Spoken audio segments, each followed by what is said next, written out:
Recorded Books presents an unabridged recording of Silence in Hanover Close by Anne Perry, narrated by Davina Porter and directed by Kathleen Gormley.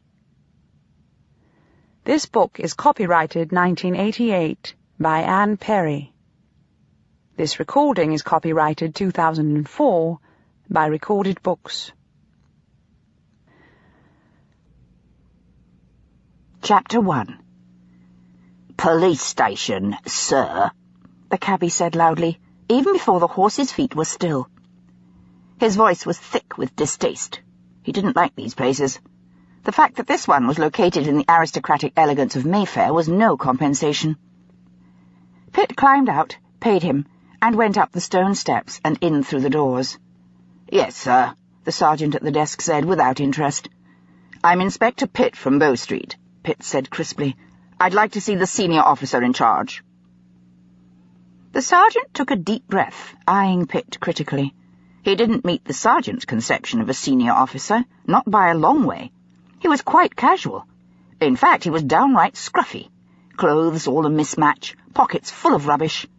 The man let the force down. Looked as if he'd never met with a barber's scissors, more like a pair of garden shears. Still, the sergeant had heard Pitt's name, and spoke with some respect. "Yes, sir, that would be Inspector Mowbray. I'll let him know you're here. Can I tell him what for, sir?" Pitt smiled dryly. "No, I'm sorry. It's a confidential matter." "Is that so, sir?" The sergeant turned stolidly and went out, leaving Pitt standing until he returned several minutes later, still without haste. "If you go through that door, second on the left, sir, Inspector Mowbray will see you." Mowbray was a very dark, balding man with an intelligent face. He looked decidedly curious when Pitt came in and closed the door. "Pitt," he introduced himself and held out his hand. "Had of you." Mowbray took Pitt's hand firmly. "What can I do?" "I need to see the records of your investigation of a burglary in Hanover Close, about 3 years ago. October 17th, 1884, to be precise." Mowbray's face showed rueful surprise. "Bad business, that. Don't often get murder in a household burglary, not in this area. Ugly, very ugly. Never found a thing." His eyebrows rose hopefully. "Have you got something? One of the stolen pieces turned up at last?" "No, nothing at all. Sorry," Pitt apologized. He felt both guilty for taking the man's case from him and angry because this further poking around was evasive, not his real purpose, and probably futile anyway. Pitt hated the way he had been brought into the case. Mowbray should have been the one doing this, but because the case involved the delicate question of a woman's reputation, a distinguished victim from a powerful family, and, above all, the almost inaudible whisper of the possibility of treason, the Foreign Office had used its influence to place the investigation through Balorat, where they felt they could keep some control over it. Superintendent Balorat was a man with excellent judgment of what his superiors required, and a rich ambition to rise high enough in his profession to become socially acceptable, perhaps even a self-made gentleman. He didn't realize that those he most wished to impress were always able to distinguish a man's origins simply by the way he carried himself, by the turn of a vowel in his mouth. Pitt was a gamekeeper's son who had grown up on a large country estate. He'd been educated as a companion to the son of the house, and had a manner acceptable to the gentry. He had also married considerably above himself, gaining an understanding of a social class closed to most ordinary policemen. Balorat disliked Pitt, and resented his manner, which he considered insolent, but Balorat was obliged to admit that Pitt was unquestionably the best man for this investigation. He had done so with an ill grace. Mowbray was staring at Pitt with only slight disappointment, and it quickly disappeared. Apparently he had expected nothing.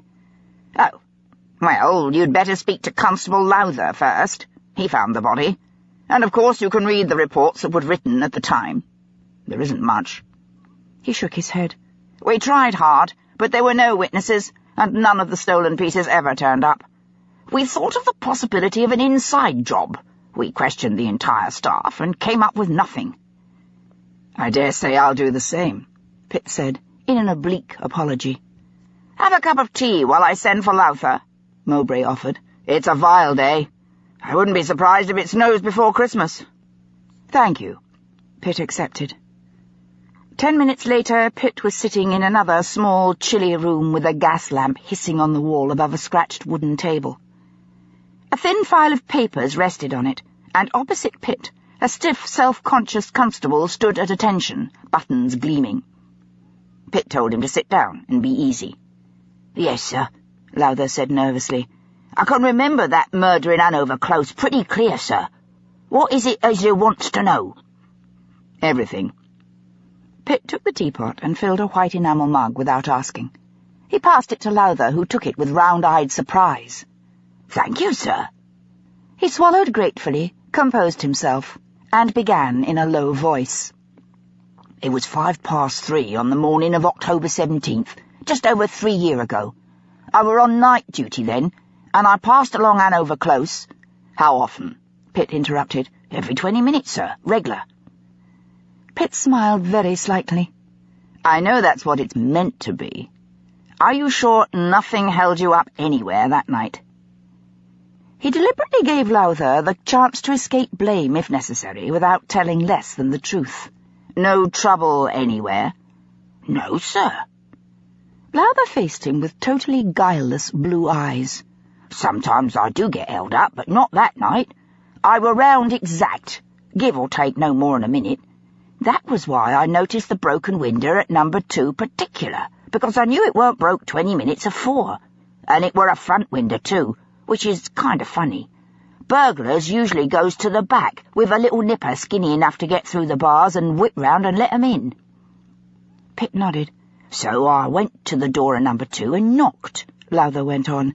"I had to raise an hell of a row." He flushed. "Beg your pardon, sir. A lot of noise before anyone came down.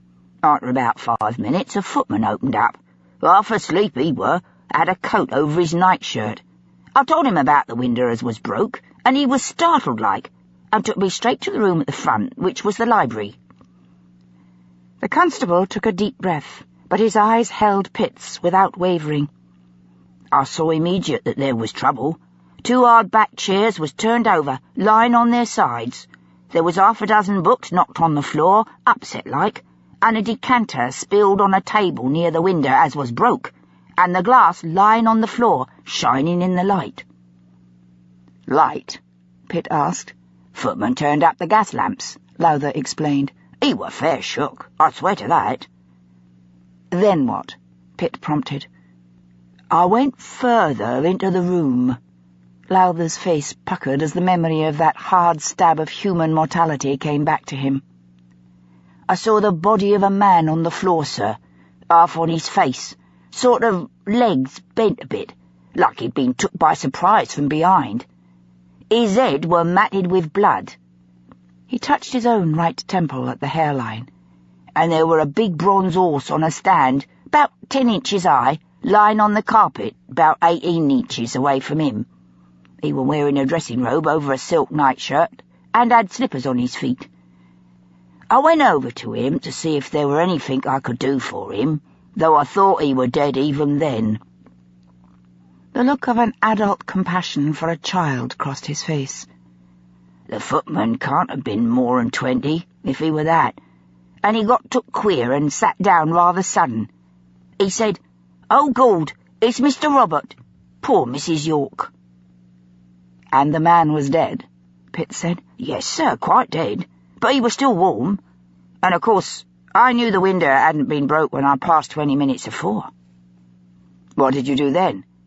"Well, it were plain he were murdered, and it looked like someone broke in. The glass were all inside, and the catch were undone." His face clouded. "But a shocking amateur job it were. No star glazing nor nothing, and such a mess." Pitt didn't need to ask what star glazing was. Many expert thieves used the trick of pasting paper over glass to hold all the shards while cutting a neat, silent circle which could be lifted out, so a hand could be inserted to open the latch. A master cracksman could do the job in 15 seconds. I asked the footman if they had one of them telephone instruments, Lather continued. He said as they had, so I went out of the library and told him to stay at the door. I found the instrument and called the station and reported the crime. Then the butler came down. He must have heard the noise. And when the footman didn't go back upstairs, he come to see what was going on. He formally identified the dead man as Mr. Robert York, the son of the Honourable Piers York, the master of the house. But he was away from home on business, so there was nothing for it but to tell the elder Mrs. York, the victim's mother.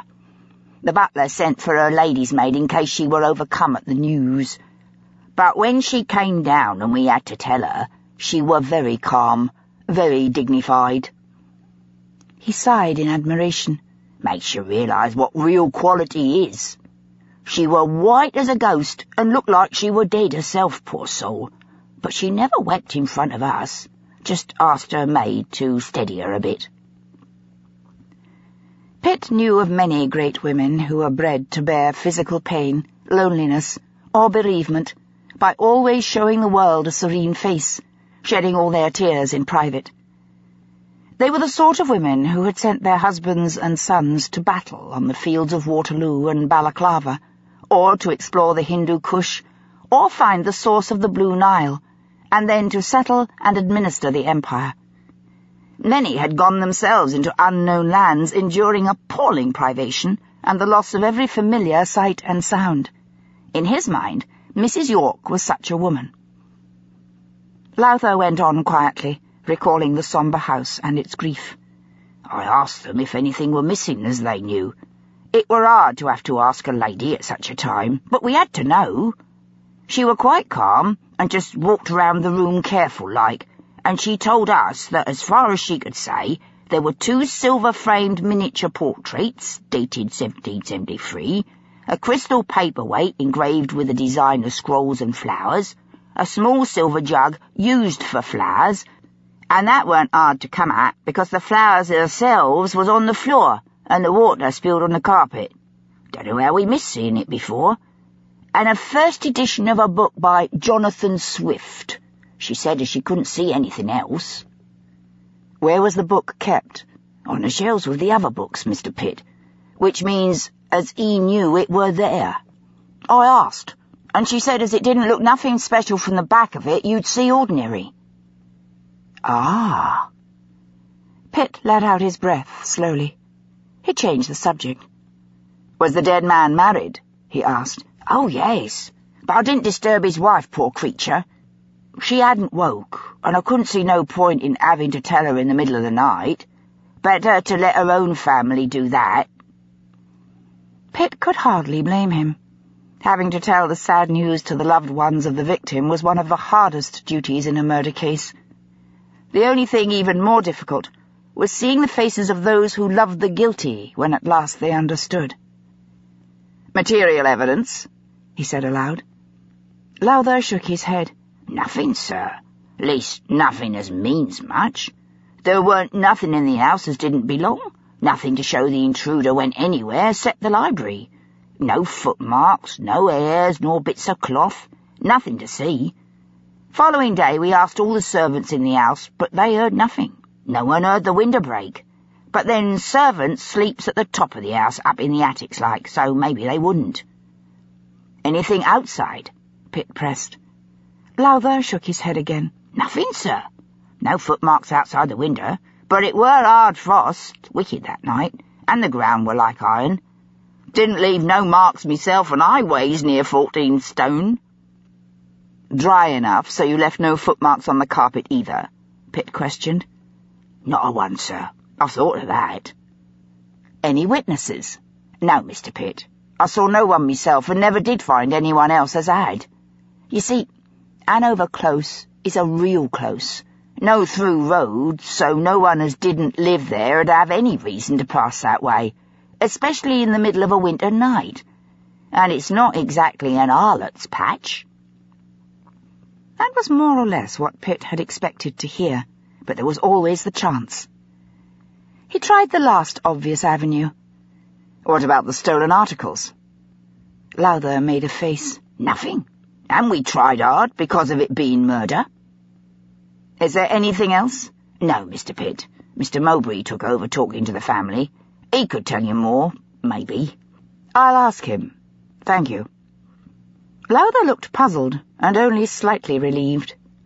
Thank you, sir. Pitt found Mowbray back in his office. Get what you wanted? Mowbray asked, his dark face puckering into an expression of curiosity and resignation. Lather's a good man. If there'd been anything, he'd have found it.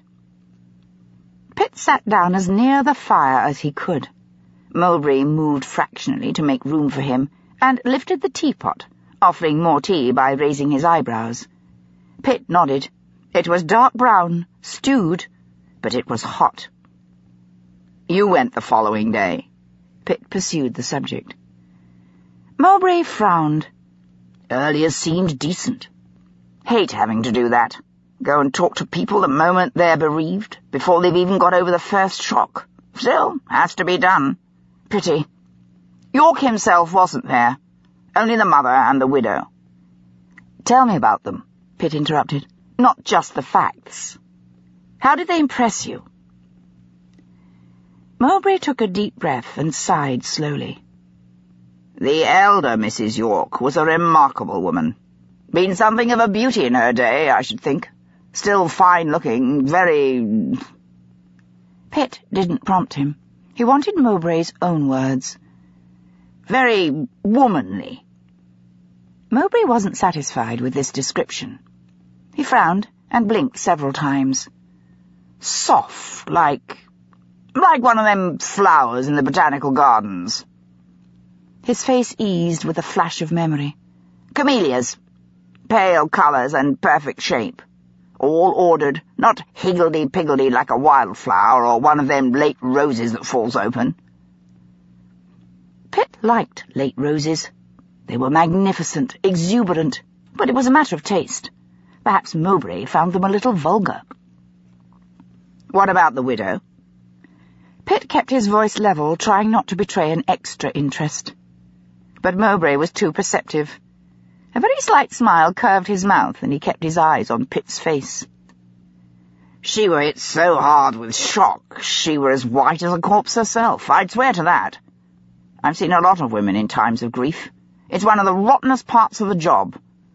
Them as are putting it on tend to weep and faint and talk a lot about how they feel. Mrs. York hardly spoke a word, and seemed sort of numb. She didn't look at us, like liars do. In fact, I don't think she cared what we thought. Pitt smiled in spite of himself. Not a camellia. A bleak humour flickered at the back of Mowbray's eyes. Quite different sort of woman altogether. Much more... Again, Pitt waited. More delicate. More easy to hurt, I suppose, partly because she were younger, of course. But I got the feeling she didn't have the same strength inside her. But even shocked as she were one of the best-looking women I ever seen, tall and very slight like a spring flower, excepting dark. Fragile, you might say. One of those faces you don't forget. Different from most. High cheeks, fine bones. He shook his head a little. Face all full of feeling. Pitt sat quietly for a moment, trying to picture the woman. What did the Foreign Office really fear? Murder? Treason? Or merely scandal? What was the real reason they had asked Balorat to open this case again now? Was it just to make sure there was nothing sordid that could come out later and ruin an ambassador? Even in this short interview, Pitt had formed a respect for Mowbray. He was a good professional policeman. If Mowbray believed Veronica York was stunned by the shock, then Pitt probably would have thought so too. "What did the family say?" he asked. "The two ladies had been out to dinner with friends. They'd come home about 11 and gone straight up to bed," Mowbray replied. "Servants confirmed that. Robert York had been out on some business. He worked at the Foreign Office, and he quite often had business in the evenings. He came home after the ladies, they don't know when. Neither did the servants. They'd been told not to wait up, by York himself. It looked as if he was still awake when the burglar broke in. He must have come downstairs, interrupted the intruder in the library, and then got killed." Mowbray pulled a face. "I don't know why. I mean, why didn't the burglar simply hide, or, better still, get out that window again? The latch was open. Unnecessary. Very unprofessional." "What did you conclude, finally?" Mowbray's eyebrows rose. "Case unsolved," he said. Then hesitated for several seconds, as though weighing whether to commit himself further. Pitt finished his tea and set the empty mug on the hearth. "Odd case," he said casually. "Man knows exactly when to break in without Police Constable Lather seeing him coming or going, even though Lather passes every 20 minutes. Yet instead of going round the back, away from the street, and using a snakesman to wriggle through the pantry bars, or a ratchet and pinion to loosen them, he breaks a front window, and doesn't even starglaze it to stop the noise and hide the hole. Yet he knows enough to find a first-edition Swift, which is not an obvious thing at all. Lather said it was on the shelf with the other books. But on the other hand, he's so clumsy he makes enough noise to disturb Robert York, who comes down and catches him. And when York does come, instead of hiding or running away, the intruder attacks him so fiercely he kills him. And doesn't sell any of his haul," Mowbray finished. "I know. Rum. Very rum. Wondered if it was someone Mr. York knew personal, like some gentleman hard up turned to robbing his friends. Started looking in that line, very discreet-like. Even looked very casual at young Mrs. York's acquaintances, and got told very gracious and very cool by the powers that be as I should keep to my place and not add to the distress of them as is already suffering horrible bereavement. Nobody actually said as I was to mark it unsolved. Nothing so blunt. Just an expression of sympathy for the family and a cold eye on me. But I don't need to have it spelled out for me." It was what Pitt had expected. He had experienced the same unspoken but unmistakable sort of thing himself. It didn't necessarily indicate any suspicion of guilt, just a deference for breeding, money, and the vast indefinable power that went with it. "I suppose I'd better pursue the next line." Pitt stood up reluctantly. It was raining outside. He could see the long, wet streaks beating against the window, blurring the shadows of the roofs and gables outside. "Thank you for your help, and the tea." "Don't envy you," Mowbray said wryly. Pitt smiled back. He liked Mowbray, and resented having to retrace the man's steps as though he were in some way incompetent. Damn Balorat and the Foreign Office. Outside, Pitt turned up his coat collar, tightened his muffler, and put his head down against the rain. He walked for a little while, feet sloshing up spurts of water, hair dripping down his forehead, thinking over what he had just learned.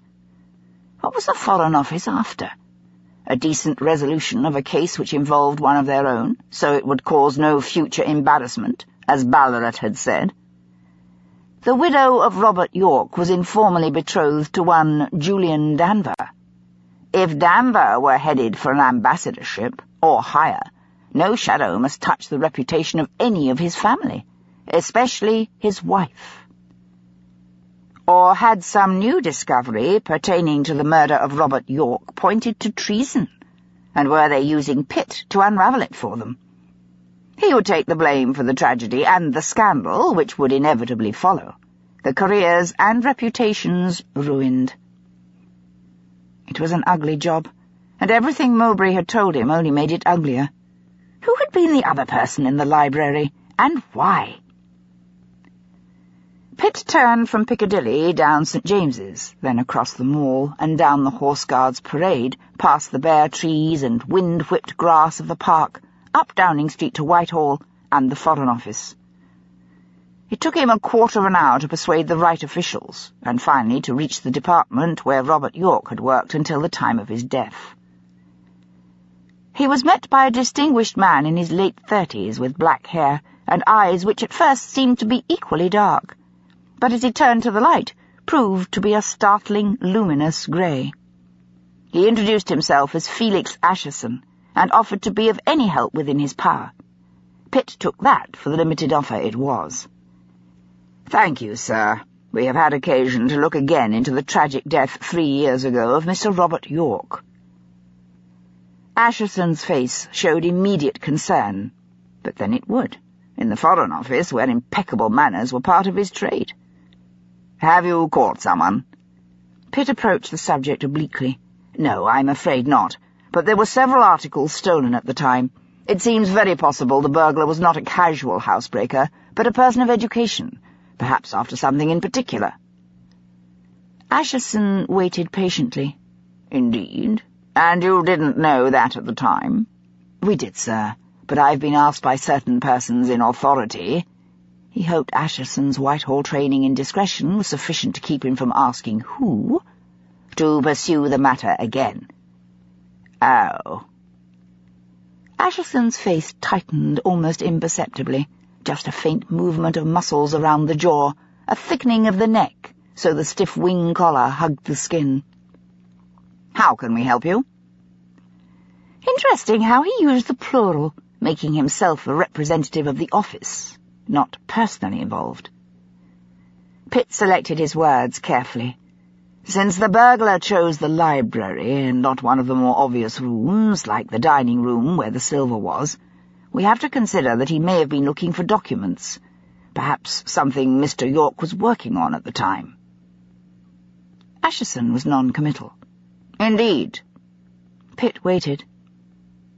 Asherson took a deep breath. I suppose that's possible. I mean, he may have hoped to find something. Does it help now? After all, it was 3 years ago. We never abandon a murder case, Pitt replied blandly. Yet they had buried this one after 6 fruitless months. Why had they opened it again now?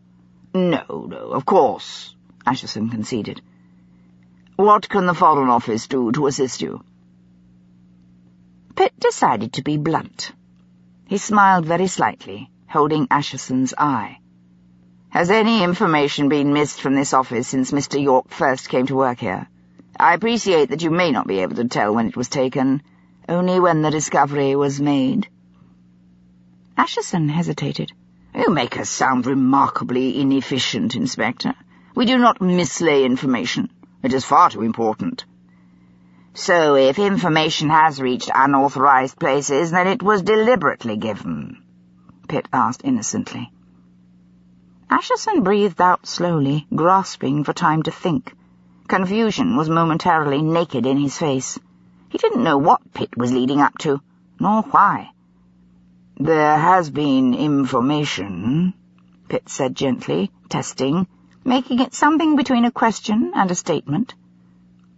Asherson affected immediate ignorance. Rather! Then perhaps that was why poor Robert was murdered.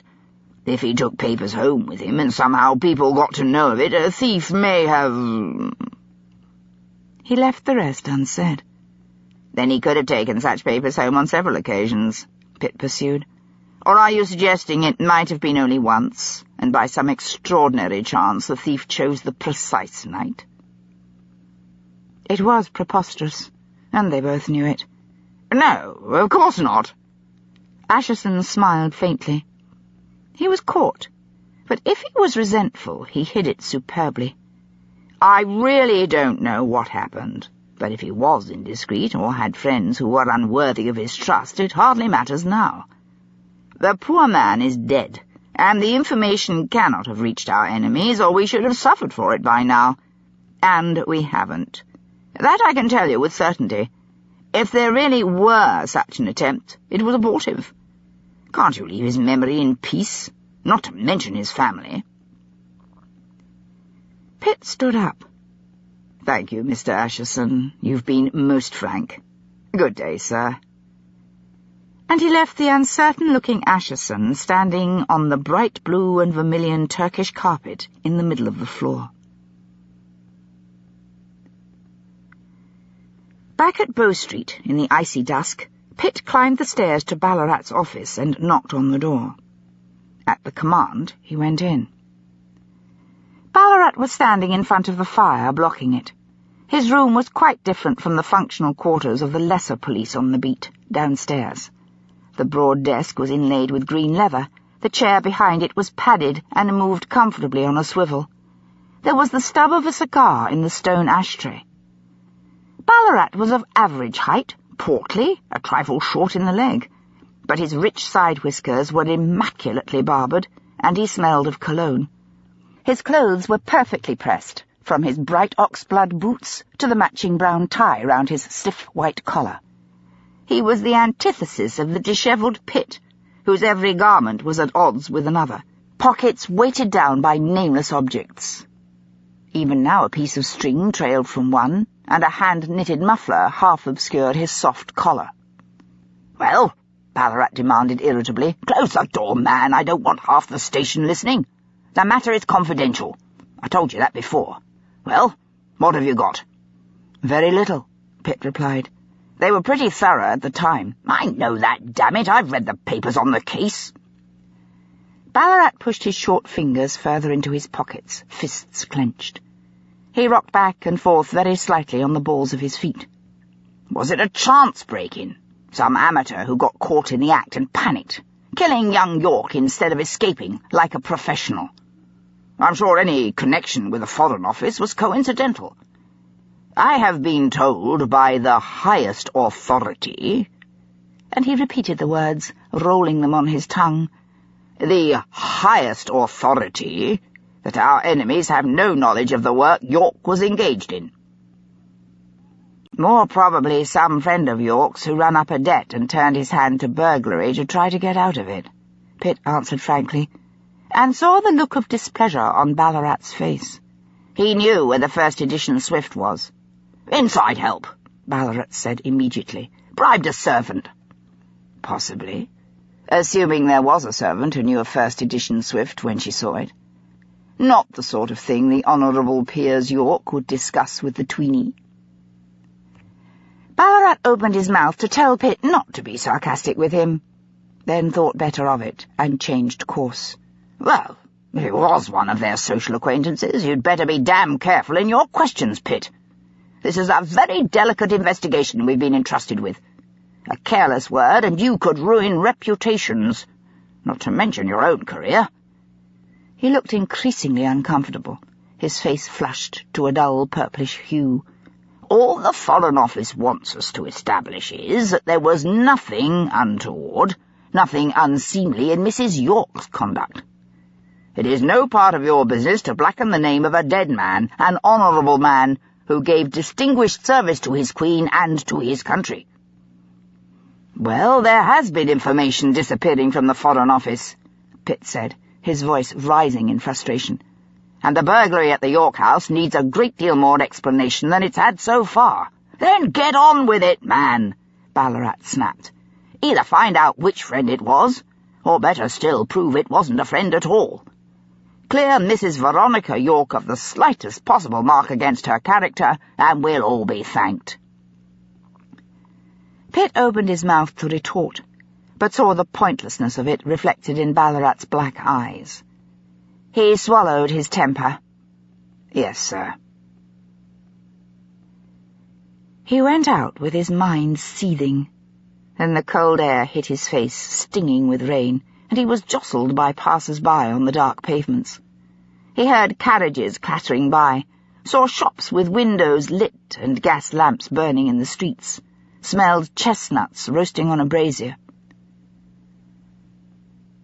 Pitt heard someone singing a carol, and he was overtaken by other things. He imagined his children's faces on Christmas morning. They were old enough now to be excited. Already Daniel asked every night if it was Christmas tomorrow yet, and Jemima, with a 6-year-old's elder sister superiority, told him he must wait. Pitt smiled. He had made a wooden train for Daniel, with an engine and 6 carriages. He had bought a doll for Jemima, and Charlotte was sewing dresses, petticoats, and a fine bonnet for her. Lately he had noticed that when he came in unexpectedly, she pushed her sewing in a bundle under a cushion, and looked up far too innocently at him. His smile broadened. He knew she was making something for him.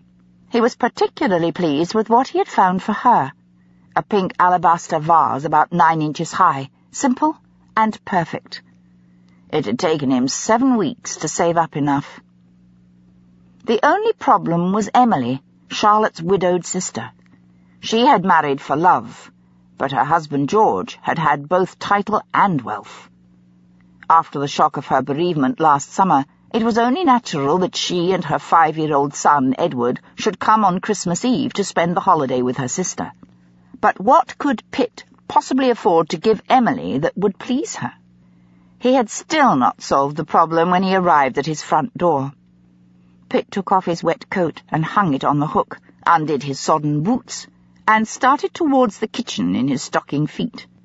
Jemima met him halfway along the passage, cheeks flushed, eyes shining. "Papa, isn't it Christmas yet? Isn't it even Christmas Eve?"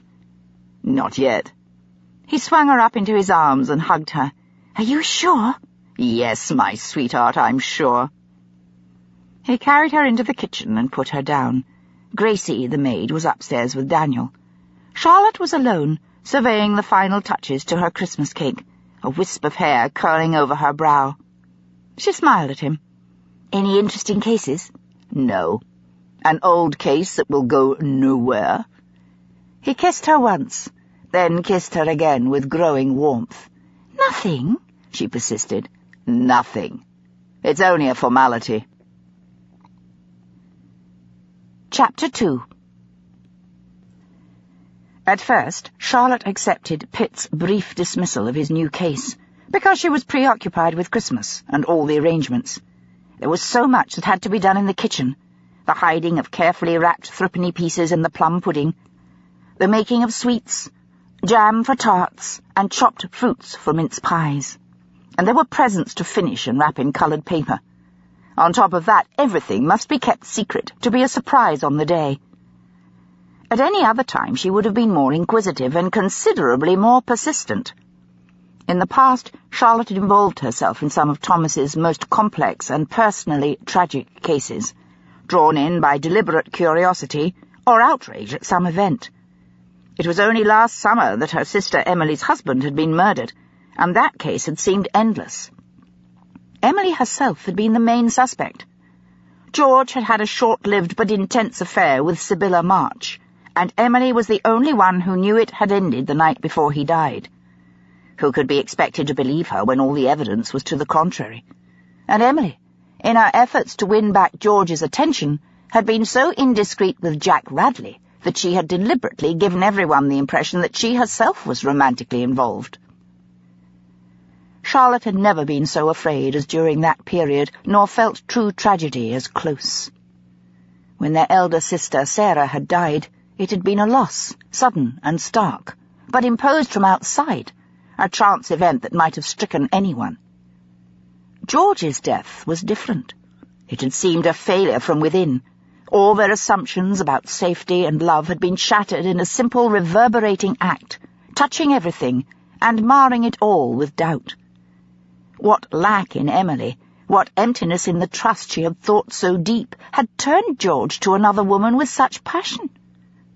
Their reconciliation after had been so brief, so delicate, and so private it hadn't had time to blossom, and no one else had known of it. And the next morning, George was dead. There had been no pity, no attention of concerned friends as when Sarah died. Rather, there had been suspicion, even hate, all sorts of old enmities and mistakes raked up and added to, in the fear that blame would run over and scald everyone, leaving other people's secrets and weaknesses exposed, as indeed they had been. It was 6 months ago now, and Emily had recovered from the shock. The social acceptance had returned. Indeed, people fell over themselves to make up for their guilt at having been suspicious, and their social cowardice at the time. But for all that, society still required that widows be seen to mourn, especially those of men from old and titled families such as the Ashworths. The fact that Emily wasn't yet 30 would not in any way excuse her from remaining at home, receiving only relatives and wearing unrelieved black. She must not attend any social functions that might appear frivolous or enjoyable, and she must maintain an attitude of gravity at all times.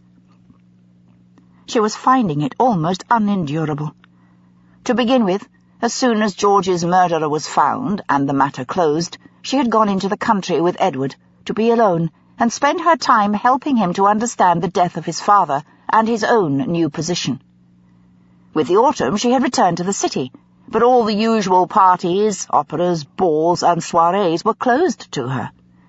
The friends who did call on her were sober to the point of stultification, and no one gossiped or discussed fashion or the latest play, or who was flirting with whom, considering those topics too trivial to disturb her grief.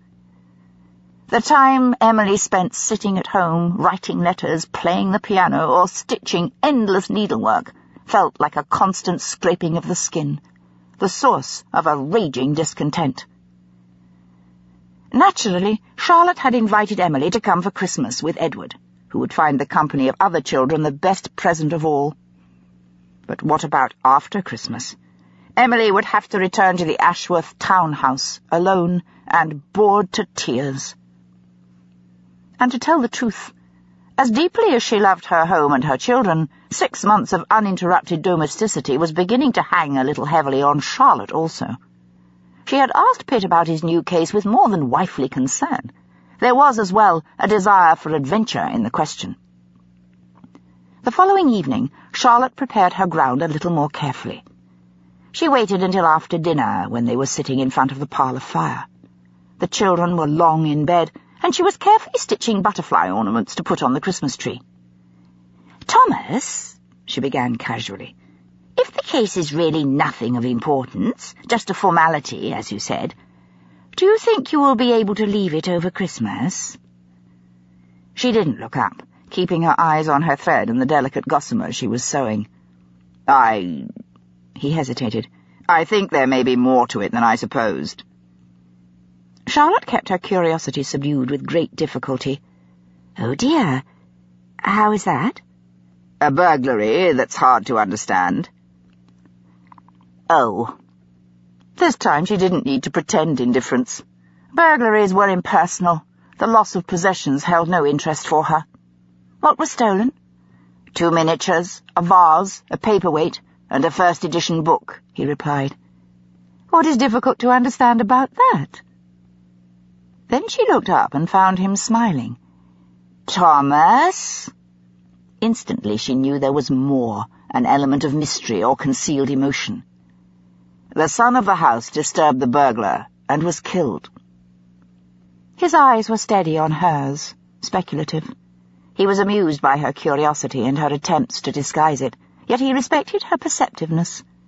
"And none of the stolen articles ever turned up," he finished. "Yes?" Without realizing it, she had let her sewing fall. "Thomas!" He slid down into his chair, crossing his legs comfortably, and told her what he knew, adding Balorat's warning about discretion and the reputations that could be ruined, and the information that the Foreign Office had mislaid. "Mislaid?" She repeated the words sceptically. "Do you mean stolen?" "I don't know. I don't suppose I ever will. If information was taken, it would have been copied, not removed. If Robert York had papers in his house, that might have been what the burglar was after, and he merely took the other things to cover up the fact. More likely it had nothing to do with it." She took up her sewing again, setting it on the side table so she shouldn't lose the needle. "But what in goodness' name does the Foreign Office expect of you?" she pressed. "If there is a spy, isn't it desperately important he should be caught, quite apart from his having murdered poor Robert York?" "I dare say he has been," he said ruefully, "and the Foreign Office wishes to keep quiet about it.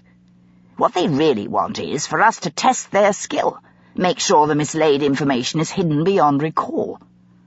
It will do our reputation in the world little good to make such things public. Or perhaps there never was anything missing." "Do you believe that?" she challenged. "No, but it may have been carelessness more than deceit." "What are you going to do about Robert York's murder? Someone killed him." "Follow the burglary as far as I can," he said, with a slight shrug. "What is the widow like?" Charlotte wasn't willing to let it go yet. There must be something interesting that she could relay to Emily. "I don't know. I've had no excuse to call on her without making her suspicious, and that is the last thing the Foreign Office wishes. It would immediately raise all sorts of ugly questions." "You haven't mentioned Jack Radley lately. Is Emily still keeping his acquaintance?" That was a matter much closer to Charlotte's heart, and she was prepared to abandon the unpromising mystery for it. Jack Radley had begun as a diversion, someone Emily had flirted with to prove to George that she could be every bit as charming, as poised, as witty as her rival. As the events of the case progressed, he had become a prime suspect. But Jack had turned out to be a generous friend, far less superficial and self-seeking than his reputation had led Emily to believe. He had no money and fewer prospects. The obvious thought, unkind as it might be, was that he pursued Emily for the wealth she had inherited on George's death. His success with women was well known. His vanity might have led him to murder George, then court Emily and marry her. He had proved to be quite innocent of any crime, but he was still far from the suitor society would have wished for Emily when the time was right. Certainly their mother would be appalled. None of that bothered Charlotte greatly. Whatever people thought, it couldn't possibly be worse than what they had thought of Charlotte herself for marrying a policeman. Jack Radley was impecunious, but he was very definitely a gentleman. Policemen barely ranked above bailiffs and rat-catchers. But was Jack Radley capable of love? To imagine that everyone was, if only given the right companion, was a romantic mistake that was very easily made. But it was still a mistake. Many people desire no more than a convention, the sharing of a home, a social position, children, and the wider family. They do not wish to share their thoughts or their leisure. Above all, they do not wish to reveal their inner selves, where dreams are held, where they may be known and thus wounded. They will not take risks. In the end, there is no generosity of soul, only safety. There is no giving where there may be cost. Regardless of his charm or his wit, his warm and friendly manner, if Jack Radley was one of these, in the end he would bring Emily only pain, and Charlotte would do everything in her power to prevent that. "Charlotte?" Pitt interrupted her thoughts, a little sharply. The answer mattered to him also. He was very fond of Emily, too, and he understood how it would hurt her if Charlotte's unspoken fear were justified. "I think so," she said quickly. "We haven't spoken of him much lately. We've been so busy discussing Christmas. She is bringing a goose and mince puddings." He sank a little lower in the chair and stretched his feet towards the fire. "I think if you want to play detective," he looked up at her through his lashes, "you would do more good exercising your judgment on Jack Radley than speculating about Mrs. York." She gave him no argument. What he said was undoubtedly true, and although he phrased it gently, it was something in the nature of a command. Beneath his comfortable sprawl and his light manner, Pitt was worried. However, Charlotte had every intention of combining the two. She could think of no more effective way of seeing enough of Emily to be able to exercise her judgment, as Thomas had said, than to encourage her to play detective in another case. At Christmas, any discussion or judgment would be next to impossible, but later, if Charlotte were to visit Emily at her home, where she might meet Jack Radley herself, she might be in a position to form a more valid opinion of him without being obvious about it. She was ready, her plan prepared, when Emily called the following morning, a little after 11. She came straight into the kitchen in a whirl of black barathea trimmed with black fox fur up to her chin, her fair hair coiled under a sweeping black hat. For a moment, Charlotte was envious. The expensive coat looked so indescribably elegant. Then she remembered the reason her sister wore black, and was instantly ashamed. Emily looked pale, apart from the spots of colour stung into her cheeks by the ice on the wind, and there were grey smudges under her eyes where the skin looked bruised and papery. Charlotte didn't need to be told her sister was restless and sleeping too little. Boredom is not by any means the worst of afflictions, but it carries its own kind of debilitation. Christmas would be all too brief, and what would Emily do after that? "Have a cup of tea?" Charlotte offered, turning to the big kitchen range without waiting for an answer. "Have you ever been to Hanover Close?" Emily took off her coat and sat at the kitchen table, resting her elbows on its scrubbed wood. Her dress beneath the coat was equally elegant, although there were places where she didn't fill it out as she used to. "No, but I know where it is. Why?" The answering inquiry was merely polite. Charlotte plunged in at the deepest point. "There's been a murder there." "In Hanover Close?" This time she had Emily's full attention. "Good heavens, that's terribly exclusive. The best possible taste. And money? Who's dead?" "Robert York. He used to work at the Foreign Office. Until he died, I mean." "How was he killed? I didn't read of it." Normally, a lady of Emily's position wouldn't have read a newspaper at all, apart from perhaps the society pages and the court circular. But unlike their papa, George had been very lenient where such things were concerned, as long as she didn't offend people by discussing them. And, of course, since his death, she did as she pleased. Charlotte poured the water from the kettle into the teapot, then placed it on the table with a cream jug and 2 of her best cups. "It happened 3 years ago," she said as carelessly as she could. "Thomas has just been asked to reopen the case, because the widow is to marry again, to someone else in the Foreign Office." Emily perked up. "Is she betrothed yet? I haven't seen news of that either, and I always read the society pages. That is about the only way I get to hear anything. No one tells me anything anymore. It's as if the whole subject of relationships between men and women was something I shouldn't be reminded of." Unconsciously, her fist clenched. Charlotte noticed it. "That's the point," she said quickly. "Thomas has been asked to investigate, to see if she is a suitable person to marry someone as important as Mr. Danvers will become when he's promoted." "Might she not be?" Emily asked. "Please do pour the tea. I'm as dry as the Sahara, and it's had plenty of time to brew. Has she a reputation? I wish I could hear more. I'm so cut off. It's as if I were a leper. Half the people I used to know are embarrassed to see me, and the other half spend their time sitting around solemnly and talking in whispers, as if I were dying myself." She sniffed fiercely, searching in her reticule for a handkerchief.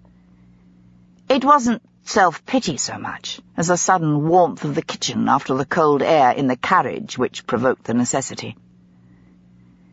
Charlotte shook her head. "No, that's as much as I have learned, but the crime itself is very unexplained." She poured the tea and pushed Emily's cup across towards her, along with a piece of fresh ginger cake which was taken readily. "It is rather odd." And she told Emily all that Pitt had told her. "Very odd," Emily agreed at last. "I wonder if she had a lover and there was a quarrel. I suppose that's really what the Foreign Office wants Thomas to discover, but they are afraid to say so in case it should get back to Mr. Danvers, who would be furious. And of course it would prejudice him terribly. He would never have any peace of mind at such a slur." "Neither would she," Charlotte said hotly. "If it is untrue, it could be the most appalling injustice. But I don't know how Thomas will be able to make any inquiries. It's hardly the thing a policeman can ask of her social acquaintances." Emily smiled. "My dear Charlotte, you don't need to labour the point so hard. You are being singularly unsubtle, even for you. Of course we will find out.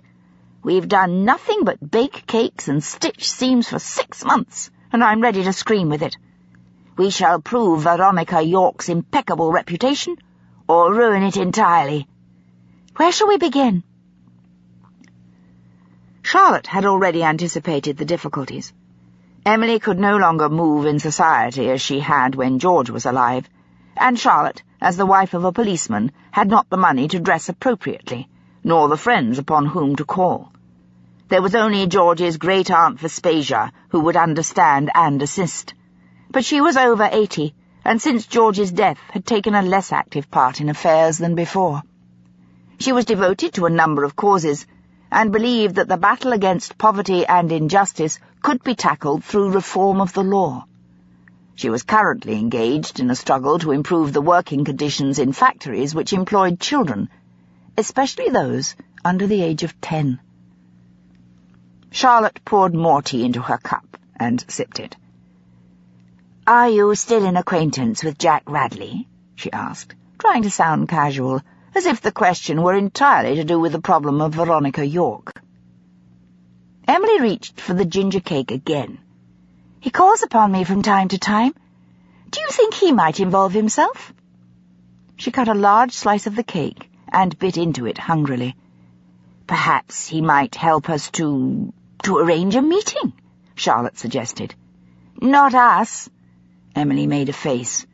"You—" She poured herself more tea, spilling it. At this she swore, using a word she had heard George use in the stables. Charlotte knew her reaction had nothing to do with the mess in the saucer. She was frustrated by the imprisonment of mourning, and above all, the loneliness. "I know I shall have to do it this time," Charlotte agreed, "and you will have to instruct me. I shall gather what information I can, and together we will unravel what it means." It wasn't like being there herself, catching the nuances of tone, the expression fleeting across the face, the glance from one to another.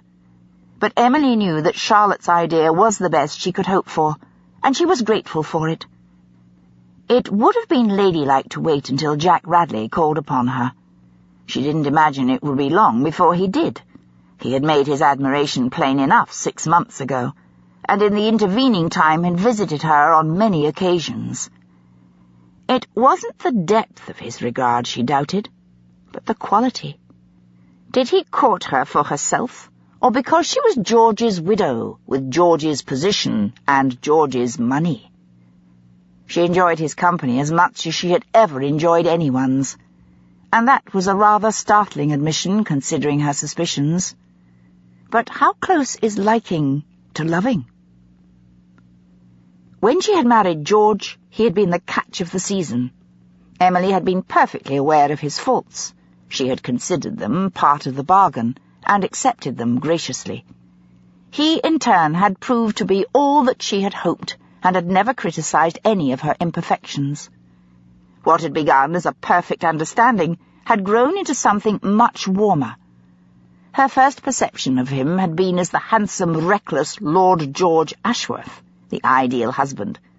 Her feelings for George had matured into a gentle and loyal love, as she had begun to see the reality of a man who was worldly in sport and finance, charming in society, without the least duplicity in his nature, nor the least subtlety. She had always had enough wisdom to hide the fact that she was probably both more intelligent than he and more courageous. She had also been less tolerant and less generous in her judgments. He had had a quick temper, but it passed like a squall. He had overlooked the foibles of his own class and ignored the weaknesses of others. She did neither.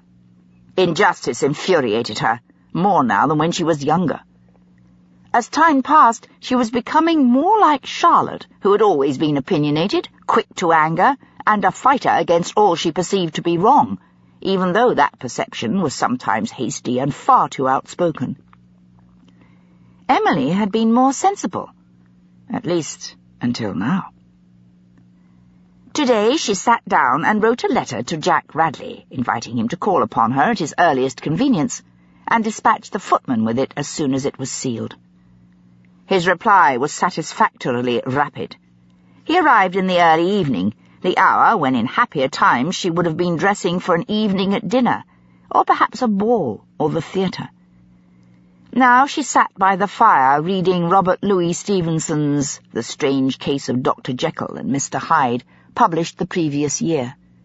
She was glad to be interrupted. The story was darker and far more frightening than she had supposed, and she could see the elements of tragedy already. She had it in a brown paper cover, in case the servants should be scandalized.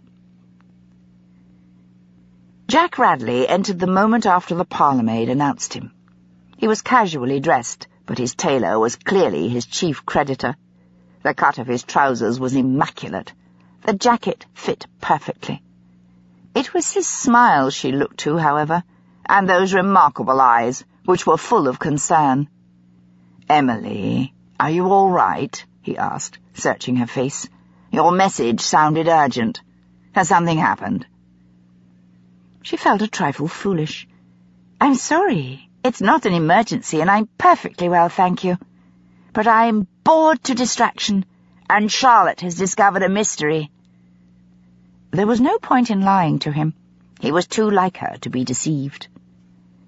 His face relaxed into a smile, and he sat down on the chair opposite her. "A mystery?" She tried to sound nonchalant, suddenly realizing that he might imagine she had dredged up an excuse to call him. "An old murder," she continued quickly, "that may have a scandal behind it, or may not, in which case an innocent woman might be ruined and unable to marry the man she loves." He looked puzzled. "But what can you do? And how can I help?" "There is a great deal the police can discover, of course, about facts," she explained. "But they can't make the sort of judgments we might, because it all has to be terribly discreet." She saw, with a flicker of excitement, that she had caught his interest, and naturally no one would speak in front of the police as they might with us, nor would the police understand the shades of meaning if they did. "But how can we find ourselves in a position to observe these people?" he said seriously. "You haven't told me who they are, but regardless of that, Emily, you cannot introduce yourself into society again for some time." His face tightened, and for an unpleasant moment she feared she saw pity in his eyes.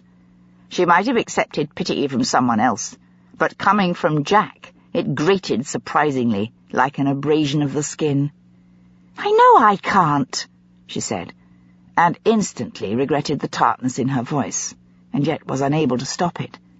"But Charlotte can, and then we can discuss it together.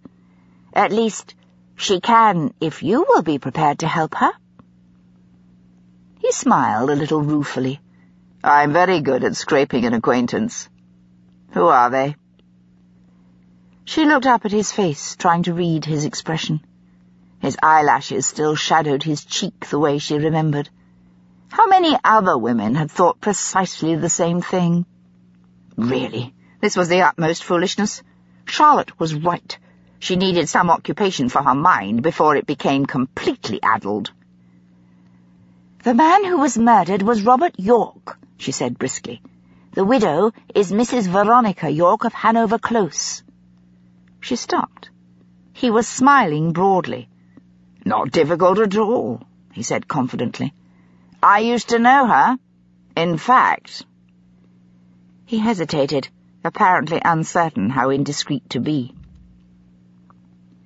Emily felt a stab of jealousy that was quite uncharacteristic. She knew it was extremely silly. She was thoroughly aware of his reputation. And anyway, she was a woman who had never cherished delusions.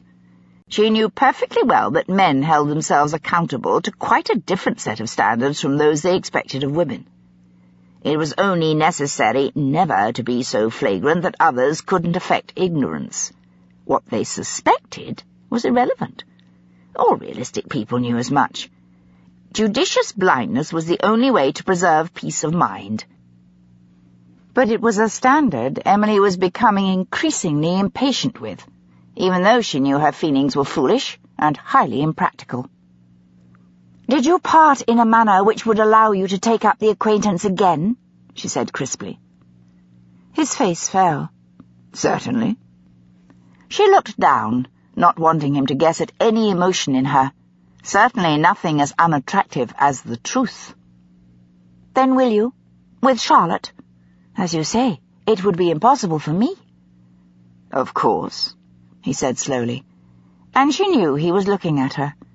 "But will Pitt approve? And I can hardly introduce her as a policeman's wife. We will have to think of something better." "Thomas won't have to know.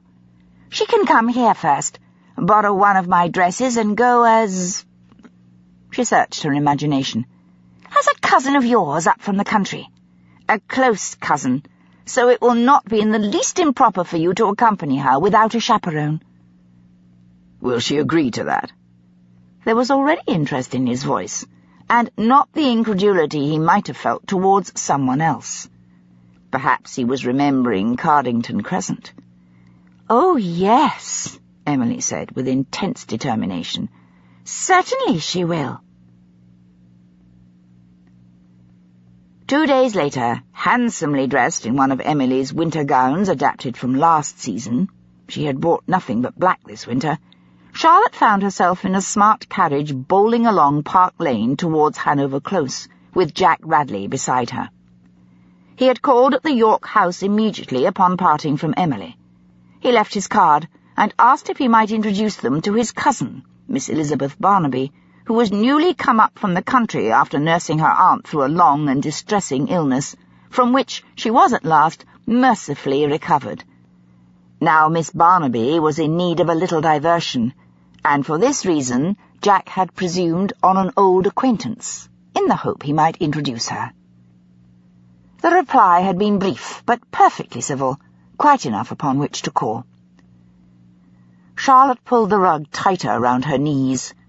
The carriage was bitterly cold, and it was raining hard outside, daggers of water stabbing the gutters, hissing under the wheels and spraying high. The leather upholstery inside felt damp to the touch. Even the wood of the window frames was clammy. Emily's dress was excellent, since her maid had let it out across the bosom and lengthened the cuffs an inch, all very suitable for a young woman recently come up from the country. While not obviously second-hand, neither was it of the latest fashion, such as might be worn by someone in no need of introduction. But Charlotte was still cold. The carriage stopped. She glanced quickly at Jack Radley beside her, and swallowed, feeling a tight flicker of apprehension. This was a very rash thing she was doing. Pitt would be furious if he knew, and the chance of being caught was very real. It would be easy enough to make a crucial mistake or slip of the tongue. She might have the misfortune to meet someone who had known her before her marriage, when she still moved in such circles. The door was open, and Jack waited to hand her down. She stepped out, wincing against the cold needles of rain. She felt no better about the impending visit, but she could hardly remain in the carriage and say she'd changed her mind. She weighed her sense of caution and the anticipation of Thomas's anger against the excitement she had felt when she and Emily discussed the plan. She was still of two minds when the parlour-maid opened the front door, and Jack handed her his card, which was engraved with his name, and Miss Elizabeth Barnaby had been added by hand. Now it was too late. The die was cast. Charlotte put on her most charming smile and stepped inside. The parlour-maid had a creamy complexion and dark hair. She was very pert, with wide eyes and a handspan waist, but then parlour-maids were usually chosen for their looks. A handsome parlour-maid was a mark of one's status and taste. Charlotte barely had time to glance round the hall, except to notice that it was spacious. The stair was wide and remarkably fine, with beautifully carved banisters, and the chandelier blazed with light on this dark winter afternoon. They were shown into the withdrawing room. There was no time to look at the furnishings or the paintings. All Charlotte's attention was taken up by the two women who sat opposite each other on the overstuffed and buttoned red settees. The younger, who must be Veronica York, was tall and perhaps a good deal too slender for the current fashion, but there was an intense femininity in the delicate lines of her shoulders and throat. Her soft black hair was swept up and off her face, showing a lovely brow and fine features, slightly hollow cheeks, and a startlingly sensuous mouth.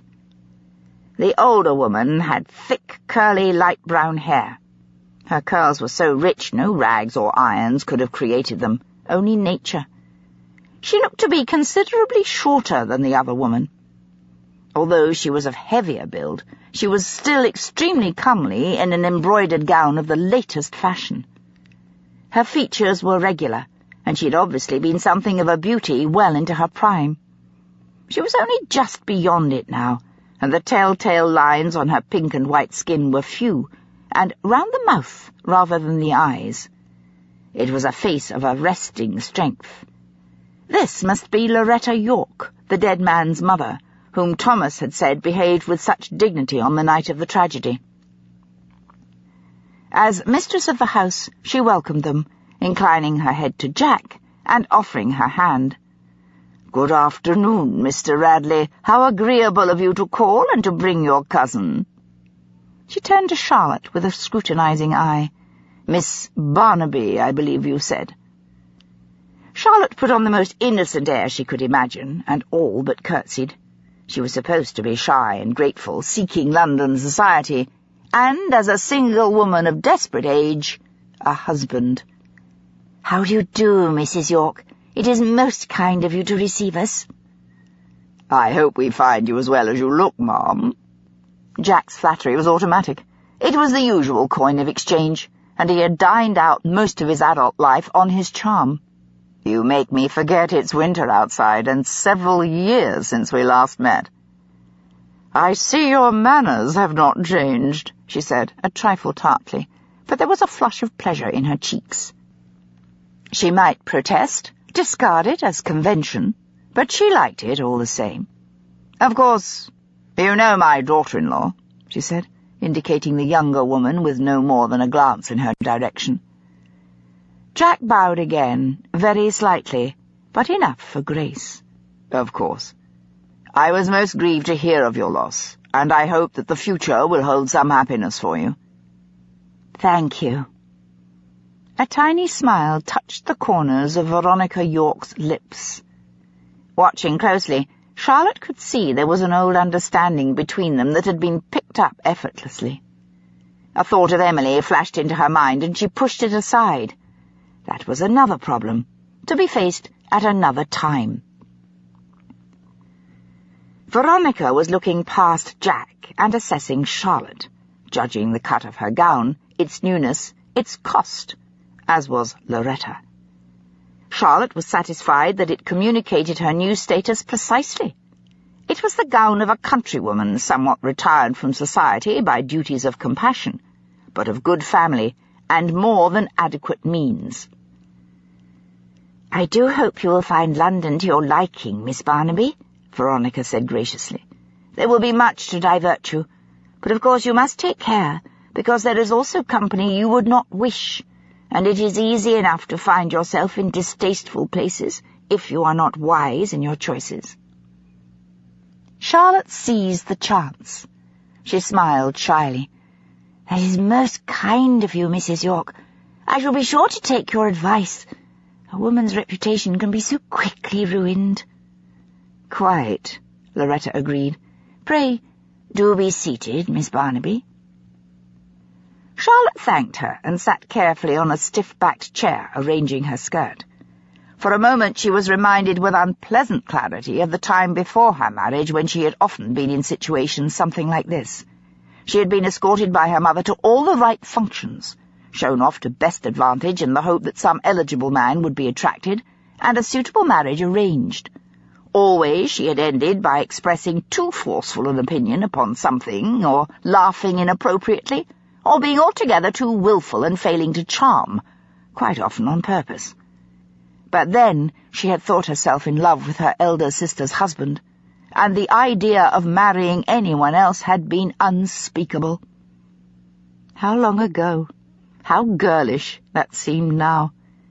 Nevertheless, she remembered the relentless good manners, the pursuit of fashion, and all directed towards finding a husband.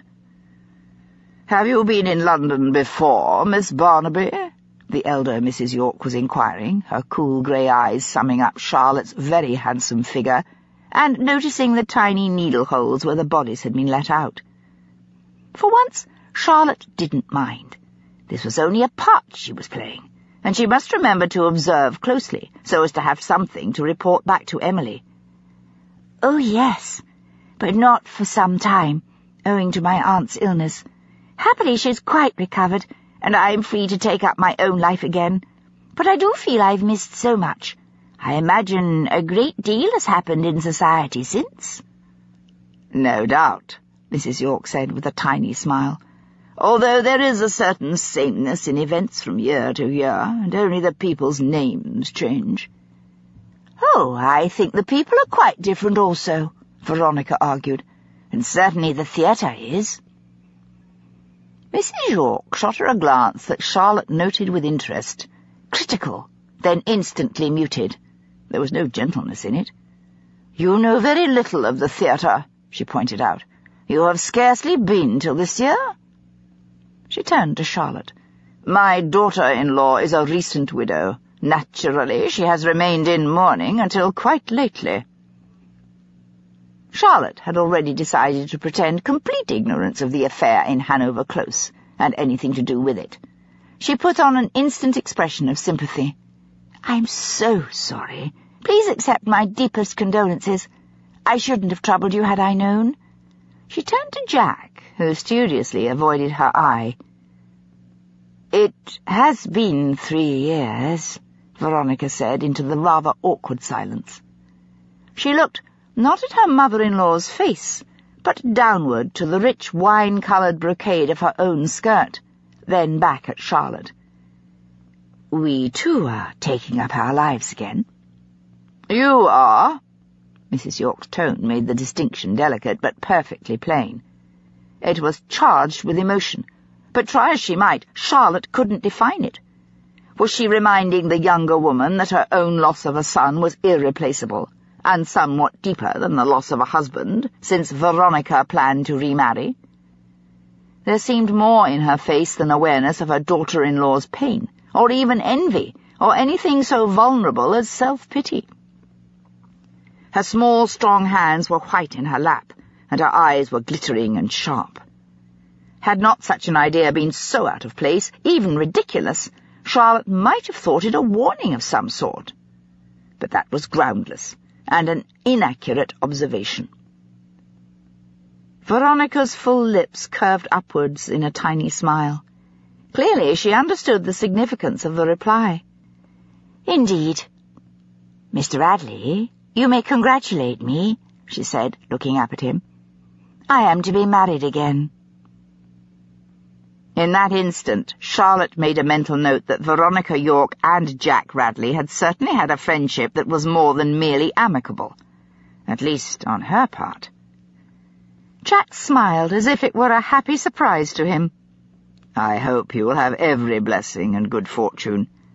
"And so do I," Charlotte added. "I hope sadness will be completely in the past for you." "You are something of a romantic, Miss Barnaby," Mrs. York replied, with her eyebrows raised. She was almost smiling, but there was a coldness in her that was palpable, something hard deep inside that was unresolved. Perhaps it was an old wound and nothing to do with this. One never knew what pain or disillusion lay in other people's lives, what lost hopes. Charlotte must endeavour to meet the Honourable Piers York at some time. It might explain much that she could only guess at now. She smiled as dazzlingly at Mrs. York as she could. "Oh, but of course. Even if the reality is not always as one would wish, I hope for the best." Was that the right sort of naivete, or had she overdone it? She must not sit here for the brief half-hour that was socially acceptable and then leave again without having learned a thing. It would be some time before she could call again. "So do I," Veronica reassured her, "and it is most kind of you. Mr. Danvers is an excellent man, and I'm sure I shall be very happy." "Do you paint, Miss Barnaby?" Mrs. York asked, changing the subject abruptly, this time without looking at Veronica. "Perhaps Mr. Radley might take you to see the winter exhibition at the Royal Academy. I dare say it may interest you." "I don't paint very well." Let them take that as modesty or the truth, as they chose. Actually, like all well-bred young ladies, she'd been taught to paint, but her brush was never equal to her imagination. Since she had married Pitt and had 2 children, her only hobby had been meddling in his cases and detecting a great deal. She had a gift for it, even Pitt admitted so, but she could hardly own to that now. "I had not supposed you to enter a work, Miss Barnaby, merely to observe," Mrs. York replied with a small gesture of her hand, a wry dismissal of foolishness that stung Charlotte. But in her role as Miss Barnaby, she was helpless to retaliate. "No skill would be required," Mrs. York continued, "except to look elegant and speak modestly. I am sure you could do both of those with the greatest of ease." "You are very kind," Charlotte said between her teeth. Veronica leaned forward. She really was a beautiful woman, her face combining both fragility of bone with strength of mouth and eye. Her manner was as friendly as if they had known each other for some time. Charlotte found herself hoping Pitt would find her blameless enough to satisfy the people at the Foreign Office. The thought of their judgments lit a spark of anger inside her. "Perhaps you would care to come with me," Veronica offered. "I should be delighted to have your company. We could make all the remarks we wished and be utterly frank about what we like and dislike." She didn't look at her mother-in-law, but raised one slender shoulder in the smallest gesture of exclusion. "I should be delighted," Charlotte accepted sincerely. "It would be the greatest pleasure." She was aware of Jack coughing in the chair next to hers, and reaching for a handkerchief to hide his smile. "Then it is settled," Veronica said firmly. "It is not a favourite outing of Mamma-in-law's. I expect she will be grateful for being spared it this year." "I have accompanied you to many places that were not especially to my liking," Mrs. York said with cold eyes on Veronica, "and doubtless will do so again. Family responsibilities are something one never grows out of, nor is one able to escape them. I'm sure you would agree with me, Miss Barnaby." She spoke to Charlotte, but it was Veronica her glance fell on first, before turning with a change of expression so slight it was barely definable. Charlotte had the sudden intense feeling that the two women disliked each other, perhaps even more than that. Veronica stiffened, and a tightness crept into her neck, the long line of her throat, and her passionate mouth. She said nothing. Charlotte believed they were speaking of something quite different, and for all the tension between them and the underlying violence, they understood each other perfectly. "Of course," Charlotte murmured. After all, she was supposed to have spent the last 2 years nursing a sickly relative. What sacrifice to duty could an unmarried woman have greater than that? Families are bound by both love and obligation. It was almost time for them to leave. She must make one last effort at learning something deeper, beyond this sharp, unhappy impression. She discreetly glanced rapidly round the room without turning her head. She noticed an ormolu clock. If she were going to lie, she might as well do it in the grand manner. "Oh, what a delightful clock," she said admiringly. "My cousin used to have one very like that, only a trifle smaller, I think, and one of the figures was clothed differently." She shivered to add verisimilitude. "Unfortunately, it was taken in a robbery. Such a dreadful experience." She ignored Jack's horrified expression and plunged on. "Quite as painful as the loss of possessions was the awful feeling that someone had broken into your house and perhaps actually stood within yards of your bedroom as you lay asleep. It took us all ages before we could retire again with the slightest peace of mind." Through her lashes, she was watching their faces. She was rewarded by a gasp from Veronica, and a sudden rigidity in Mrs. York's body under its folds of sumptuous silk.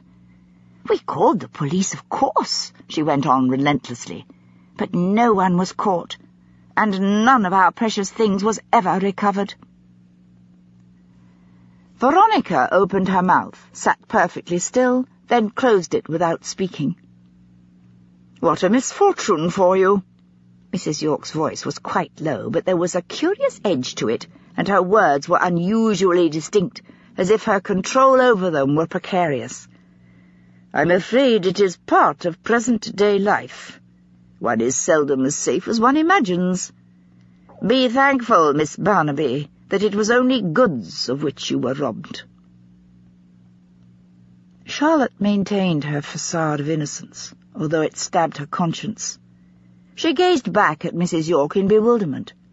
Jack had already affected ignorance of the affair, so he couldn't now help. Charlotte saw the colour drain from Veronica's face. Again she seemed about to speak, but then to lose the words.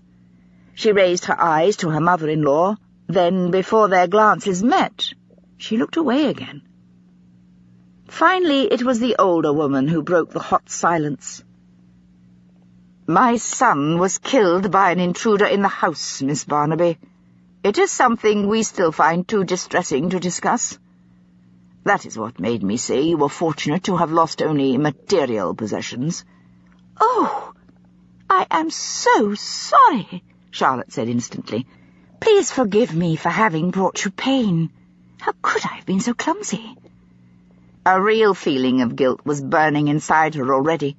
Not everything could be justified by the need for solutions to mysteries, however intriguing, or needed for Emily's sake. "You couldn't know," Veronica said huskily. "Please do not feel at fault. I promise you, we do not hold you so." "I'm sure your sensitivity will prevent you from raising the subject again," Mrs. York said levelly, and Charlotte felt the heat rise in her cheeks. Veronica was quick to see her embarrassment and rushed to ease it. "That hardly needs to be said, Mamma-in-law." Her tone carried reproof, and the undertone of dislike was there again, bleak and painful in this opulent and comfortable room. It was not a flash of irritation, but a long-lived and bitter thing surfacing suddenly. "I'm sure Miss Barnaby needs to feel no blame for having mentioned her own misfortune. How could she have known of our tragedies? One cannot cease from all conversation in case it should wake a painful memory in someone else." "I believe that was the substance of my remark." Mrs. York stared at her daughter-in-law, her brilliant eyes almost hypnotic in their concentration. "If Miss Barnaby is the person of sensibility I take her to be, having discovered our loss, she will not mention any subject close to it again while in our company. Surely that is plain enough." Veronica turned to Charlotte and put out her hand. "I hope you will call on us again, Miss Barnaby, and that you will come to the academy with me.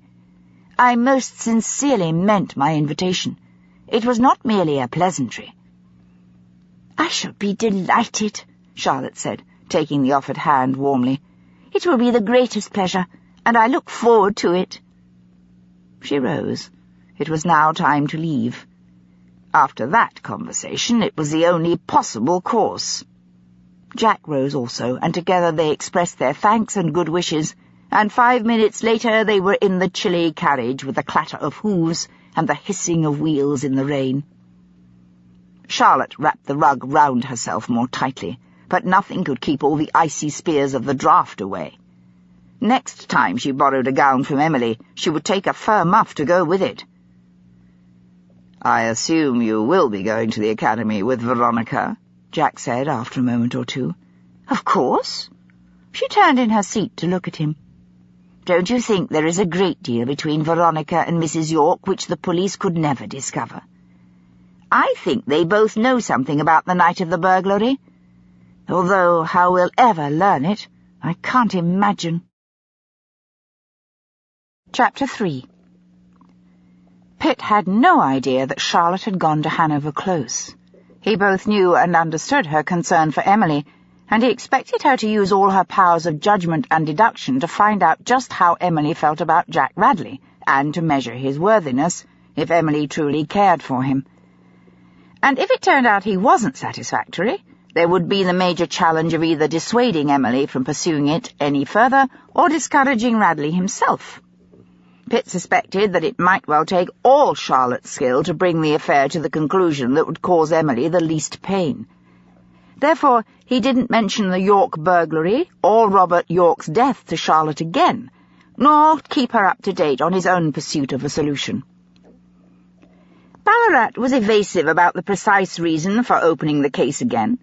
It was unclear whether they hoped to discover who had murdered Robert York at this late date, or whether learning the motive was the real purpose of the investigation.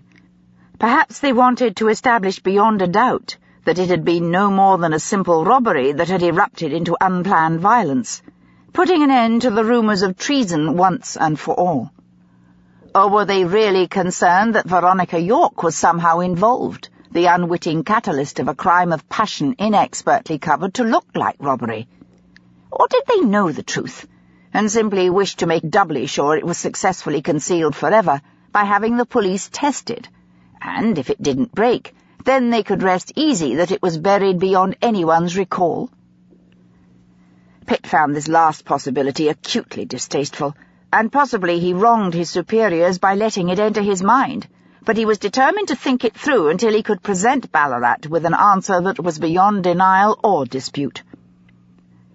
He began with the stolen articles, and the curious fact that none of them had turned up in the places one might have expected, despite the vigorous search the police had kept up throughout the following year. All the well-known fences, pawnbrokers, and less fastidious collectors of objets d'art had been questioned at regular intervals as a matter of course, and on each occasion the York pieces had been on the list of goods mentioned. But Pitt had been in the Metropolitan Police for nearly 20 years, and he knew people Balorat had never heard of, secretive, dangerous people who tolerated him for past and future favours. And it was to these he went, while Charlotte was arranging her visit to the drawing-rooms of Hanover Close. He left Bow Street and walked sharply eastward towards the Thames, disappearing into one of the vast Dockland slums. He passed crowded, warped buildings, dark under the lowering skies, and filled with the sour reek of the fog that crept up from the slow, grey-black water of the river. There were no carriages with lamps and footmen here, only dim wagons laden with bales for the wharves, and carts with a few limp vegetables for sale. A tinker with pans clattered as he jiggled over the uneven cobbles. An old clothes seller shouted, "Ho, Clo! Ho, Clo!" in a mournful, penetrating voice. His horse's hooves had no echo in the drenching gloom. Pitt walked quickly, his head down and his shoulders hunched. He wore old boots with loose soles and a grimy jacket torn at the back, which he kept for such visits.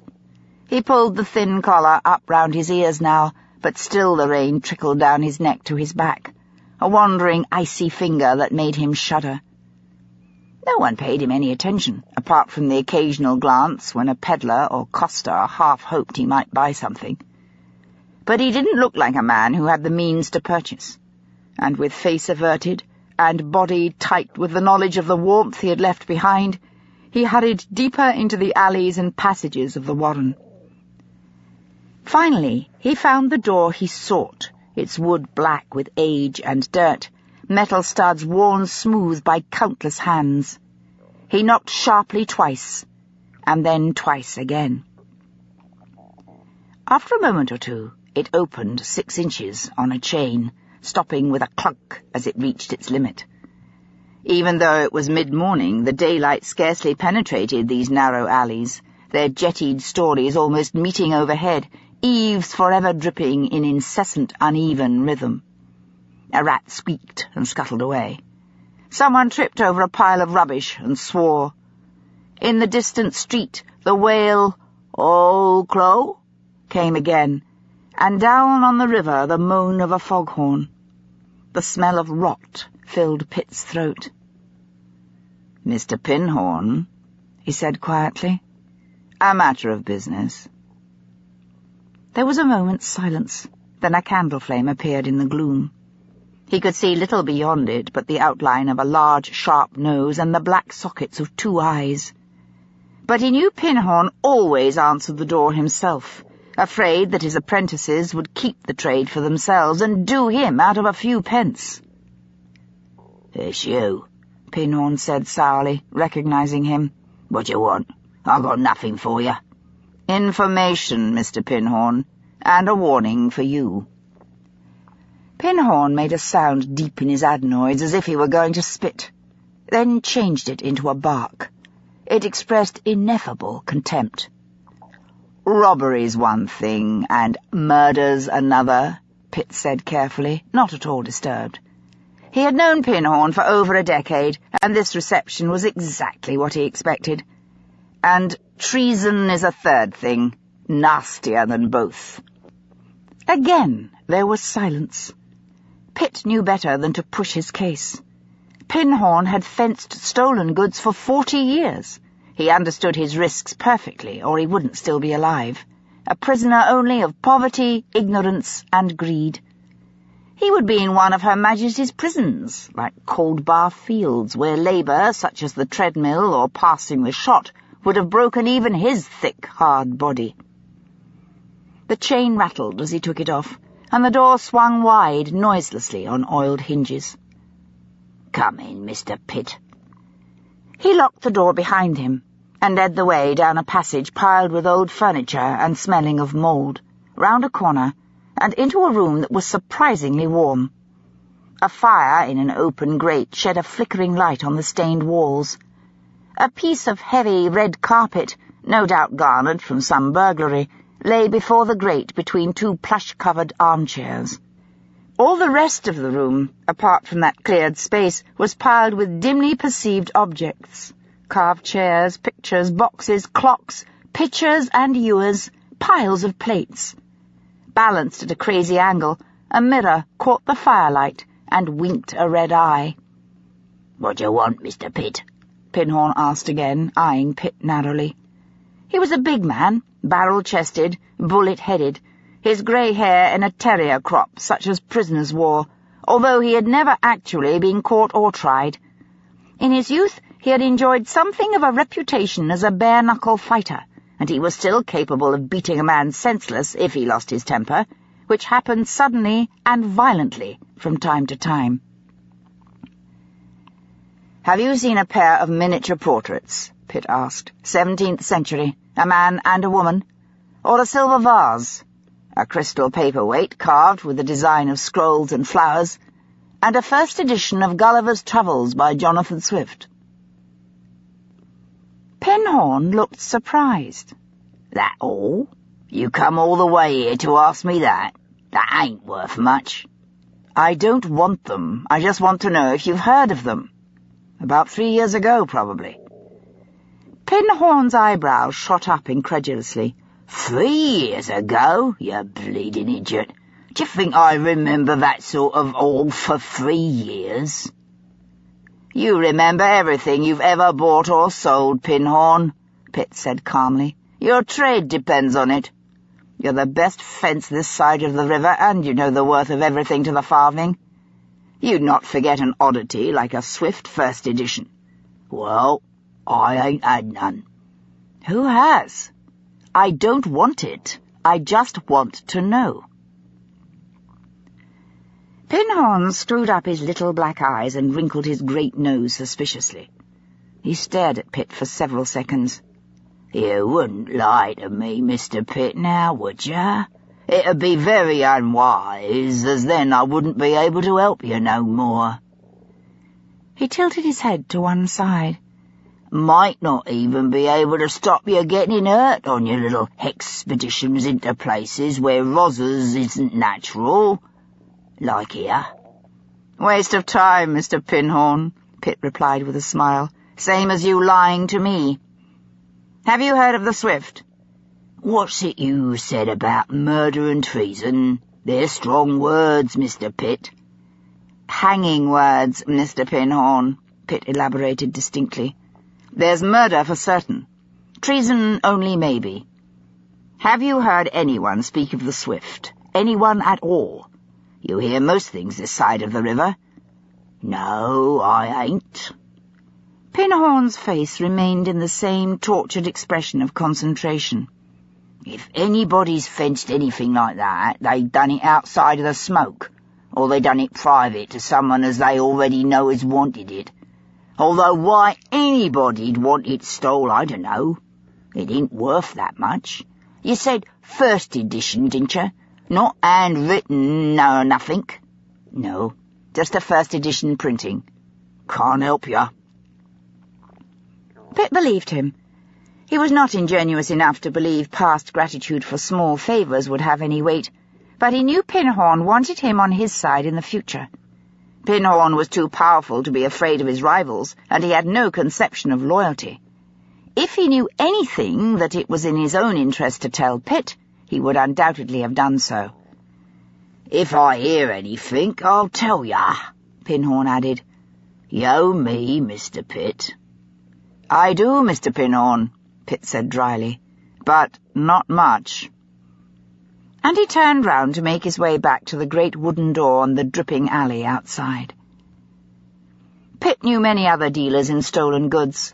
There were the dolly shops, those poorest of pawnbrokers, who lent a few pence to people desperate enough to part with even their pots and pans or the tools of their trade in order to buy food.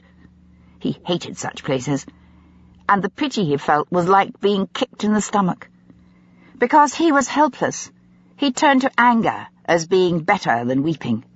He wanted to shout at the rich, at Parliament, at anyone who was comfortable, or who was ignorant of these tens of thousands who clung to life by such a frail and dangerous thread, who had not been bred to afford morality, except of the crudest sort. This time he was free to avoid them, along with the thieves' kitchens, where kidsmen kept schools of children trained to steal and return the profits to them. Similarly, he didn't need to scour the slop trade, those who dealt in old clothes, rags, and discarded shoes, taking them apart and making up new articles for the poor, who could afford no better. Often even the worst rags were laboriously unravelled, and the fibre rewoven into shoddy, anything to cover those who might otherwise be naked. The articles from the York house had been taken by a thief not only of taste, but also of some literacy, and would have been fenced similarly. They were luxuries that couldn't be converted into anything useful to the patrons of dolly shops. He made his way back through the tangle of passageways uphill away from the river towards Mayfair and Hanover Close. Thieves usually worked their own areas. Since he couldn't trace the goods, the best place to start was with those who knew the patch. If it was one of them, word of the theft would probably have reached the old hands. If it had been an outsider, that too would be known by someone. The police had investigated at the time. It would be no secret. The Underworld would have its own information. It took him half an hour after reaching Mayfair to track down the man he wanted, a skinny, lopped-legged little man of indeterminate age called William Winsell, and known, contrarily, as the Stoat. He found him in the darkest corner of a tavern of particularly ill repute, staring sourly at half a pint of ale in a dirty mug. Pitt slid into the vacant seat beside him. The Stoat glared at him with outrage. "What are you doing here, bleeding crusher? Who d'you think'll trust me if they see me with the likes of you?" He looked at Pitt's fearful clothes. "D'you think we don't granny you, just 'cause you're out a twigging them dogs? Still look like a crusher, with your clean hands what never worked, and crab shells." He didn't even bother to glance at Pitt's feet, like ruddy barges. "Ruin me, you will." "I'm not staying," Pitt said quietly. "I'm going to the Dog and Duck, a mile away, to have lunch. I thought you might like to join me in, say, half an hour. I'm going to have steak and kidney pudding. Hot. Mrs. Billows does that a treat.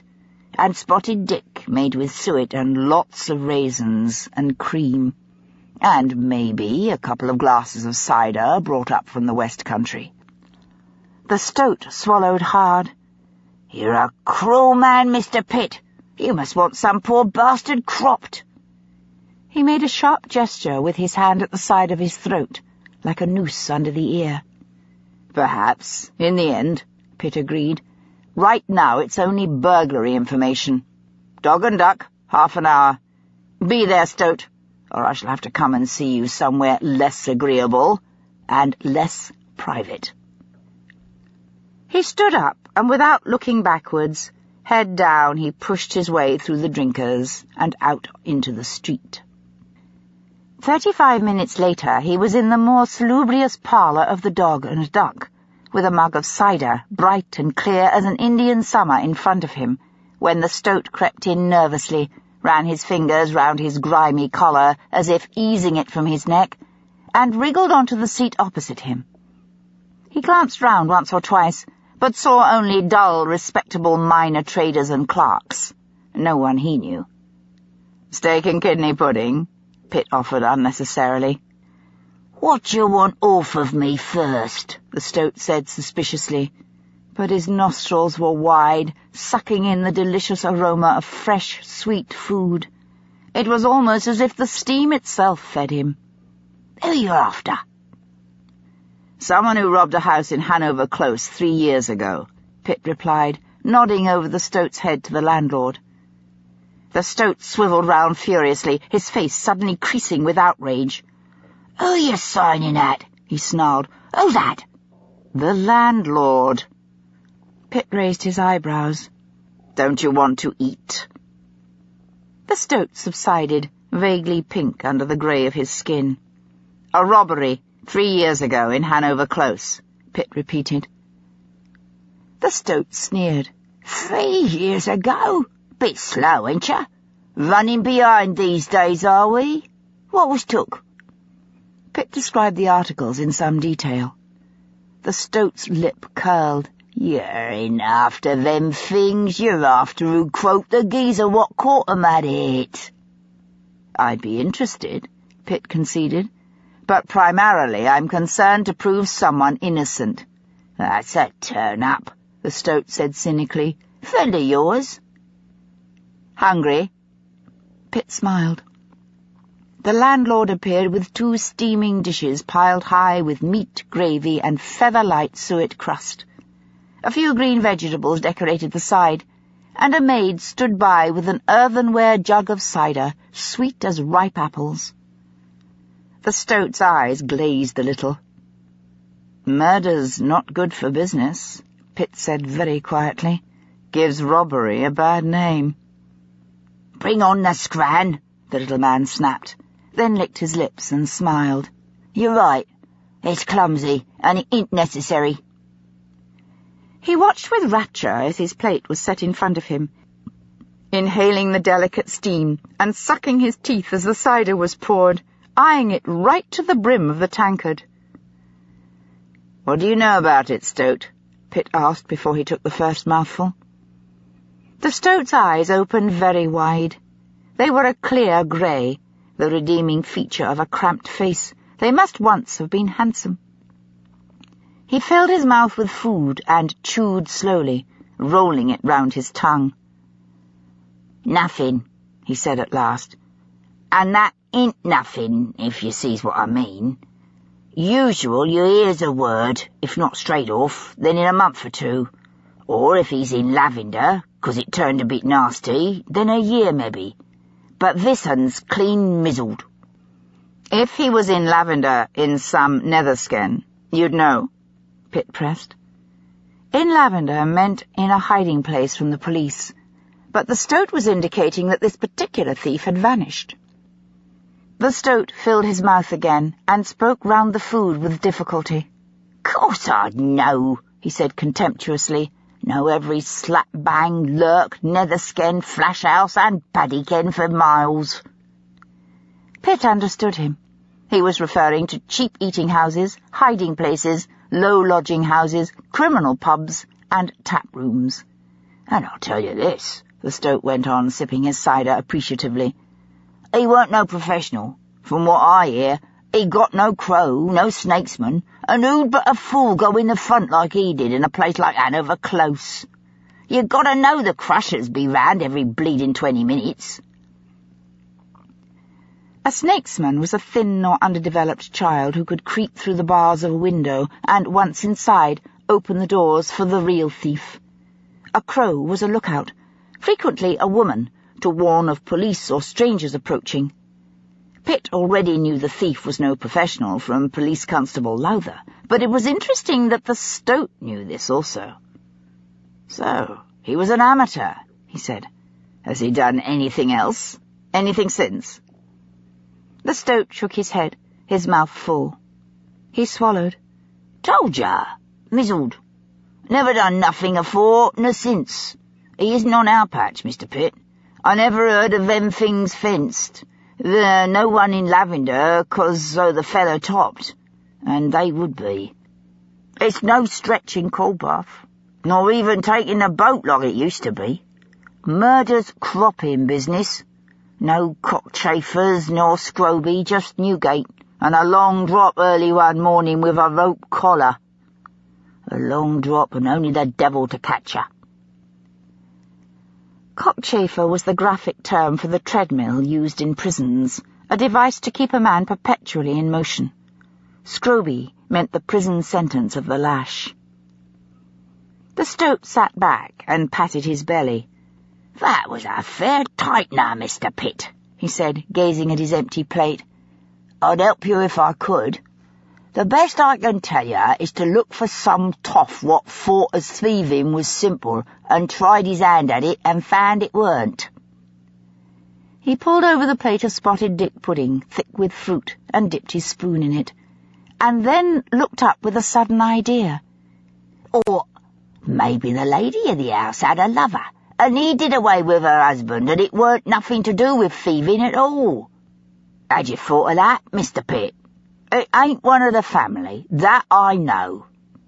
"Yes, Stoat, I had thought of it," Pitt said, pushing the cream across to him. The Stoat grinned, showing sharp, gappy teeth, and poured the cream generously.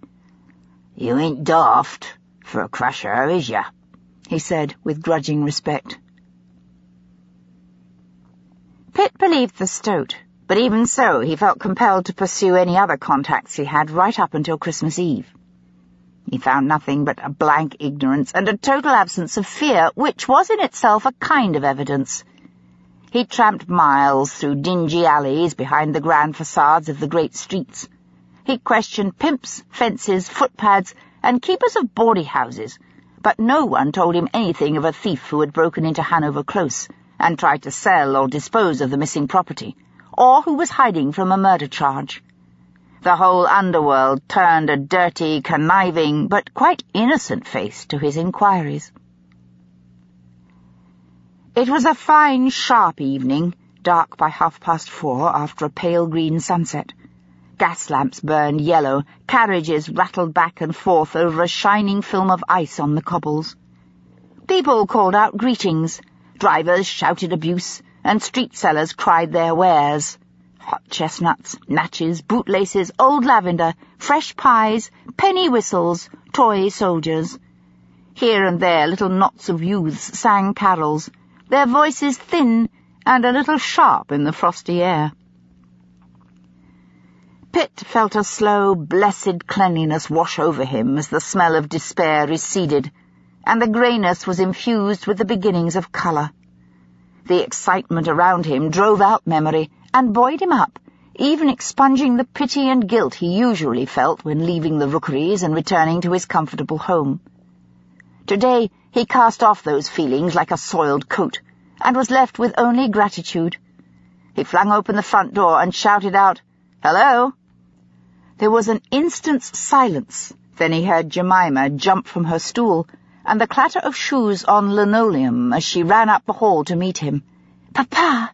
Papa! Is it Christmas Eve yet? It is, isn't it?" He threw his arms round her and lifted her high into the air. "Yes, my sweetheart, it is. It is Christmas Eve right now."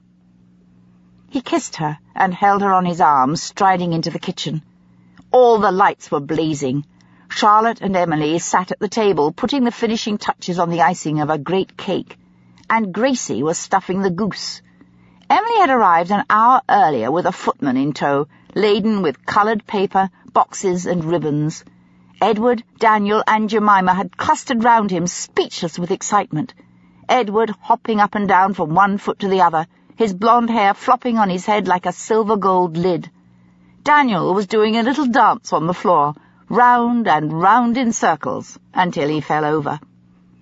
Pitt put Jemima down, kissed Charlotte, welcomed Emily, and acknowledged Gracie's presence. He took his boots off and stretched out in front of the stove, warming his feet and legs, and watched contentedly as Gracie moved the kettle over onto the hot surface and got down the teapot and his large breakfast cup.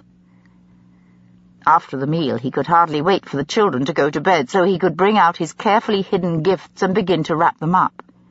He and Emily and Charlotte sat round the scrubbed kitchen table, now piled with scissors, bright paper, and pieces of ribbon and string.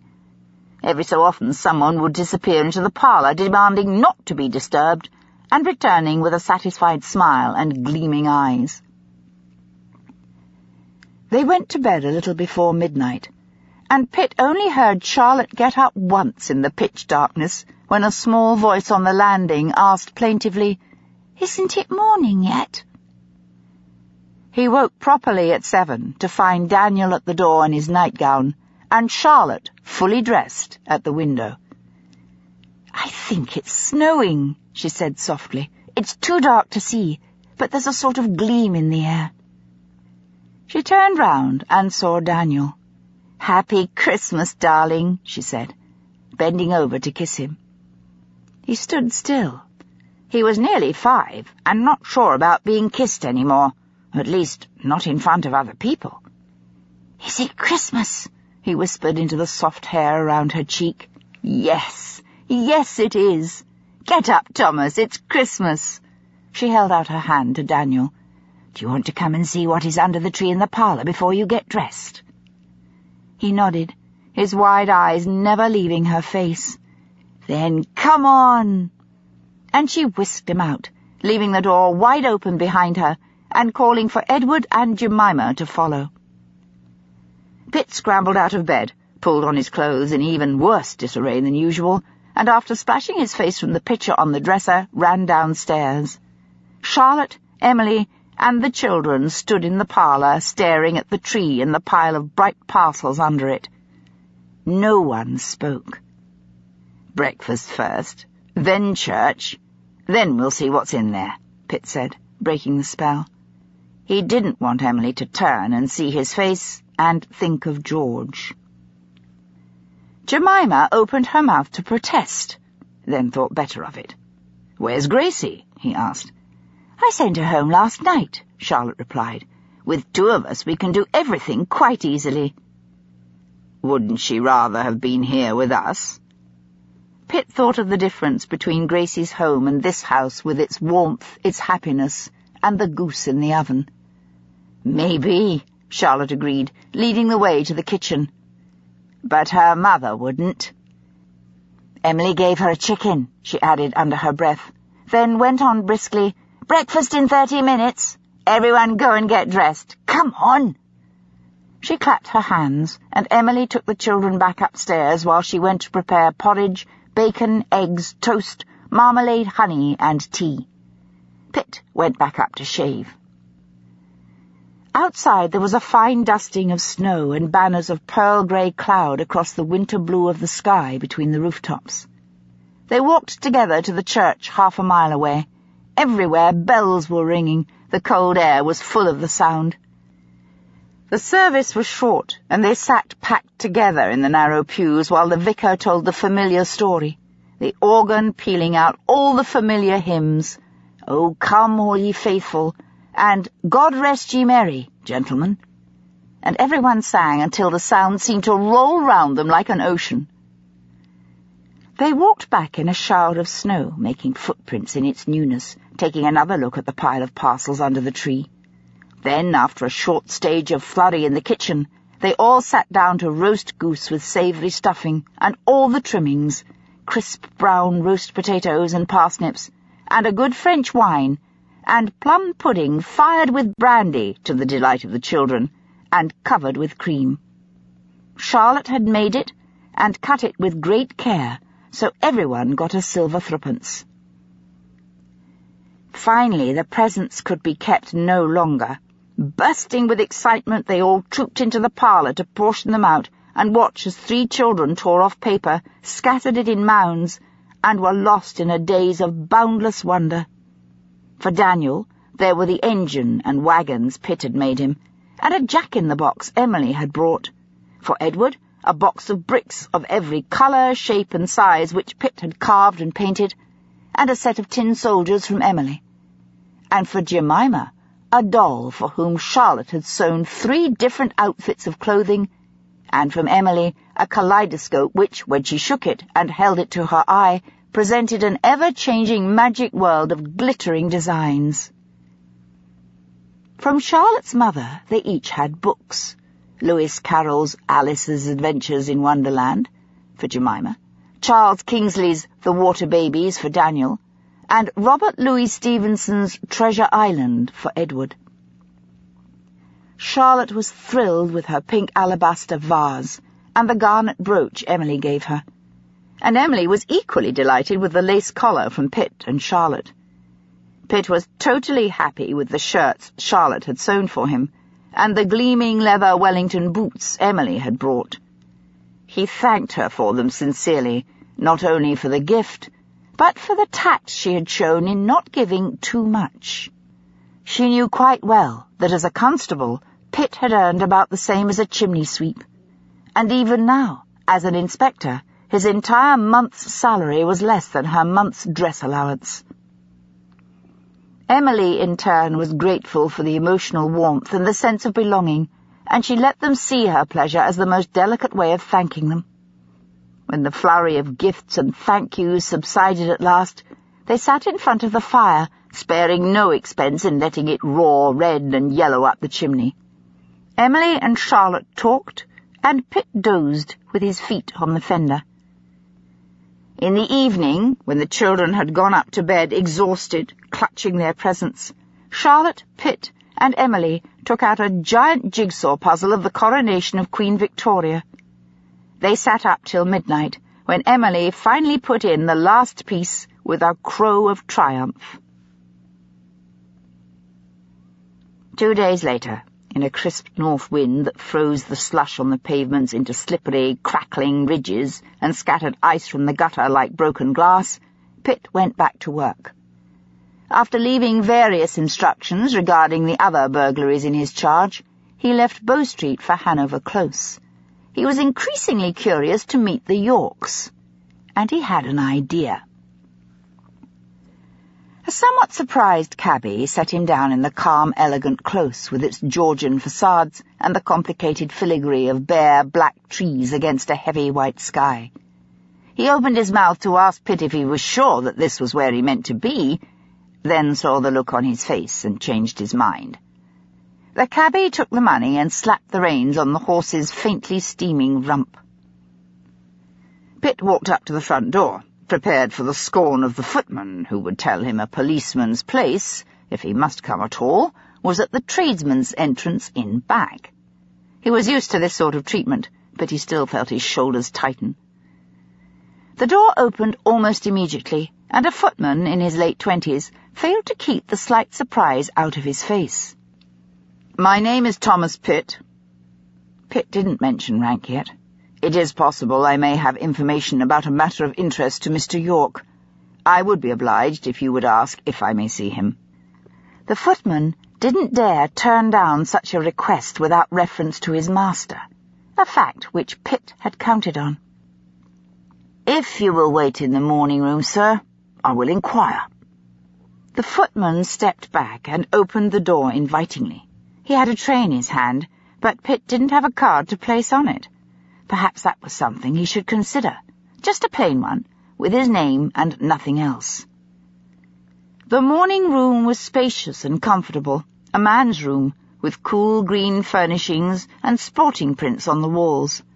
There were leather-bound books in 2 glass-fronted cases, and a rather fine sphere on a table by the window, with all the nations of the empire marked in red and encircled by vast reaches of Canada, Australasia, India, most of Africa, all the way up to Egypt, and islands in every ocean. An engraved brass meridian encircled it. The footman hovered. "May I tell Mr. York what the matter is in connection with?" he said earnestly. "With the death of Mr. Robert York," Pitt answered, stretching the truth only slightly. The footman found no reply to that, bowed very minutely, and left, closing the door behind him. Pitt knew he wouldn't have long to wait, and there would be little point in studying the books to learn the personalities of those in the house. Handsome books were all too often purchased for their appearance rather than their content. Instead, he rehearsed again what he intended to say, preparing himself to lie to a man for whom he felt profound pity and might well develop a liking. The Honourable Piers York appeared within 5 minutes. He was tall, with the build of a man who had been slender in his prime. Approaching 70, he held himself erect, except for a slight rounding of the shoulders, and his lean face was full of a wry, private humour which was deeply ingrained beneath the present patina of grief and the years of self-restraint. "Mr. Pitt?" he inquired, curiously, closing the door and indicating one of the armchairs in a tacit invitation. "John said you have something to say about my son's death. Is that correct?" Pitt felt more ashamed than he had expected, but it was too late to withdraw now without explaining his lie. "Yes, sir," he swallowed. "It is possible that some of the articles stolen may have been discovered. If you would give me a closer description of the vase and the paperweight." York's eyes were puzzled. The shadow of loss was there, also a gleam of something that might have been humour or irony as he took in Pitt's shining and perfectly fitted boots. "Are you from the police?" he asked. Pitt felt the heat in his face. "Yes, sir." York sat down with an elegant movement despite a faint stiffness in his back. "What have you found?" Pitt had his story prepared. He sat down opposite and avoided York's eyes as he replied, "We have found a great deal more stolen property lately, and among it are several pieces of silver and crystal." "I see." York smiled bleakly. "I can't see that it matters much now. They were not of great value. It was just a small vase. Can't really remember the thing myself. The paperweight had engraving on it, I think. Flowers or something. I wouldn't go to too much trouble, Mr. Pitt. Surely you must have more important work." There was no alternative but to say it. "It may be through the articles that we can trace the thief, and thus the man who killed your son," he explained gravely. York smiled, polite but weary. He had already divorced the matter from his emotions. "After 3 years, Mr. Pitt. Surely it will have changed hands many times since then." It was an observation, not a question. "I don't think so, sir. We have many contacts with the dealers in stolen goods." "I suppose it is necessary," York said with a sigh. "I really don't give a damn about the vase, and I'm sure my wife doesn't either. Robert was our only son. Can't we—" His words died away. Was it necessary? Would the whole charade he had planned really lead to any information about Robert York's murderer? Would it even shed light on the possible involvement of his widow? Was it not merely a further exercise in pain inflicted upon a family that was already deeply hurt? But there was something different about this crime. It wasn't a common housebreaking. He believed Pinhorn, the stoat, and all the others who said it hadn't sprung from the Underworld. Perhaps an acquaintance of the York household had turned to sudden crime, and when Robert had recognized him, the burglar had killed Robert in his panic rather than be betrayed. Or else, was it a murder first and a burglary second? Robert York had surprised his wife with a lover, and the perpetrator had taken the articles to mask the real crime. Or, worse still, perhaps it had been premeditated. There was, of course, the possibility feared by the Foreign Office, that the real theft involved papers Robert York had taken home, and not only was this murder, but also treason. "Yes, I'm afraid it is necessary," Pitt said firmly. "I'm sorry, sir, but I'm sure even in her grief Mrs. York wouldn't wish a murderer to go free when there is a possibility we may catch him." York stared at him levelly for several seconds, then stood up slowly. "I suppose you know what you're doing, Mr. Pitt?" There was no slight in his voice. He spoke as one gentleman to another. He pulled the bell rope near the door, and when the footman answered, he sent him for Mrs. York. She was several minutes in coming, but neither of them spoke again until she appeared. Pitt stood up immediately and regarded her with interest. This was the woman whose composure had so impressed Lather on the night of her son's death, and Mowbray the day after.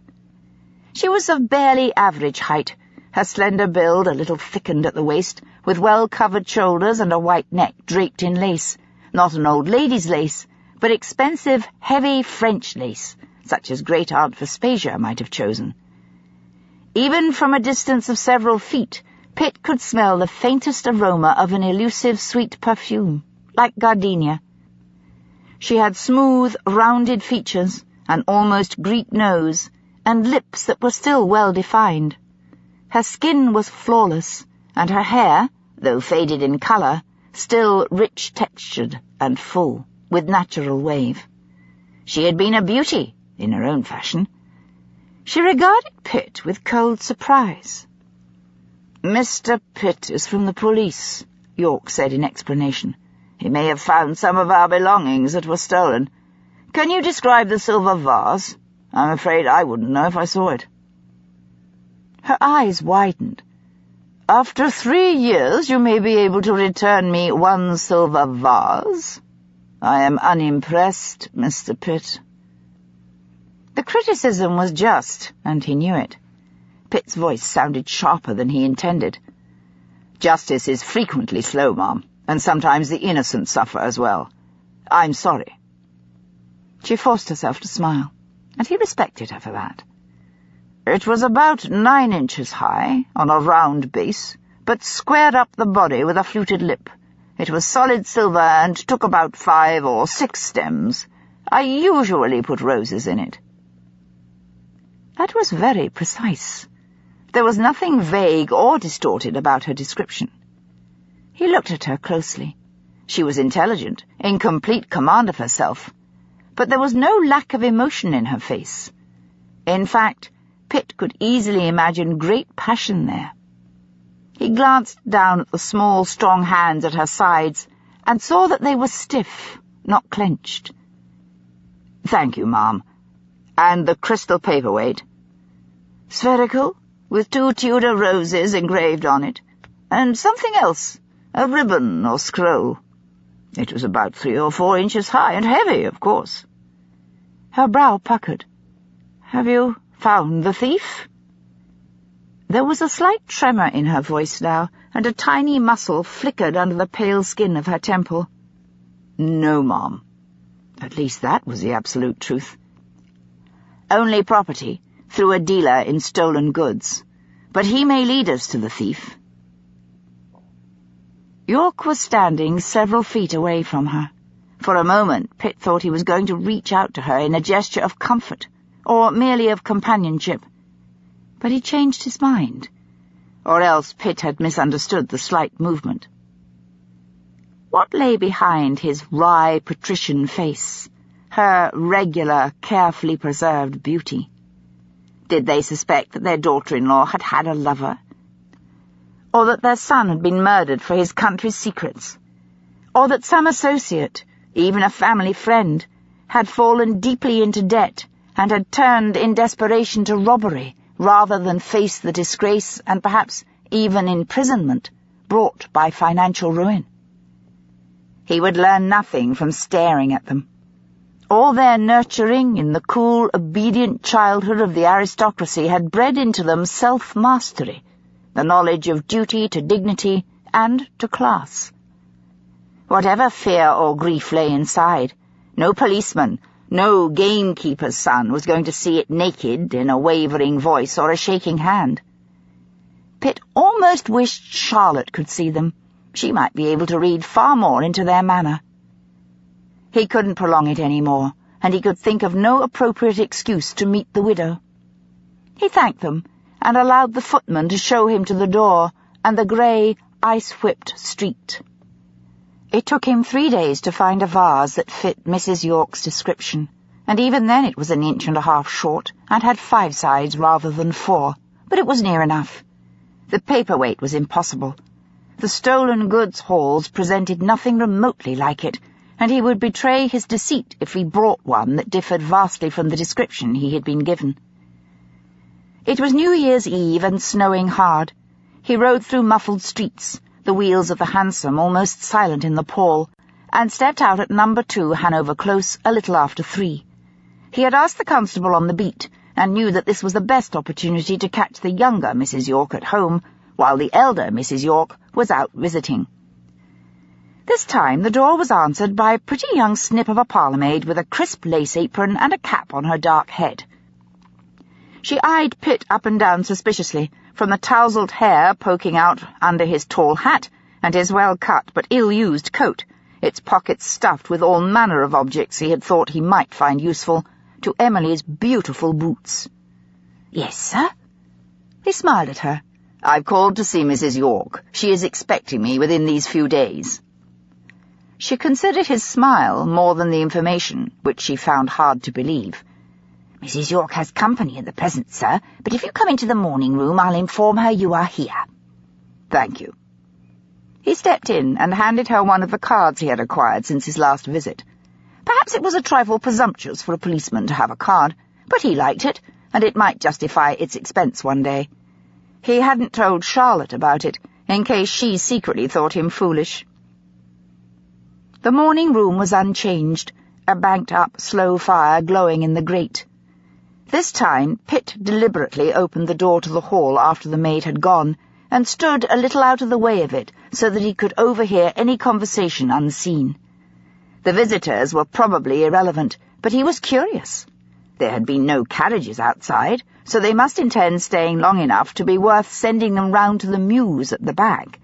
That meant more than the half-hour or so of a normal afternoon call. The misunderstanding he hoped for materialized.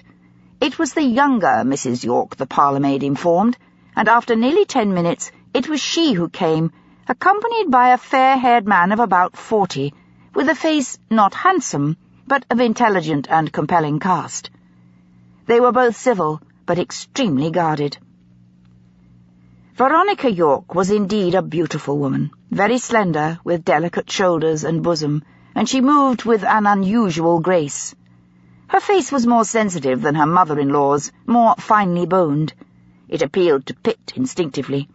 There was a haunting quality in it, and he had the impression that beneath the calm lay an intense passion, poised to break through. "Mr. Pitt," she said, with obvious doubt, "I do hope you don't mind. Mr. Danvers has accompanied me. I regret I do not recollect our acquaintance." Danvers put one arm half round her, as if he would protect her from any attack of discourtesy, but there was no hostility in his face, only caution and an awareness of her vulnerability. "I'm sorry," Pitt apologized immediately. "It was Mrs. Piers York who was expecting me. I should have made myself plainer, but I expect, if you would not mind, you could assist equally well." He took the silver vase out of his coat pocket and held it up.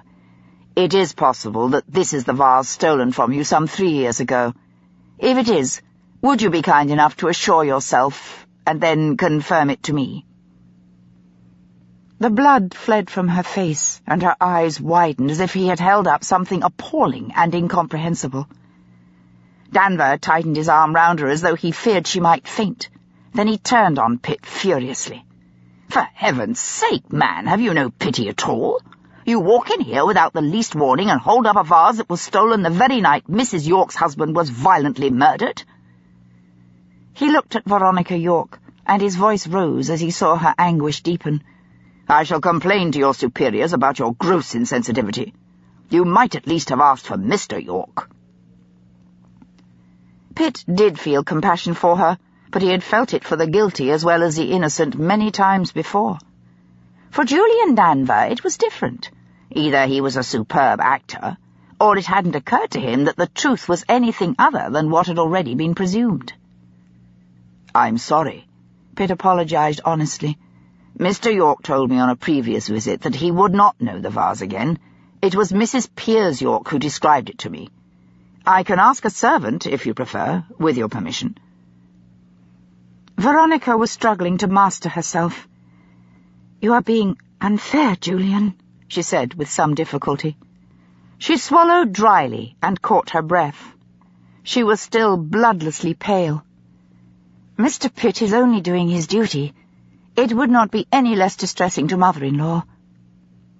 She raised her eyes to meet Pitt's, and he was struck again by the power of emotion in her. She was no mere society beauty, but a woman who would be unique and compelling anywhere. "I'm afraid I'm not sure whether it's our vase or not," she said, struggling to keep her voice in control. "I never took much notice of it. It was in the library, which is a room I did not frequent a great deal. Perhaps if you would ask one of the servants, rather than distress my mother-in-law with seeing it." "Of course." Pitt had hoped to find an excuse to speak to the servants, and this was ideal. "If you will instruct your butler or housekeeper that you have given your permission, I shall go through to the servants' quarters, and perhaps find the housemaid who dusted the library at that time."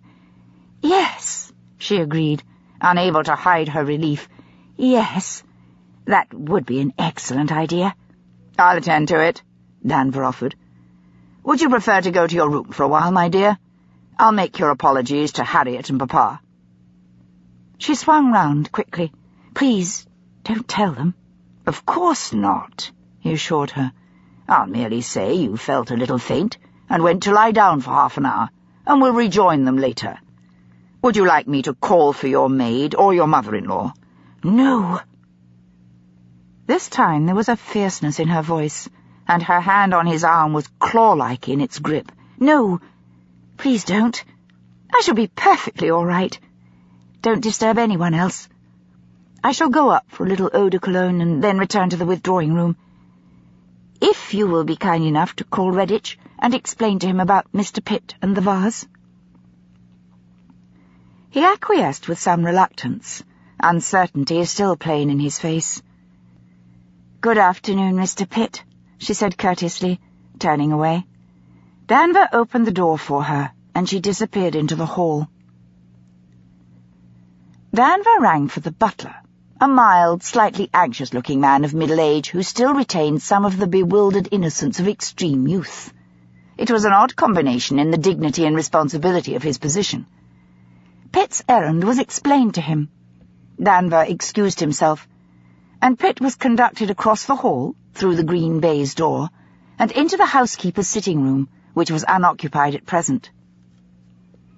"I'm not sure who was downstairs, Maid, at the time, sir," the butler said dubiously. "Most of the staff have changed since Mr. Robert was killed. I'm new myself, so is the housekeeper, but the scullery maid was here then. She might remember." "If you would," Pitt agreed. He was left for some 20 minutes to sit and wait, turning over his thoughts on Veronica York, until at last a pleasant-looking girl in her early 20s came in. She was wearing a blue stuff gown and a small white apron and cap. Obviously she was not the scullery maid. Her looks were trim and soft, and her hands were not reddened by constant water. It had been a long time since she had scrubbed a floor. The butler came with her, presumably to make sure she was discreet in her answers. "I'm Dulcie, sir," she said with a tiny bob. Policemen didn't rank a full curtsy. They were something like servants themselves. "I was the tweenie here when Mr. Robert was killed. There's only me and Mary, the scullery maid, left. Mr. Redditch said as I could help you, sir." It was a pity the butler remained, but Pitt should have expected that. Any senior servant in his position would have. "Yes, if you please." Pitt took out the silver vase again and held it up for her. "Look at this carefully, Dulcie, and tell me if it is the vase that used to be in the library, up to the time of Mr. Robert York's death." "Oh!" She looked startled. Apparently Redditch had been very fair, and told her only that she was wanted, because she had been a housemaid 3 years ago. Her eyes widened and fixed on the vase in Pitt's hand. She didn't touch it. "Well, Dulcie," Redditch prompted, "is that the vase, girl? You must have dusted it often enough." "It's very like it, sir, but I don't think that's it. Like I remember it, It had 4 sides to it, but I could be wrong. It was the best answer she could have given. It allowed him to pursue the subject. "Never mind," he said easily, smiling at her. "Just think back to what you used to do 3 years ago. Do you remember that week?" "Oh, yes," she said, her voice hushed. "Tell me something about it. Were there many visitors to the house?" "Oh, yes." Memory brought a momentary smile to her face. "There was lots of people then." The light vanished. "Of course, after Mr. Robert's death, all that stopped. Only people coming to give their condolences." "Ladies calling in the afternoons?" Pitt suggested. "Yes, most days, either on Mrs. Piers or Mrs. Robert. There was usually one of them in, and one out paying visits herself." "Dinner parties?" "Not very often. More often they dined out or went to the theatre." "But some came here?" "Of course." "Mr. Danvers?" "Mr. Julian Danvers and his father, Mr. Jared, and Miss Harriet," she replied quickly. "And Mr. and Mrs. Asherson." She mentioned 6 more names, which Pitt wrote down under the disapproving eye of the butler. "Now, see if you can recall a particular day," he went on, "and go through your duties one by one." "Yes, sir." She looked at her folded hands and recited slowly. "I got up at 5:30 and came downstairs to clean out all the grates, taking out the cinders to the back. Mary'd give me a cup of tea. Then I'd make sure all the hearths was clean and things blacked as should be, and the brasses, fire dogs and the like polished. And I'd lay the fires and light them, so when the family came down, the rooms'd be warm. I'd make sure the footman brought in the coals and the scuttles was full. Sometimes you have to be behind them all the time. Then after breakfast I'd start dusting and cleaning." "Did you clean the library?" He had to press for an identification to justify his position. "Yes, sir." "Sir? I remember now. That's very like the vase we had, but it in it." "You're sure?" the butler put in sharply. "Yes, Mr. Redditch, that ain't our vase, I'd swear to it." "Thank you." Pitt could think of nothing else to ask. At least he had some names and could begin looking for a possible amateur thief. He stood up and thanked them. Redditch relented. "Would you like a cup of tea in the kitchen, Mr. Pitt?" Pitt accepted immediately. He was thirsty, and he would very much like a hot cup of tea. He would also like an opportunity to observe as many of the servants as he could. Half an hour later, after 3 cups of tea and 2 slices of Madeira cake, he went back to the main hallway and opened the library door. It was a gracious room, lined with bookshelves on 2 sides, the third taken up with windows from floor to ceiling, curtained in rust-red velvet. On the 4th side was a huge marble fireplace flanked by semicircular tables inlaid with exotic wood. There was a massive desk in oak and green leather, its back to the windows, and 3 large leather-covered armchairs. Pitt stood in the middle of the floor, imagining the scene on the night Robert York was killed. He heard a slight sound behind him, and turned to find the maid, Dulcie, in the doorway. As soon as he saw her, she came in. Her brow was puckered, and her eyes bright. "There was something else?" he asked quickly, sure he was right. "Yes, sir. You asked about guests, people calling here." "Yes." "Well, that week was the last time I saw her, or anything belonging to her." She stopped, biting her lip, suddenly uncertain whether she should be so indiscreet. "Saw who, Dulcie?" He must be gentle, not attach too much importance to it and frighten her. "Saw who?" "I don't know her name. The woman what wore the cerise-coloured gowns. Always something of that shade. She weren't a guest. At least, she never came in the front door with other people, and I never saw her face, except that one time in the light from the gas lamp on the landing. There she was one moment and gone a second later. But she wore cerise, always, either a gown or gloves or a flower or something. I know Miss Veronica's things, and she hadn't nothing that colour. but I found a glove one day in the library, half under one of them cushions." She pointed to the furthest chair. "And once there was a piece of ribbon." "Are you sure they weren't the elder Mrs. York's?" "Oh, yes, sir. I knew the ladies' maids then, and we talked about the mistress's clothes. It's a hard colour, that. I know, as neither of them wore it. It was the woman in Sice, sir, but who she was, I swear I don't know, except she came and went like a shadow, like no one should see her, and I haven't seen her since that week, sir. I'm sorry as it weren't the right vase, sir. I wishes you could catch whoever done it. It ain't the silver. Mr. Piers says as you can always get money from the insurance, like he did when Mrs. Loretta lost her pearls with a sapphire clip." She bit her lip and suddenly stopped. "Thank you, Dulcie." Pitt looked at her worried face. "You did the right thing to tell me. I shan't repeat it to Mr. Redditch unless I have to. Now, show me to the door, and no one will notice your being here." "Yes, sir. Thank you, sir. She hesitated a moment, as if she would say more, then changed her mind and bobbed a brief curtsy before leading him out across the large hall and opening the front door. A moment later he was outside in the silent close. Ice crack. He was to provide the family connections and she the money. But of course, Emily herself was many times wealthier than Tassie March, now she had inherited George's estate. And that ugly thought must be forgotten. She was a wealthy widow. The fortune hunters would begin to come, circling like vultures round the dying, waiting their turn. Not too soon, or they would appear unseemly and spoil their chances. Not too late, or they would be beaten to the prize. The thought was so repellent it was sickening. Her first time in the marriage market, Emily had enjoyed the game. She had everything to win, and she had won. She had deserved to. She had played the game superbly. She had all the innocence and arrogance of inexperience. Now she felt so much less sure of herself. She had tasted failure very recently, and she had everything to lose. Was Veronica York in the same position? Had she turned over these same thoughts in her mind? Her husband had been murdered, and presumably she was heir through him to whatever fortune the Yorks possessed.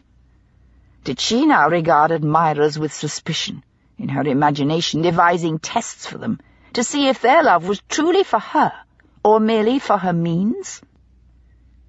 What monumental arrogance! Jack Radley had never mentioned marriage, nor given Emily the slightest indication that it was what he intended or wished.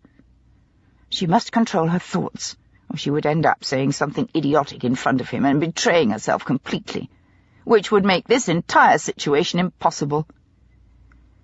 If only there were an urgent crime that she and Charlotte could come to grips with, something real and undeniably important that would drive all this ridiculous speculation and dreaming out of her mind. How could any woman of the least intelligence occupy all her thoughts with giving orders to servants who knew perfectly well what to do anyway? The parlour maid could have easily organized the running of a household for one woman and a small boy. So it was with very mixed and somewhat turbulent emotions that Emily greeted the butler the following morning when he came into the withdrawing-room to announce that Mr. Jack Radley presented his compliments. He was in the morning-room, and wished to know if Lady Ashworth would receive him. She swallowed, and sat still for a moment, composing her features. It wouldn't do for the butler to see her confusion. "What an odd time to call," she said casually. "There is a matter he was looking into for me. Perhaps he has some news. Yes, Wainwright, ask him to come in." "Yes, milady." If Wainwright noticed anything at all, it was absent from his smooth face. He turned slowly and went out of the room as though he were part of a procession. He had been with the Ashworths since he was a boy, and his father before him, as head gardener. Emily still felt uncomfortable around Wainwright. Jack came in a moment later, unhurriedly, as decorum required, but there was a lightness to his step, and his face was eager. As always, he was fashionably dressed, but he wore his clothes with such ease his elegance seemed a happy accident rather than something contrived. It was a look men paid fortunes to achieve. He hesitated on the edge of telling her she looked well, discarding that lie in favour of a fleeting smile and the truth. "You look as bored as I am, Emily. I hate January, and it's almost here. We must do something terribly interesting to make it pass quickly while we are too occupied to notice." In spite of herself, she was moved to smile. "Indeed. And what do you suggest? Pray, do sit down." He obeyed with elegance and looked at her candidly. "We must pursue our detecting," he replied. "Surely Charlotte will go back to the Yorks, won't she? I got the distinct impression she was as keen as we were. In fact, was it not her idea?" It was the ideal excuse, and Emily seized it without thinking. "Yes, it was. I'm sure she would welcome a chance to call again." She didn't need to add that it would require Jack's assistance. They both knew that. No single woman in the position Charlotte had pretended to would press such an acquaintance herself. And anyway, Charlotte had not the financial means even to come in a carriage, let alone suitably dressed. Emily could provide those things, but not an escort. Charlotte must be prompted, in case she had forgotten about the Yorks in the excitement of Christmas. "I will send her a note," she added aloud. "And it is always possible Pitt will learn something further, so we should keep abreast of that, too." Jack looked thoughtful, gazing at the floor. "I have tried, extremely discreetly, to sound out one or two acquaintances about the Danvers, but I discovered very little. The father, Garrod Danver, is fairly senior in the Foreign Office, which may be how they came to know the Yorks so closely. Although society is surprisingly small. Everyone knows everyone else, at least by sight or repute, if not to speak to. But of course, that is a different thing from calling upon them. There were 2 sons. One was killed in the Indian Army some time ago. The other is Julian Danver, who may or may not marry Veronica York, depending upon Pitt's inquiries." Emily gave a little snort of irritation. She was developing an empathy with Veronica York, which made the concern about her reputation all the more infuriating. "I wonder if anyone has bothered to consider whether he is good enough for her," she said tartly. Instantly, Emily regretted the words. She would have bitten her tongue rather than say something so betraying of her own loathsome suspicions. Please God, he wouldn't make the connection. She opened her mouth to rush into speech and smother it, then was afraid he would realize that was what she was doing. Instead, she brazened it out. Jack looked a little startled.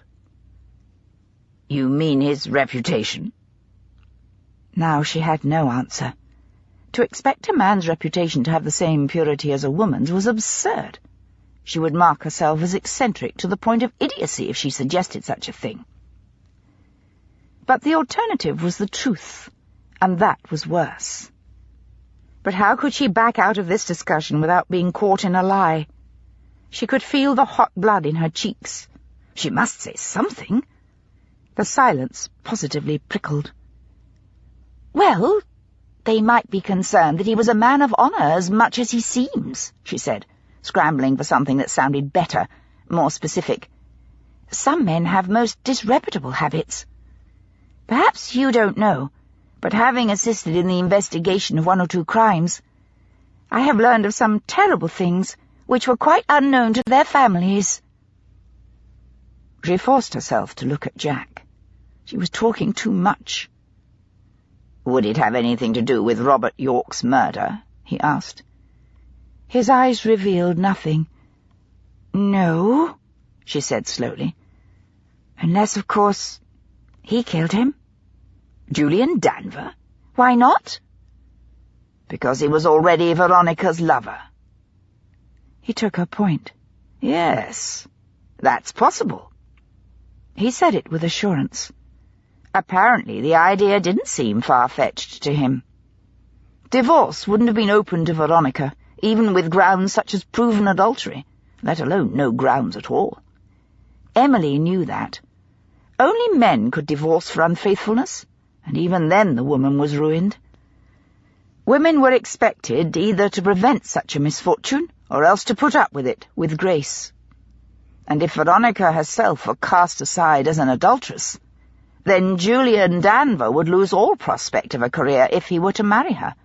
In fact, they wouldn't even be received in society. To all intents and purposes, they would cease to exist. "Do you suppose he was so infatuated with her that he lost his head, his morality, enough to do that?" she asked. Not because she thought Jack could possibly know, but because she wanted to test his opinion of Veronica. Did he see her as a woman who could inspire such a reckless passion? The answer was one she had feared. "I don't know Danvers," he answered seriously, "but if he was capable of it, then Veronica would be just the woman to waken such a feeling." "Oh!" Emily's voice was tight, a little high. "Then we had better pursue the matter forthwith, for justice's sake, if nothing else." She sounded businesslike, very crisp. "I shall write to Charlotte to follow up on the invitation to visit the winter exhibition, and you must do what you can to obtain an invitation for her to meet the rest of the people who might be involved." Her frustration boiled up suddenly and erupted despite her intentions. "I wish I were not shut up here like a hermit. It's damnable. I could do so much more if only I were free to socialize. Oh, hellfire!" He looked startled for a moment, but there was laughter in his eyes. "I don't think you're ready for the Honourable Mrs. Piers York's withdrawing room yet, Emily," he said wryly. "On the contrary," she snapped, her face hot. "I'm over-ready." But there was nothing she could do, and her choice lay between accepting it with a good grace or an ill one. After another few minutes of general chatter, Jack took his leave with a commission to contrive the necessary invitation. Emily was left alone again to go over and over in her mind all that she had said, changing a word or two, an inflection here and there to make it more gracious, less revealing. She wished she could go back and conduct the whole meeting again, and this time be more casual, perhaps occasionally say something witty. Men liked women who amused them, as long as they were not too clever or too spiteful. Could she possibly be in love with Jack? That would be indecent so soon after George's death. Or was it just that she liked him, and she was bored, and so crushingly lonely? It was 6 days later, past New Year's, and into January with all its bleak and desperate cold, snow lining the streets, and freezing fog creeping up like a white presage of death, clogging the throat, devouring light, distorting sound, and isolating each person who ventured out into it, when Emily's carriage called for Charlotte in the late afternoon. It took her to Emily's house, where she changed into a royal blue silk dinner gown, while Emily and her maid fussed over her. Then, wrapped in wool and fur, she rode in Jack's carriage to the house of Garrard Danvers and his family in Mayfair, at the farther end of Hanover Close. The carriage moved slowly through the swirling fog, and Charlotte could barely see the faint luminescence of gas lamps above. One moment clear yellow, and the next swathed and blinded with dirty white rags of vapour. She was glad when they pulled up, and it was time to begin being Elizabeth Barnaby again. It was easier to take the plunge into activity than to sit hunched up in the dark, turning it over in her mind, and worrying about all the things that might go wrong. If they were to catch her out, how could she possibly explain herself? It would be ghastly. She would be stuck there, wriggling like a moth on a pin, while everyone stared at her and thought how absurd and tasteless she was. She would have to say she had lost her wits. It was the only possible excuse. And even if she were entirely successful in duping them, would she discover anything at all that could shed any light on Robert York's death? Perhaps this whole attempt was nothing to do with Robert or Veronica York, but was merely a silly farce to take Emily's mind off her boredom, and an opportunity for Charlotte to make some judgment on Jack Radley, and only a temporarily successful attempt at that. The carriage door was open, and the footman was waiting to hand her down. She stepped out, glad of his grip for a moment or two as the cold, acrid air hit her like wet muslin. Then she went quickly up the steps and into the wide, warm hallway. There was no time to look at the furnishings or the pictures besides the flight of stairs that swept upwards to the landing. The butler took her coat and muff, and a maid held open the door into the withdrawing room.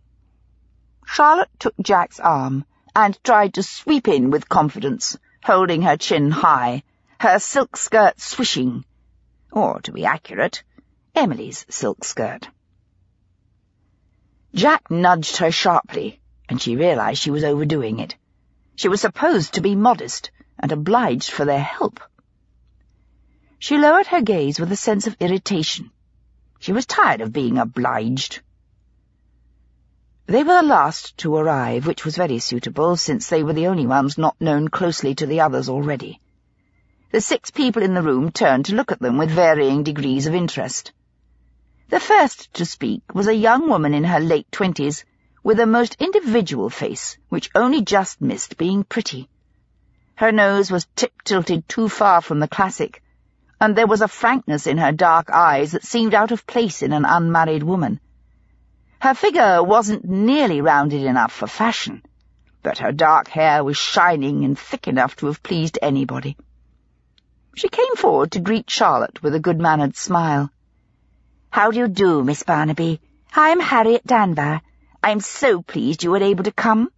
Are you finding London agreeable, apart from this wretched weather?" "How do you do, Miss Danvers?" Charlotte replied courteously. "Oh, yes, thank you for asking. Even in this fog it is such a nice change from the country, and people are so kind." A tall, lean man with an aquiline, highly ascetic-looking face came forward from where he had been half-sitting on the back of a huge armchair.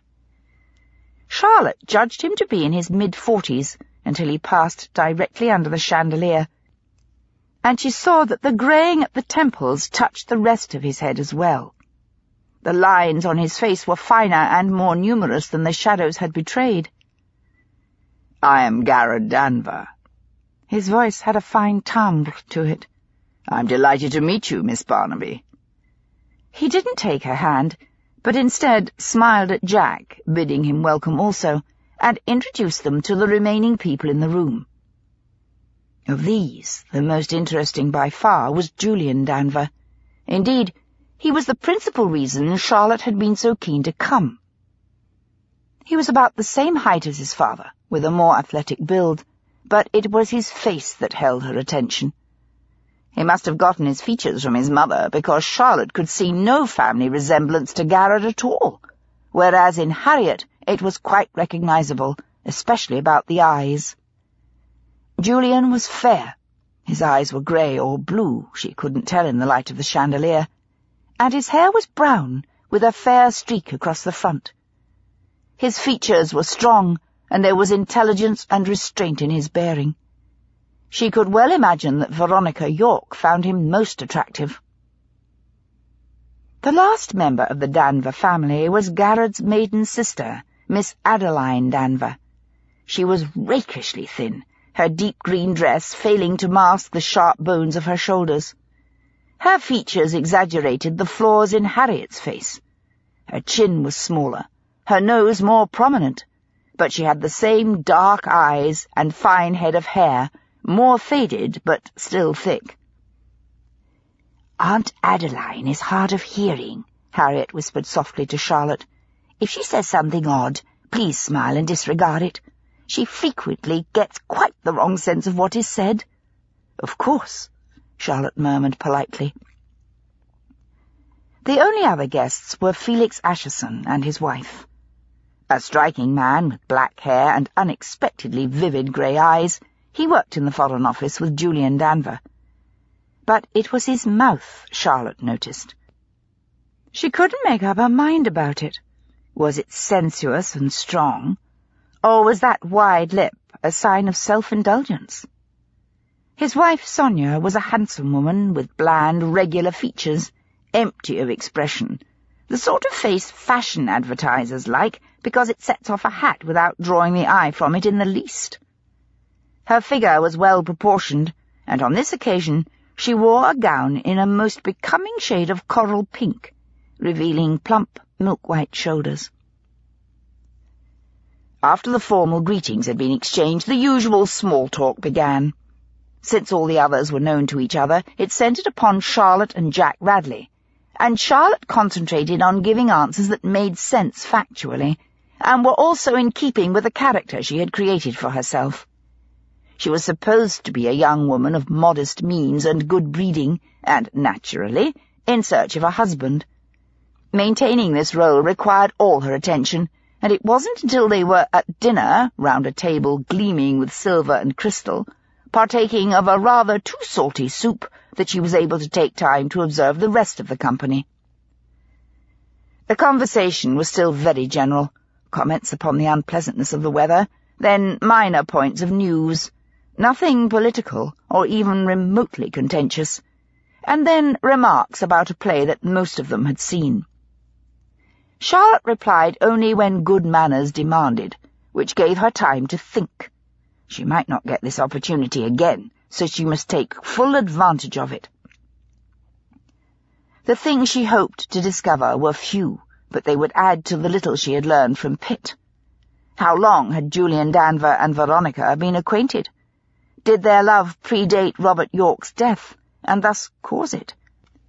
Was Julian Danvers an ambitious man, either in his profession or socially? Was there a noticeable difference in their financial status, so that money might have been a motive, either for Veronica or for him?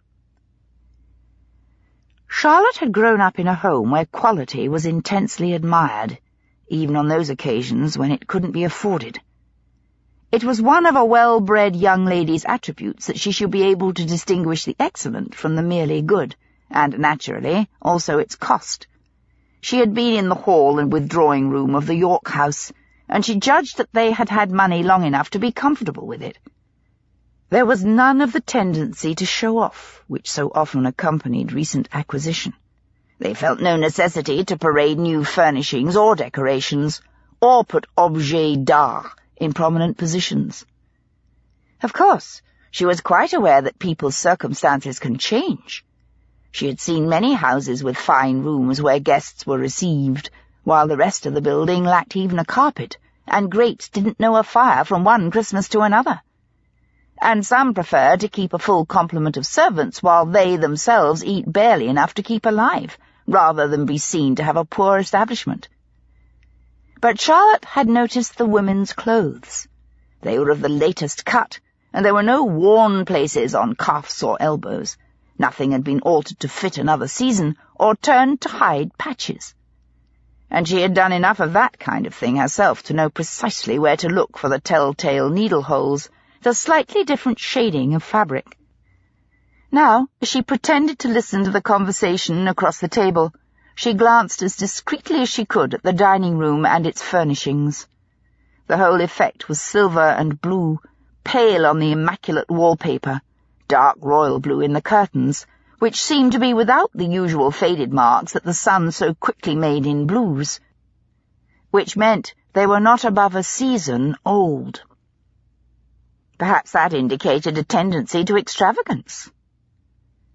There was a painting of a Venetian scene on the wall opposite her, but Charlotte couldn't tell whether it was excellent or merely agreeable. The table itself was mahogany, or at least the legs were. The top was completely covered by crisp damask of heavy quality. The chairs and two sideboards were of the Adams style, and might well be genuine.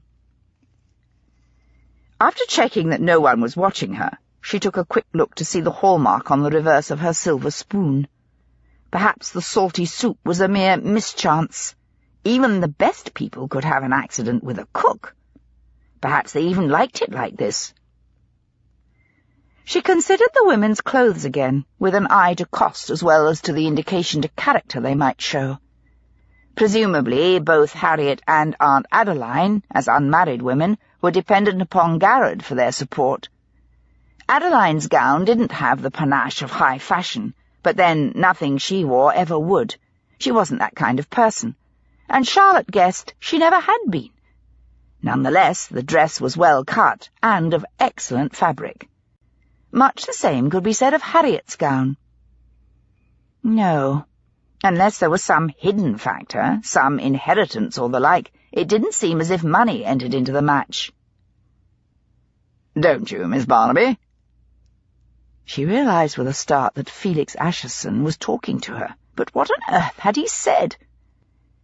"I find Mr. Wagner's operas a little long-winded, and I am tired some time before the end," he repeated, looking at her with a slight smile. "I prefer something rather closer to life, don't you? I don't care for all this magic." "I'm not surprised," Aunt Adeline put in suddenly before Charlotte had time to find an answer. "There's enough of it we can't avoid as it is." Everyone stared at her, and Charlotte was totally confused. The remark seemed to make no sense. "He said magic, Aunt Addie," Harriet said quietly. "Not tragic." She didn't seem in the least put out. "Oh, really? I don't care for the magic element very much. Do you, Miss Barnaby?" Charlotte swallowed. "I don't think so, Miss Danvers. I'm not sure that I ever met with it." Jack coughed discreetly into his napkin, and Charlotte knew he was laughing. Julian smiled and offered her more wine. A footman and 2 maids served the fish course. "Unrequited love seems to be the theme of a great many operas and plays," Charlotte said to break the silence. "In fact, it is almost a necessity." "I suppose it is something most of us can imagine, even if we have been fortunate enough not to feel it," Julian answered. "Do you think such tales are true to life?" Charlotte asked gently, watching his face for sympathy or contempt. He gave her the courtesy of a thoughtful answer. "Not in detail. Drama has to be condensed, or, as Felix says, it becomes too boring. Our attention is short. But the emotions are real, at least for some of us." Suddenly he stopped and looked down at the table, then quickly up again at her. In that moment she found herself liking him. He had said something he hadn't meant to, but she was certain his embarrassment wasn't for himself. There was no anger or resentment in it at all, but for someone else at the table. "My dear Julian," Garrod said irritably, "you are far too literal. I don't suppose Miss Barnaby intended anything so grave." "No, of course not," Julian agreed quickly. "I apologize." Charlotte was intensely aware that they were talking about something real and known to both of them. It had to be either Adeline or Harriet. Harriet was past the age when one might have expected a personable and well-bred woman of sound financial prospects to marry. Why hadn't they arranged a suitable match for her? Charlotte smiled charmingly. Her warmth was quite truly felt. "Indeed. I was only thinking, as you were, that too much magic or coincidence spoils one's belief in the story, and therefore one's emotional rapport with the characters. It was quite a trivial remark." She plunged on. "Mrs. York has been kind enough to invite me to go and view the winter exhibition at the Royal Academy with her. Have any of you been yet?" "I went," Sonia Asherson said mildly, "but I can't say that I recall anything in particular." "Any portraits?" Aunt Adeline inquired. "I love faces." "So do I," Charlotte agreed. "As long as they are not idealized, so that all the flaws are removed. I often think the true character lies in those lines and proportions that depart from the classic, where the individuality is revealed, and the marks of experience." "How perceptive of you," Aunt Adeline said with sudden pleasure, and for the first time she looked with interest directly at Charlotte. Charlotte realized at once what a vivid creature lived inside the thin, rather quaint exterior. How shallow to judge from smooth, conventional looks, like Sonia Asherson's. Instinctively her eyes went to Felix. How trivial of him to have preferred a bland creature like Sonia, rather than someone unconventional but full of feeling, like Harriet. But perhaps he didn't. She had no right to assume he was happy. Anything might lie behind Felix's polished manners and elusive face. This was another line of thought altogether, Charlotte reminded herself, and nothing to do with Veronica York or Robert's death. "It was so kind of Mrs. York to invite me to accompany her," Charlotte repeated a little abruptly. She must keep the conversation to the point. "Do you know? Does she paint? I like portraits, but I love those delicate watercolour pictures some travellers make so clearly, and with such sensitivity that you could imagine yourself there. I recall some wonderful pictures of Africa. I could almost feel the heat on the stone, so well was it drawn." They were all looking at her now. Right round the table their faces were turned towards her. Sonia Asherson was clearly surprised at her sudden garrulity, while Felix seemed amused. Harriet was looking, but not listening, her thoughts elsewhere. Garrard gazed at Charlotte politely. Only Aunt Adeline had a brightness in her eyes that followed her sentiment. Jack was uncharacteristically silent. Apparently he was going to leave the field to her. It was Julian who answered. "I don't think she does paint. We've never spoken of it." "Have you known her long?" Charlotte asked, trying to be artless and wondering immediately if she had been too blunt. "I imagine in the diplomatic service you must have travelled." "Not to Africa," he said with a smile, "but it is something I should like to do." "Far too hot," Felix said with a grimace. "I can understand you'd rather not," Aunt Adeline said with a sharp glance at him. "But it might be an excellent thing all the same." Harriet caught her breath. Her fingers round the stem of her wine-glass were so tight the knuckles paled. In that instant a dozen memories flooded back to Charlotte of how she had felt before she had met Thomas, when she was still in love with Dominic, her eldest sister's husband. She remembered the agonizing fear, the hopelessness of being left out, the wild moments of imagined intimacy, a glance, an accidental touch, the singing heart when he seemed to take extra care speaking to her, the tenderness she thought she saw, and underneath it all, the cold, sane despair. But she wouldn't have dreamed of marrying anyone else, no matter what efforts her mother made. Was this not what she was seeing now in Harriet's lowered eyes, pale lips, and hot cheeks? "He didn't say he would rather not, Aunt Addie," Julian corrected. "He said it was far too hot. I presume he meant for Veronica to accompany me." Aunt Adeline dismissed the idea with scorn.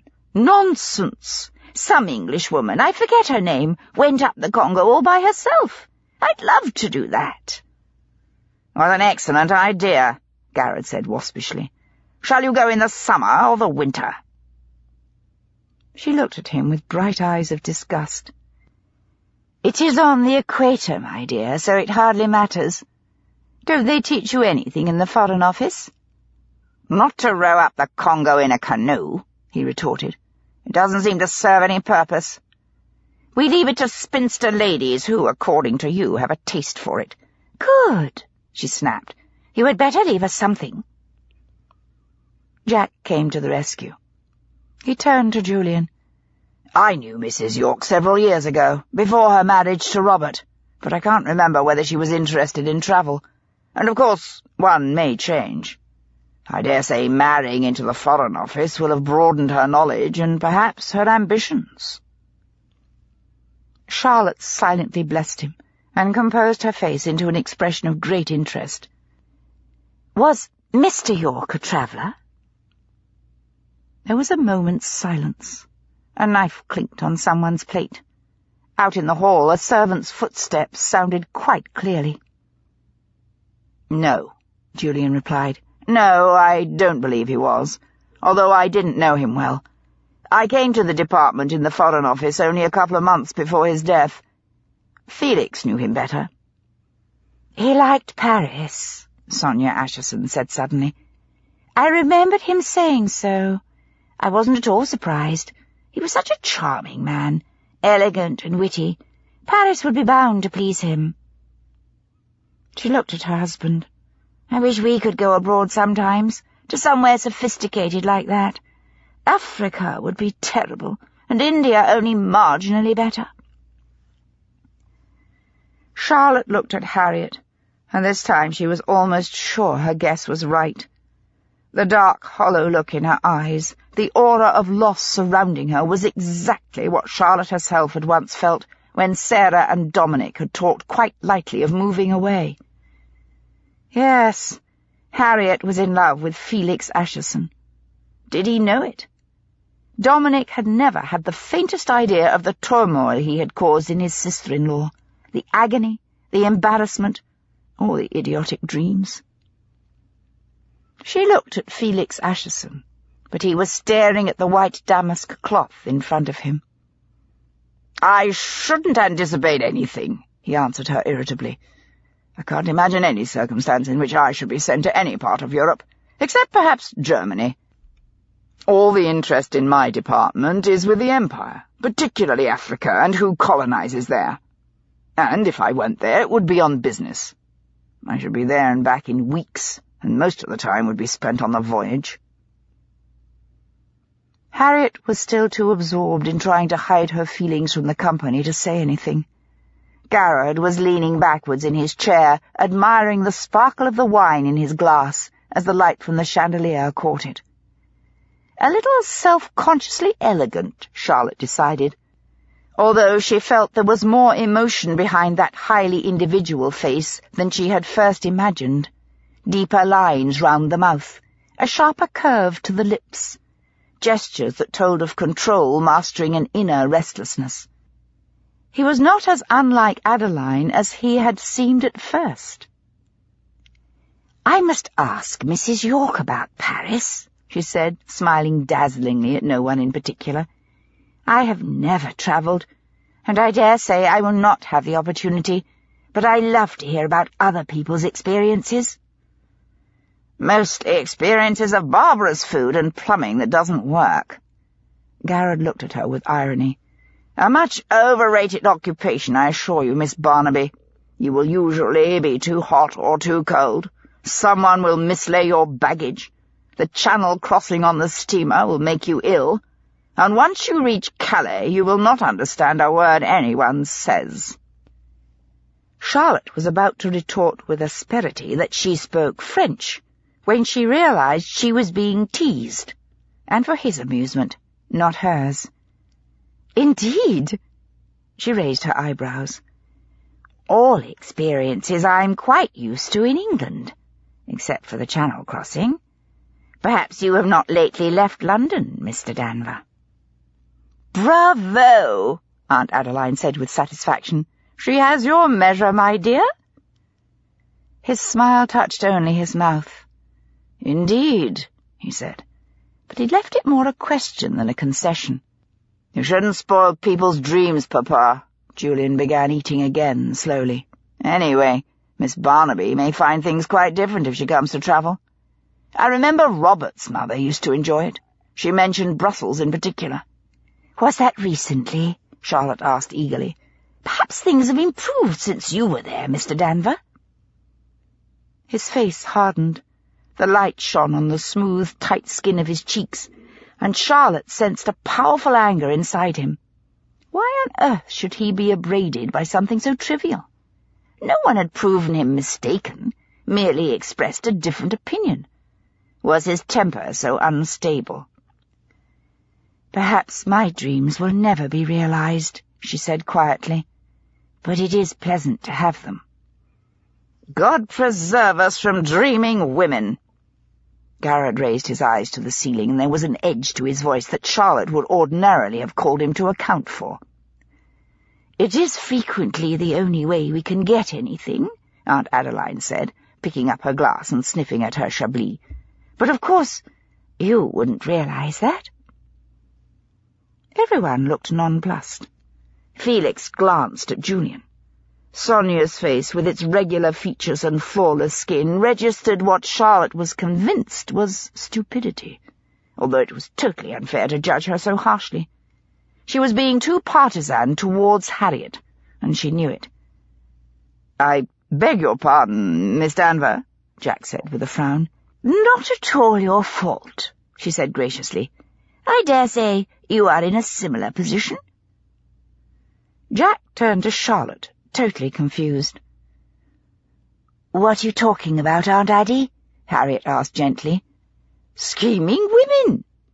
Aunt Adeline's eyebrows rose above her bright eyes, too round for beauty. "Aren't you listening, my dear?" "Henderson!" Garrett called loudly. "For heaven's sake, bring on the pudding, whatever it is." "Dreaming women, Aunt Addie," Julian said patiently. "Papa said dreaming women, not scheming." "Oh, really?" She smiled quite suddenly at Jack.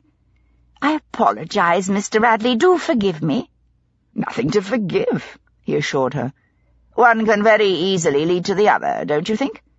One begins by dreaming, and without the restraint of morality, isn't it often too easy to end in working out ways to bring about whatever it is one wants?" Charlotte glanced from one face to another, not daring to look at Julian too long. Had they any idea why she was here? Was she perhaps far more transparent than she supposed, and they were merely playing with her? "You are overrating people's morality." Garrett's smile still curved his lips upward, but there was derision in it rather than pleasure. "It is more often a perception of what is practical and what is not, although, God help us, there are some hideous exceptions. Thank you, Henderson. Put it down, man." He accepted the steaming treacle pudding and syrup and brandy sauce. "Miss Barnaby, let us talk of something less sordid. Have you any plans to go to the theatre? There are plenty of amusing plays on. One is not restricted to Mr. Wagner by any means." The subject had been changed, and she realized that without the most extraordinary ill manners she couldn't pursue the topic further. Even if she did, it would be profitless now. She would betray herself and ruin all future plans. "Oh, I certainly hope so," she said eagerly. "Is there anything you recommend? It would be lovely to go to the theatre, wouldn't it, Jack?"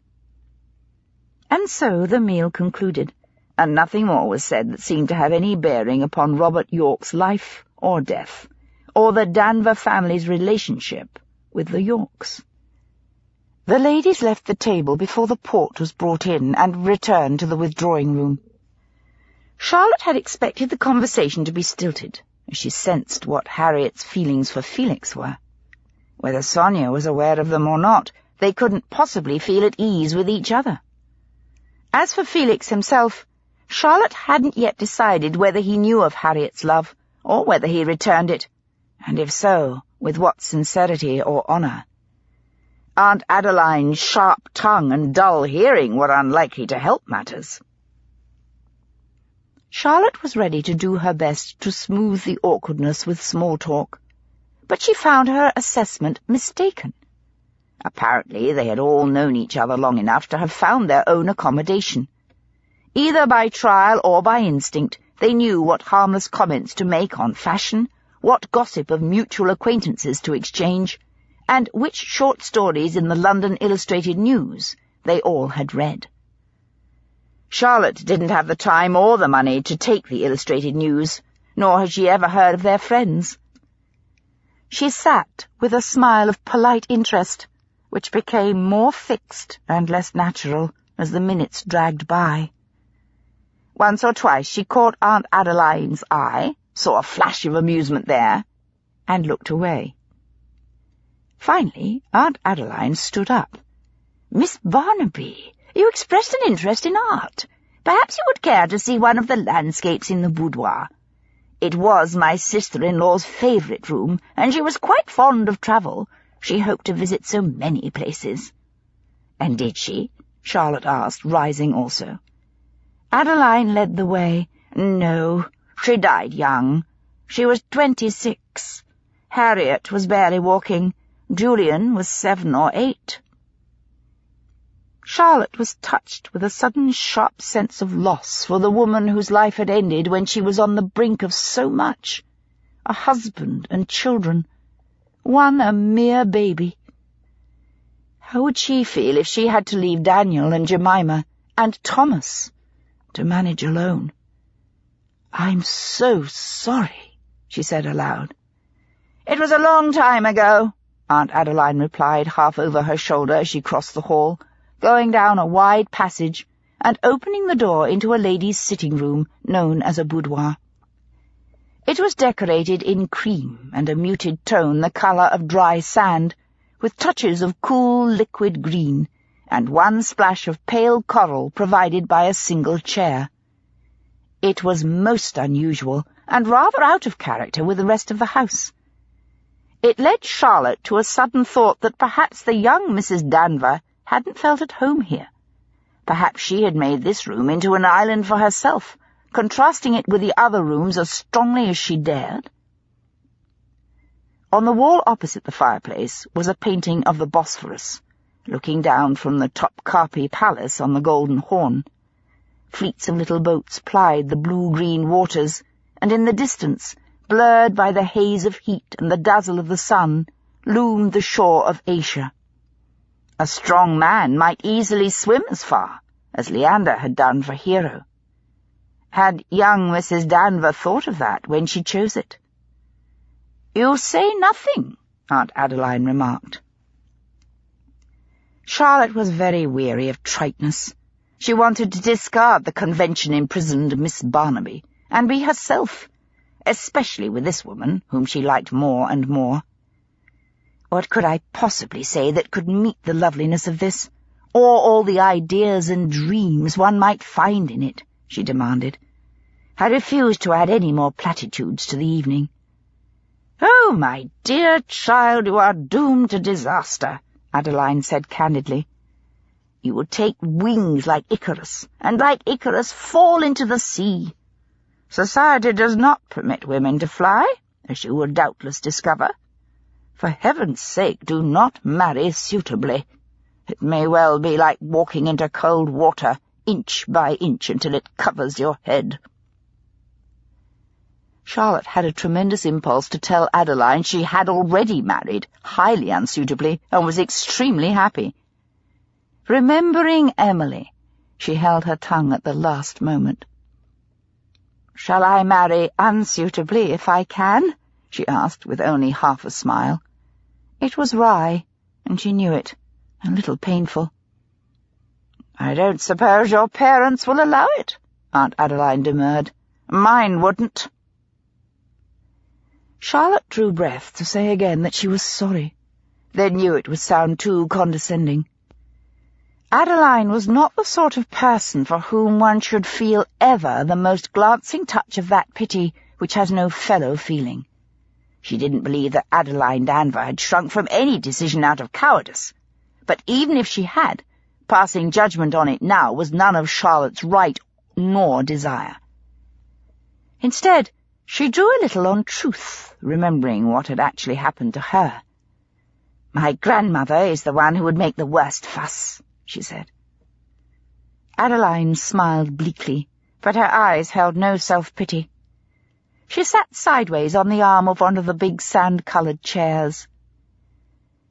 "My mother enjoyed poor health. She played it for every second of obedience and attention she could extract from it. But when I was young, we all believed she might die from one of her turns. Eventually, it was Garrett who called her bluff, for which I shall always respect him. But then it was too late for me." She took a deep breath. "Of course, had I been a beauty, I should have lived a life of glamorous sin. But having never been asked, I'm obliged to pretend that I would not have accepted." Her brown eyes were brilliant. "Have you noticed how one condemns most self-righteously that which one has never had the opportunity to do?" "Yes," Charlotte agreed with a candid smile. "Indeed I have. It casts a new meaning upon making a virtue of necessity. It is one of the hypocrisies that irritates me the most. You'll see a great deal of it. You do well to hide your feelings and learn to hold conversation with yourself. I fear you are right. I am most certainly right. Adeline stood up. She really was very gaunt, but there was a strength of vitality in her which made her the most interesting person in the house. She looked at the picture again. Do you know that a courtesan named Theodora rose to be Empress of Byzantium? She said quite casually. I wonder if she wore outrageous colours. I love royal blues and peacock greens and scarlets and saffron yellow. Even the names of them sound good. But I dare not wear them. Garrod wouldn't give me a moment's peace. He would certainly stop my dress allowance. She stared fixedly at the picture as if she could see beyond it. You know, there was a woman who used to visit this house, once or twice, in the middle of the night, very beautiful, like a black swan. She wore gowns of blazing cerise, not fiery, not a yellow-red like flames, but shot with blues. Fearful colour on anyone else. I should look like a nightmare in it. She turned round with a look of faint surprise. But she looked marvellous. Can't imagine what she was doing here, except to see Julian, perhaps, but he really should have been more discreet. Garrod would have been furious. Still, since he began courting Veronica York, as far as I know, he has been above reproach, and that is all one can reasonably expect of a man. A man's past is his own affair. I wish it were so for a woman, but I'm not ingenuous enough to believe it ever will be. Charlotte's mind was whirling. Adeline had said so much, she needed time to disentangle it. I have an aunt whom you would like, she said, realizing even as she spoke how daring she had become. Lady Cumming Gould. She is nearly 80, but she is marvellous. She believes in women having the vote for Parliament, and she is prepared to fight to help bring it about. How unselfish of her! Adeline's eyes were bright, although there was self-mockery as well as enthusiasm in them. She will not live to see it. Don't you think so? If we all pressed as hard as we could, wouldn't men eventually see the justice of it and— The expression on Adeline's face made Charlotte feel naive, and her voice died away. My dear, Adeline said, shaking her head slightly, of course if we all spoke together we could persuade men, or even force them. But we never do speak together. How often have you seen 6 women agree and band together for a cause, let alone 500,000? Her thin fingers smoothed over the velvet back of the chair. We all live our separate lives, in our own kitchens if we are poor, our withdrawing rooms if we are well-to-do, and we do not cooperate for anything, but see ourselves as rivals for the few eligible and well-financed men that are available. Men, on the other hand, work fairly well together, imagining themselves the protectors and providers of the nation, obliged to do everything they can to preserve the situation precisely as it is, in their control, on the assumption that they know best what is right for us, and must see that we get it, come hell or high water. Her head jerked up. And there are only too many women who are happy to assist them, since the status quo suits them very well also, and they are invariably the people with power. Miss Danvers, I think you are a revolutionary, Charlotte said with delight. You must meet great Aunt Vespasia. You'd love each other. Before Adeline could respond, there were footsteps in the passageway, and Harriet appeared at the door, her face pale and her eyes heavy as if she lacked sleep. The gentlemen have rejoined us. Won't you come back, Aunt Addie? Then she remembered her manners. Miss Barnaby. A look of pity passed over Adeline's face and vanished so rapidly that Charlotte was almost doubtful she had seen it.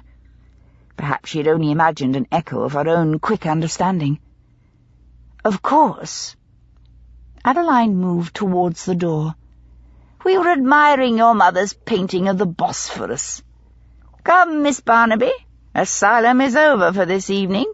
We must leave Theodora and Byzantium and return to the world and the pressing matters of the present, such as whether Miss Weatherly will become engaged to Captain Marriott this month, or next, or whether perhaps he will evade her entirely." She shrugged her thin shoulders.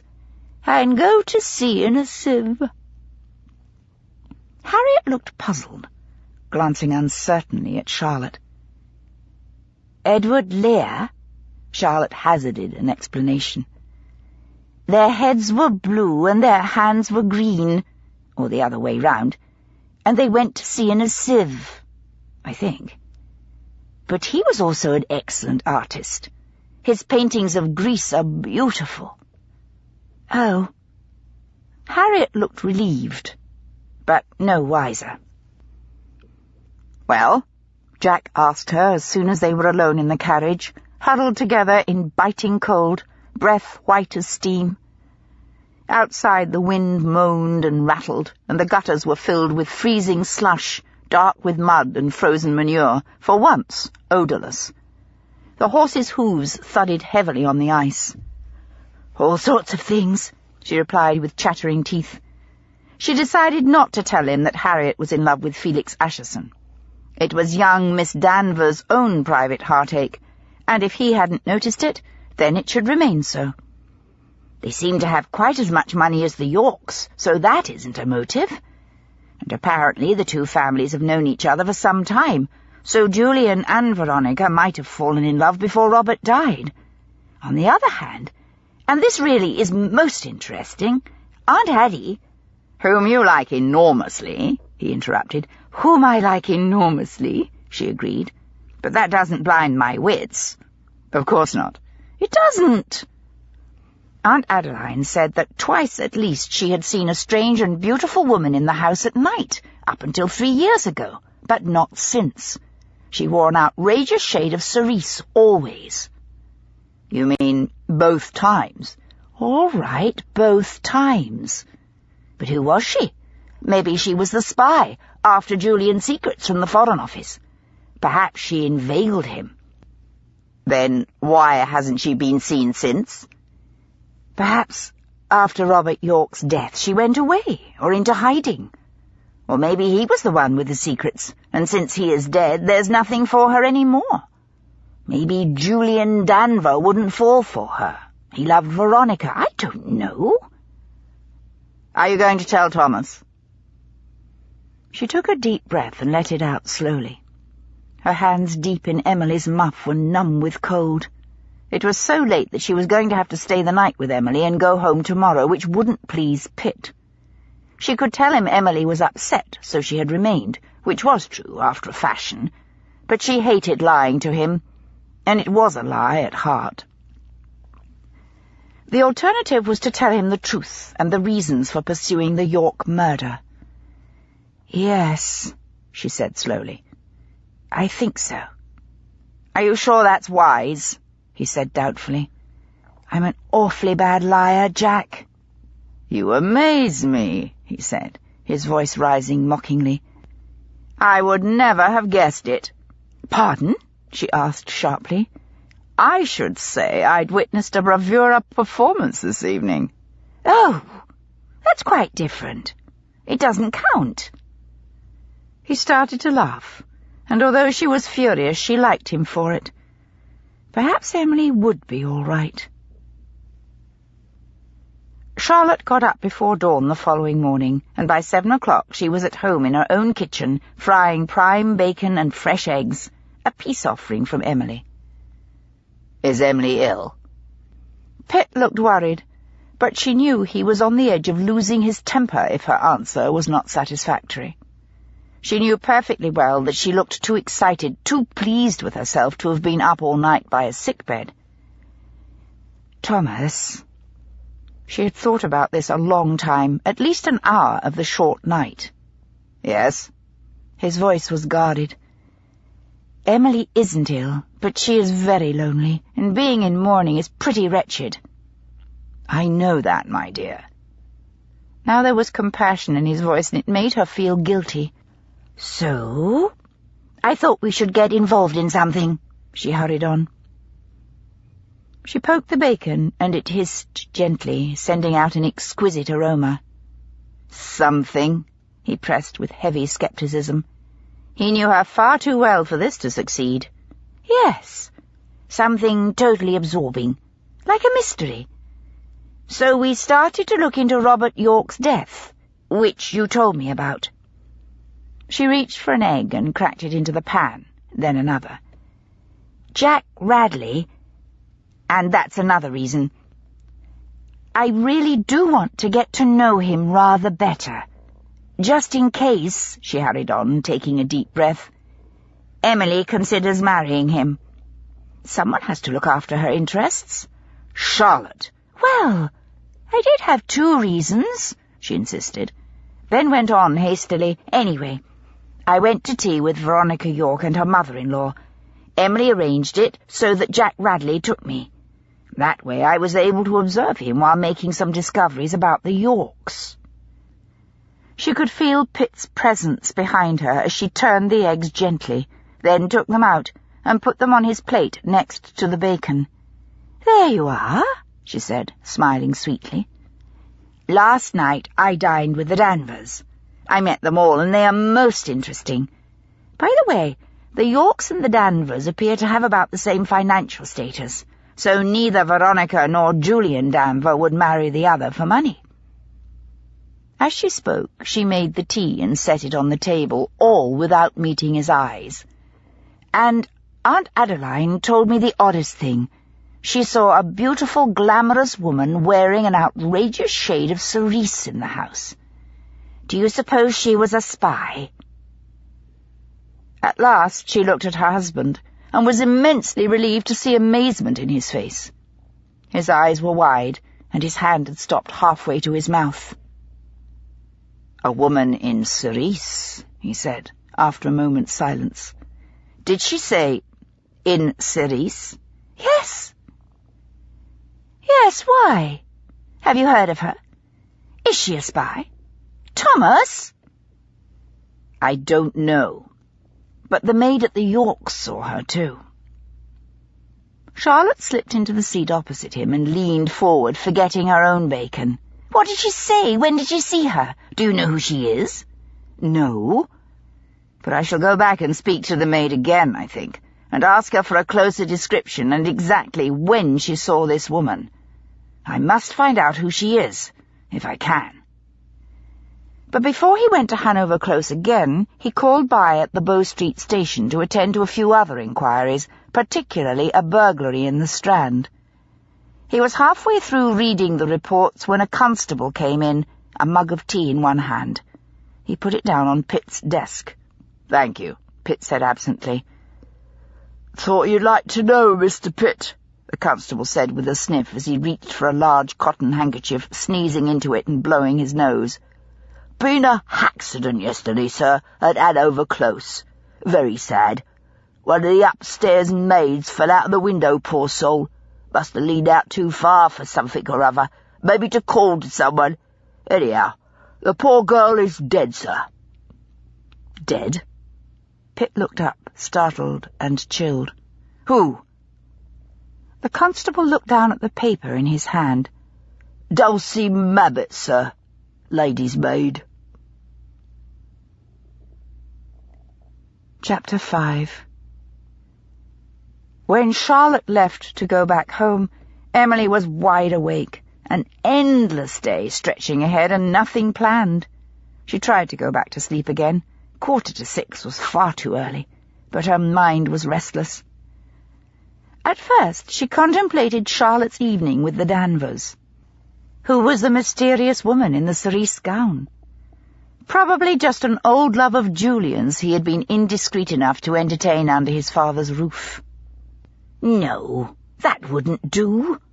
No man with half an ounce of intelligence would do such a thing, and by Charlotte's account, Julian Danver was quite a presence. She had spoken of him with some admiration, and said she completely understood why Veronica York should wish to marry him. And Charlotte could never abide a fool, even though she imagined she was tolerant. There was another answer. Either Julian, or Garrard, was a traitor, and the woman in Sice was the spy who had turned the man's loyalty. It was simply coincidence that she hadn't been seen since Robert York's death. She had been more careful, that was all. No, that was silly, too. If the woman in Sice had had nothing to do with Robert York's death, why bother to think about her at all? She was just what she seemed, a paramour being indiscreet. Perhaps Julian had tired of her, or Garrard, at a stretch of the imagination, and she had become desperate and foolish enough to pursue him to his house. Or again, maybe Harriet was leading a double life, possibly even keeping an assignation with Felix. And in such flamboyant clothes, so different from her usual attire that Aunt Adeline had failed to recognize her. In the middle of the night, when Aunt Adeline had presumably woken from sleep, that seemed more than likely. She sounded like a quaint old lady at the best.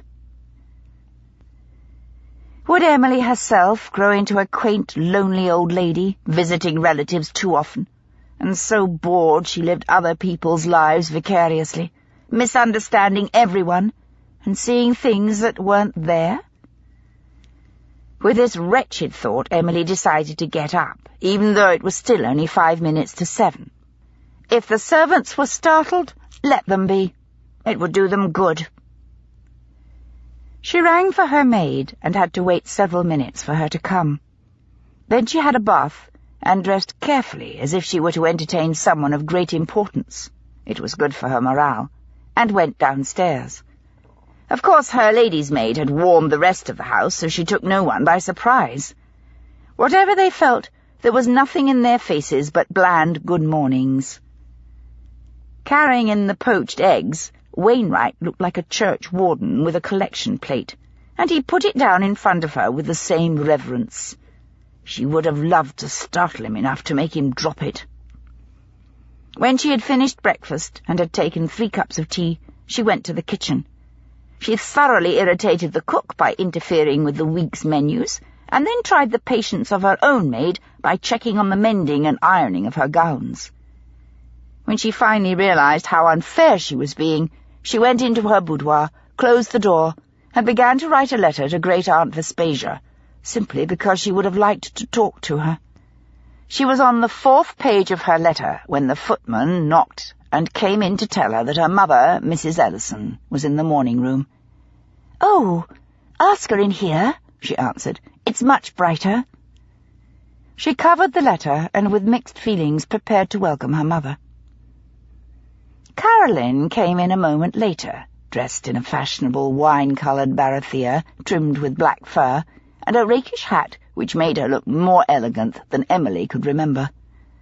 There was a flush in her cheeks, doubtless the bitter weather, and she was full of good spirits. "How are you, my dear?" She kissed Emily delicately and sat in one of the most comfortable chairs. "You look peaked," she observed with maternal candour. "I hope you're eating well. You must look after your health for Edward's sake, and your own. Of course, this first year is terribly difficult, I know, but another 6 months and it will be past. You must prepare for the future. By midsummer it will be acceptable for you to start mixing in a few suitable gatherings." Emily's heart sank. The word "suitable" was like a damnation. She could imagine those gatherings, coteries of black-clad widows sitting round like crows on a fence, making pious-sounding, meaningless remarks, or else tutting over the latest giddiness of society, picking it over endlessly, because it was the only way they could participate in its life. "I think I'll take up good works," she said aloud. "Very commendable," Caroline agreed with a little nod, "as long as you do it in moderation. You might speak to your vicar about it, or if you prefer, I will speak to mine. I'm sure there are committees of ladies who would welcome your contributions in time, when it is appropriate for you to begin going out of your home to such meetings." Sitting on committees of women was the last thing Emily had in mind. She was thinking of the sort of work Great-Aunt Vespasia did, visiting workhouses and campaigning for better conditions and agitating for changes in the employment laws for children, trying to increase the number and scope of ragged schools for pauper children, perhaps even fighting for the political franchise for women. Now that she had the money, there might be quite a lot she could do, Emily decided. "You don't look dressed for good works," she said critically. "In fact, I've never seen you look so well." Carolyn was startled. "There's no need to dress like a dowd or to look wretched in order to do good works, Emily. I know this has been tragic for you, but you mustn't allow yourself to become eccentric, my dear." Emily could feel her temper boil up inside her, mixed with frustration and despair. Imprisoning walls seemed to be closing in around her. It was as if someone were padlocking a gate, and she could hear her mother's calm, reasonable voice like the swish of closing curtains, shutting out everything that was spontaneous, bright, and exhilarating. "Why not?" she demanded. "Why shouldn't I become eccentric?" "Don't be foolish, Emily." Carolyn's tone was still gentle, but overly patient, as if she were speaking to a sickly child who wouldn't eat her rice pudding. "In due course you will want to marry again. You are far too young to remain a widow, and you are extremely eligible. If you behave circumspectly during the next 2 or 3 years, you may quite easily marry, at least as well as you did before, and be most comfortable and happy. But this next short time is crucial. It could make or mar everything." Emily raised her eyebrows high. "You mean, if I do something immodest or unseemly, no duke will have me? And if I am seen to be eccentric, I may not even manage a baronet?" "You are in a very trying mood this morning," Carolyn said, struggling to remain patient. "You know the rules of society quite as well as I do.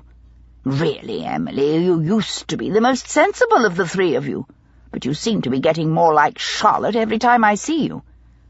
Perhaps I should have counselled you against spending Christmas with her, but I thought it would be nice for Edward to have some other children to play with.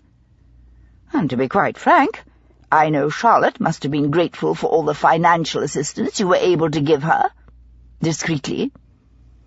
"Charlotte is perfectly happy," Emily said, far more waspishly than she had wished to. She was being unfair, and she knew it, even as she was unable to prevent herself from going on. "And I enjoyed Christmas with her and Thomas. In fact, I loved it." Carolyn's face eased into a smile, and she quickly put her hand over Emily's. "I'm sure you did, my dear. Your affection for each other is one of the nicest things in my life." Emily felt a ridiculous prickle of tears and was furious with herself. She didn't wish to distress her mother, and yet with the best will in the world, Carolyn was devising a future for her which so utterly misunderstood what she wanted, it was unbearable. Apparently she fell out of an upstairs window. Thomas is very upset. Of course, it could have been an accident and nothing to do with his inquiries or the fact that she had told him about Sice. But, on the other hand, someone may have overheard her. And this is the interesting thing. All the Danvers were in the house when Thomas was there, so anyone might have been in the hall at the time she and Thomas were in the library talking. What we need to do is find out who was there when she fell. Thomas can't do it because there is no reason to suspect it wasn't an ordinary domestic accident. People do sometimes fall out of windows, and one cannot start casting suspicions on a family like the Yorks. And if the whole investigation of Veronica should come out, then there would be the most dreadful scandal, and goodness knows who would be hurt. Julian Danvers would probably be ruined, and Veronica most certainly would. You must tell Jack when next he calls. If there is anything else, I shall tell you as soon as I hear it. Your loving sister, Charlotte. Emily held the paper with tingling fingers. Her hands were numb, and already her mind was racing. The woman in Sice. and the lady's maid who had seen her in the York house in the middle of the night was now dead. But they would never get beneath the smooth, supremely disciplined surface of the York's facade by going for the odd afternoon tea, or walking round the winter exhibition and exchanging a few slight confidences on fashion or gossip. Pitt had disturbed something much deeper than an old burglary, or the question of Veronica's suitability to become the wife of Julian Danvers. This was something of such passion and horror that even 3 years later it could erupt without warning into violence. And now it seemed quite possible murder. They must get closer, much closer. In fact, they must get inside the Yorks' home. But how? An idea occurred to her, but it was preposterous. It would never work. To start with, she wouldn't be able to carry it off. She was sure to be found out immediately. They would know. How would they know? It would be difficult, of course it would. She would have to behave entirely differently, alter her appearance, her face, her hair, even her hands and her voice. An Englishwoman's background could be identified by her voice the moment she spoke. No servant had those rounded vowels, the precise consonants, even if the grammar had been meticulously copied. But Veronica York would be needing a new lady's maid, someone who would be there all the time, in the unguarded moments, someone who would see everything, as only those who are invisible can. And domestic servants are invisible. Knowing it was absurd, Emily went on planning how it might be done. She had had a lady's maid all her life, first her mother's, then her own, and she knew the duties by heart. Some she would certainly not be very good at. She had never really tried to iron, but surely she could learn. She was rather good at doing hair. She and Charlotte had played at doing each other's before they'd been allowed to wear their hair up. She was adequate with a needle. There couldn't be all that much difference between embroidering and mending. The difficulty and the danger would be in altering her manner so that she passed for a servant. What was the worst thing that could happen if she were discovered? She would be dismissed, of course, but that hardly mattered. They would think she was a well-bred girl who had fallen into some sort of disgrace that necessitated taking a menial position. They would almost certainly assume she had had an illegitimate child. That was the kind of disgrace women fell into. It would be a humiliation, but a brief one. If they ever met her again as Lady Ashworth, they would be unlikely to recognize her, because it would never occur to them that it was she. If it did, she could brazen it out. She would look daggers at them and suggest they had lost their wits to make such an offensive and tasteless suggestion. As a lady's maid, she wouldn't meet any guests to the house. She would never be asked to wait at table or answer the door. Perhaps the idea wasn't so absurd after all. They would never discover who had murdered Robert York if they continued as they were. They were playing at it, touching the fringes, knowing there was a terrible passion under the conventional surface, but only throwing around guesses as to what it was and whom it had pushed into murder. Inside the York house she could learn infinitely more. She shivered suddenly, thinking of the danger. Being dismissed as a fallen woman would be nothing, a brief embarrassment. But if by some horrendous mischance they did recognize her as Emily Ashworth, they would assume she had taken leave of her senses, that George's death had robbed her of her sanity. The scandal would be appalling. But there was no reason why that should happen. No. The real danger was from the person who had already killed Robert York and possibly Dulcie. Killed her simply because she had seen or heard something. Emily would have to be exquisitely careful. She must pretend to be stupid and innocent, and she must always, always guard her tongue. The alternative was to give up, to go on sitting here in black, either alone or talking polite rubbish to the few people who called on her, until Caroline arranged some wretched committees for her to be righteous on. She would get nothing but second-hand reports from Charlotte. She wouldn't contribute anything at all herself. Even Jack would be bored with her soon. By the time Jack called at mid-morning, she had made the decision.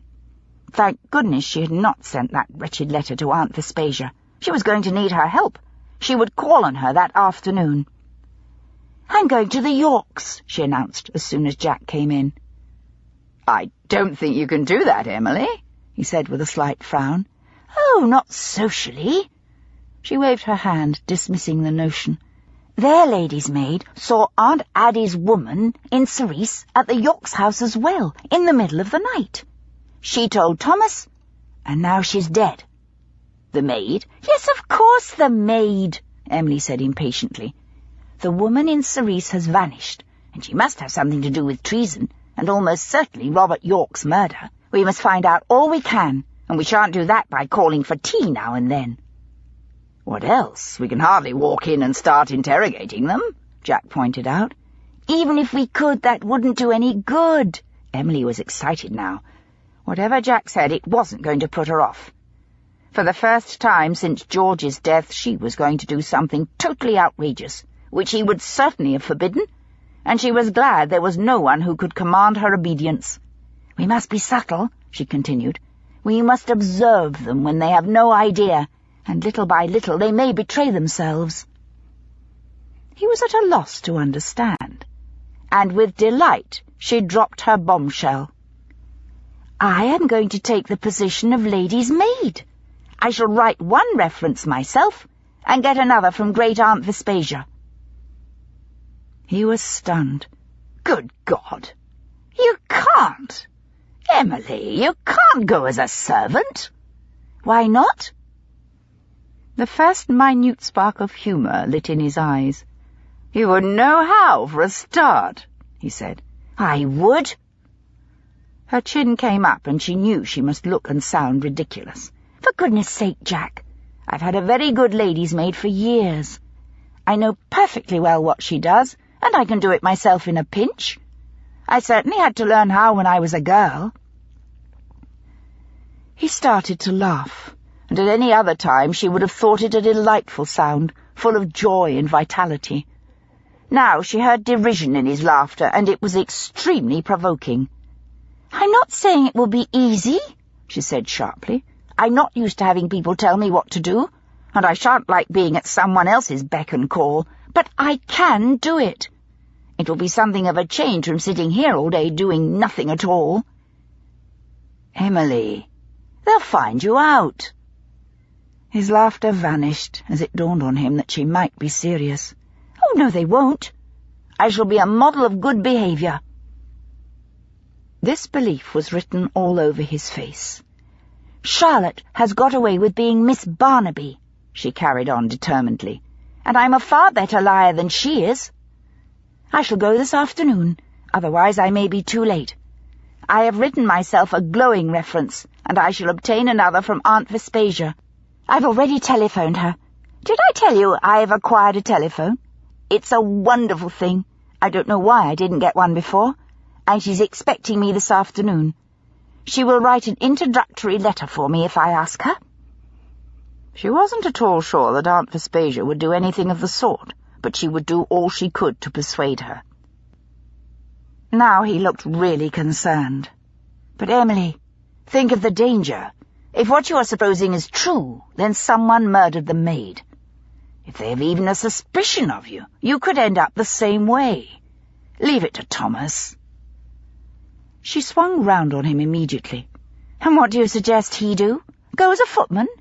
He wouldn't have the slightest idea how to get on, apart from the fact that they know him already and that he's with the police. From what Charlotte says, his superiors aren't interested in Robert York's death.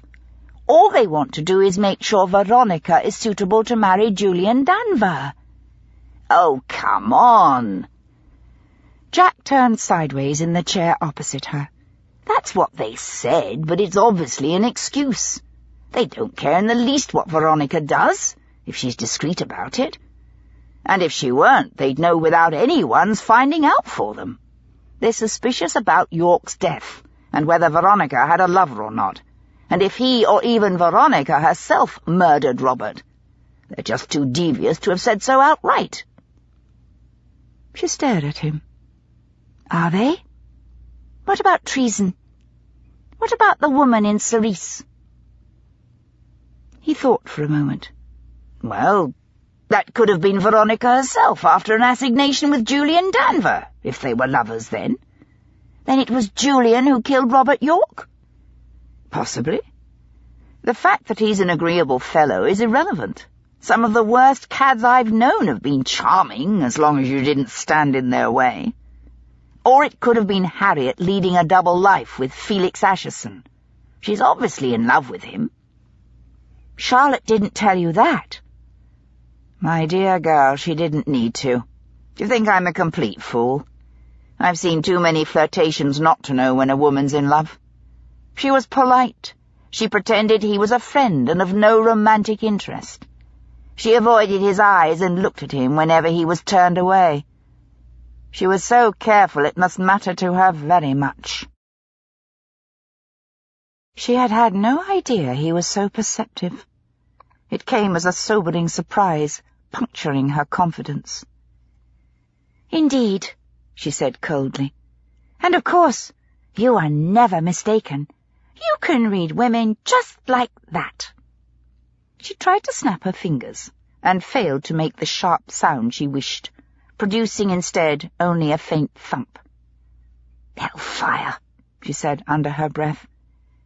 Well, anyway, I am going to the Yorks. There's something hideously wrong in that house, and I shall discover what it is. Emily, please. His voice changed completely. The lightness vanished. If they catch you out in the least thing, they may well realize why you are really there. If they pushed one maid out of the window, they won't hesitate to get rid of you, too. They can't push two maids out of the window, she said with chill reason. Eyebrows would be raised, even at the Honourable Piers York. It doesn't have to be a window, he said, getting angry himself. It could be the stairs, or a ladder. They could push you under a carriage wheel, or it might be something you ate. Or you could simply disappear along with a couple of good pieces of the family silver. Emily, for God's sake, use a little sense. I am bored to screaming with using sense. She turned round fiercely and glared at him.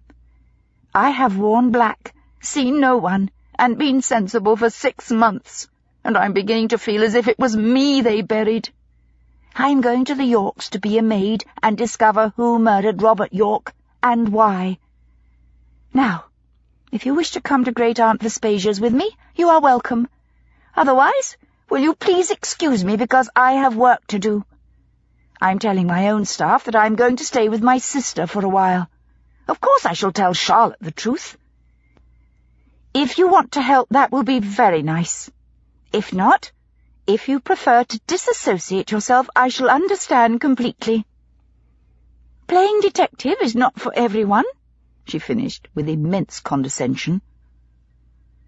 If I don't help, Charlotte will be left high and dry, he pointed out with a slight smile. She had forgotten that. She was obliged to climb down, but it was hard to do it gracefully. Then I hope you will feel able to continue. She didn't look at him. We must keep in touch with the Danvers. They are certainly part of it. Does Charlotte know about this plan of yours? Not yet. He drew in breath to comment, then let it out again in a sigh. Seeing men behave like fools was one thing, but he wasn't accustomed to this behavior in women. He had to readjust his thinking, but Jack was adaptable and had remarkably few prejudices. I'll work out a way to keep in touch with you, he said after a moment's consideration. Don't forget, most houses don't allow maids to have followers, and they'll comment on letters, maybe even read them if they suspect it's an admirer. She stopped. She hadn't thought of that, but it was too late to withdraw now. I'll be careful, she conceded. I'll say it is my mother or something. And how will you account for the fact that your mother lives in Bloomsbury? He asked. At last she faced him. You haven't thought. he said candidly. For a moment she blessed him for not being patronizing. If he had been gentle, it would have been the last straw. She remembered her own early days of social aspiration, the constant struggle to keep up, to say the right thing, to please the right people. Those born to acceptance can never understand the feeling. That was one of the things she and Jack shared, a sense of being outside, accepted as long as they charmed and amused, but not by right.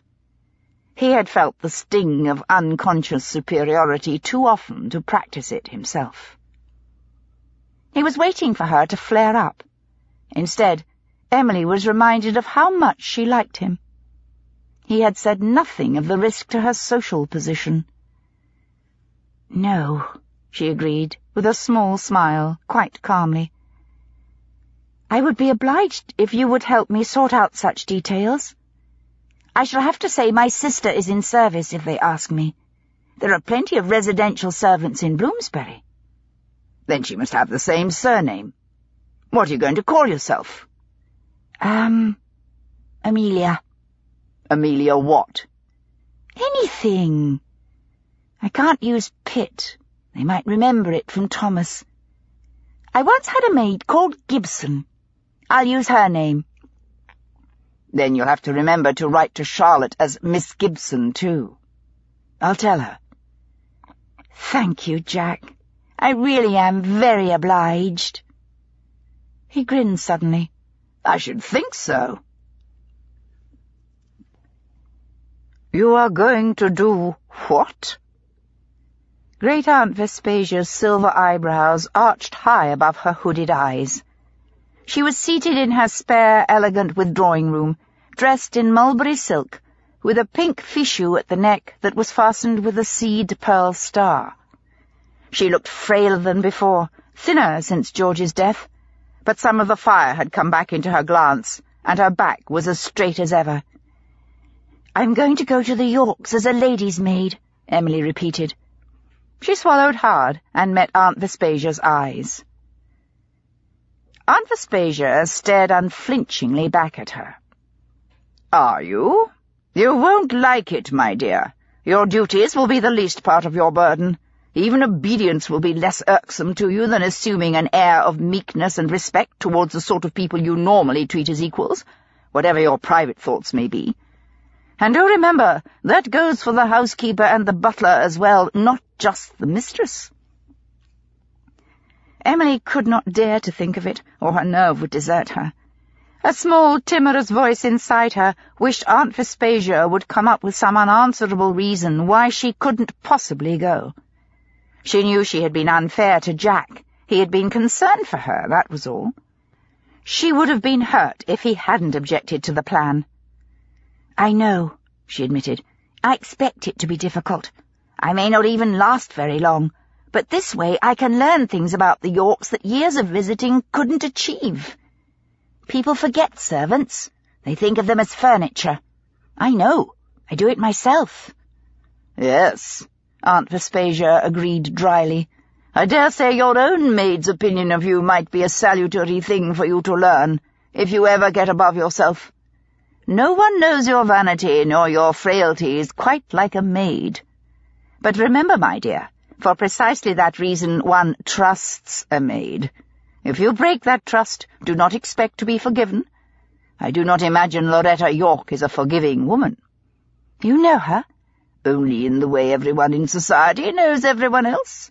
She is not my generation. Now, you will need some plain stuff dresses and some caps and aprons, some petticoats without lace, a night shift, and some ordinary black boots. I am sure one of my maids will be near enough to your size, and a plain box to carry them in. If you do this highly bizarre thing, you had at least better do it properly." "Yes, Aunt Vespasia," Emily said with a sinking heart. "Thank you." Late that afternoon, without perfume or the merest rouge to heighten her pale colour, and clad in a dowdy brown dress and a brown hat, Emily alighted from the public omnibus, carrying a borrowed and much-used box. She walked to No. 2 Hanover Close to present herself at the servants' entrance. She had in her reticule, also borrowed, 2 letters of recommendation, one from herself and the other from Great-Aunt Vespasia. She had been preceded by a call on the new telephone, which Aunt Vespasia delighted in, to announce her coming. After all, there was no point in applying for this position if it were already filled. Aunt Vespasia had learned that it had not been filled, although there were applicants in mind. The elder Mrs. York was very particular, even though the maid was actually to serve her daughter-in-law. Still, she was mistress of the house, and would say who worked in it and who did not. Aunt Vespasia had asked after Mrs. York's health, then proceeded to commiserate with her about the distress and inconvenience of losing a maid in such circumstances. She had remarked that her own lady's maid, Amelia Gibson, who had served her most satisfactorily, was now, in Aunt Vespasia's declining years and semi-retirement from society, really more than she required, and was consequently looking for a new position. She was a girl of reliable family, long known to Vespasia, who had also been in the service of her great-niece, Lady Ashworth, whose accompanying testimonial would bear witness. Vespasia hoped that Mrs. York might find Amelia of satisfactory skill and disposition. Vespasia would vouch for her character. Mrs. York thanked her for her courtesy, and agreed to see Amelia if she presented herself forthwith. Amelia clutched her reticule with the letters, and £3.15 in silver and copper. Maids wouldn't have gold sovereigns or guineas, and lugged the unaccustomed weight of a box containing a change of dress, aprons, caps, and her underwear, a Bible, and some writing paper, pen, and ink, as she descended the area steps, her heart knocking in her ribs, her mouth dry. She tried to rehearse what she was going to say. There was still time to change her mind. She could turn round and simply go away and write a letter making some excuse. She'd been taken ill. Her mother had died. Anything. But her feet kept going, and just as she was about to weigh up this lunatic decision in the last moment left, the back door opened. A scullery maid who looked to be about 14 came out with a bowl full of peelings to throw in the waste bin. "You be come for poor Dulcie's position," she said cheerfully, eyeing Emily's shabby coat and the box in her hand. "Come on in, then. You'll freeze out here in the yard. Give you a cup of tea afore you sees the mistress. Makes you feel better.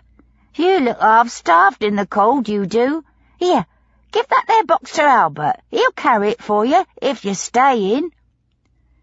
Emily was grateful and terrified now that the decision to come had been made.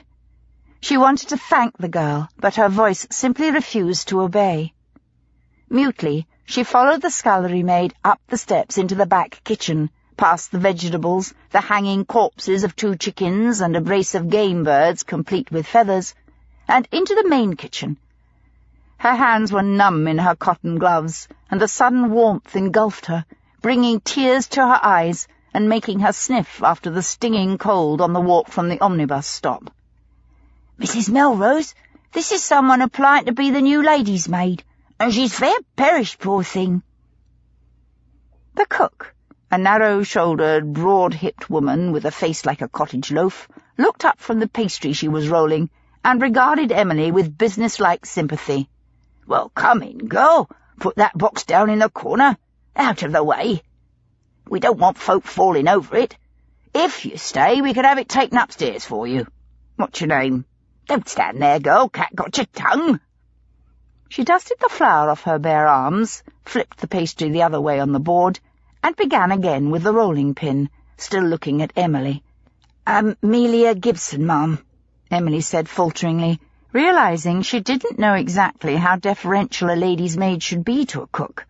It was something she had forgotten to ask. "Some folk call ladies' maids by their surnames," the cook remarked, "but we don't in this house. Anyway, you're too young for that. I'm Mrs. Melrose, the cook. That's Prim, the scullery maid, has let you in, and Mary, the kitchen maid, there." She pointed with a floury finger at a girl in a stuff dress and mobcap who was whisking eggs in a bowl. "You'll find out the rest of the household if you need to know. Sit down at the table there, and Mary'll get you a cup of tea while we tell the mistress you're here. Get on with your work, Prim. You've got no time to stand around, girl. Albert!" she called shrilly. Where is that boy? Albert! A moment later, a round-eyed youth of about 15 appeared, his hair standing on end where it grew away from his forehead in a cowlick, a double crown at the back, giving him a quiff like a cockatoo. "Yes, Mrs. Melrose," he said, swallowing quickly. He had obviously been eating on the sly. The cook snorted. "Go up and tell Mr. Redditch as the new girl's here after Dulcie's place. Go on with you. If I catch you in them cakes again, I'll take a broom to you. Yes, Mrs. Melrose," he said, and disappeared with alacrity. Emily accepted her cup of tea and sipped it, giving herself hiccups, and then feeling ridiculous when Mary laughed at her and the cook scowled. She tried holding her breath, and had only just conquered them when the trim, pretty parlour-maid came in to say that Mrs. York would see her in the boudoir. She led the way, and Emily followed. All along the passage, past the butler's pantry, through the green baize door and into the main house, she kept rehearsing in her mind what she must say, how she must behave. Eyes candid, but modest, speak only when spoken to, never interrupt, never contradict, never express an opinion. No one cared or wanted to know what maids thought. It was impertinence. Never ask anyone to do anything for you, do it yourself. Call the butler Sir, or by his name. Address the housekeeper and the cook by name. And remember to speak with the right accent. Always be available, night or day. Never have headaches or stomach aches. You were there to do a job, and short of serious illness, there were no excuses. The vapours were for ladies, not for servants. Nora, the parlour-maid, knocked on the door, opened it, and announced, "The girl to see you, ma'am, about being Miss Veronica's maid." The boudoir was ivory and pink, with touches of deeper rose, very feminine indeed. There was no time to look for character or quality now. Mrs. Loretta York sat in an armchair.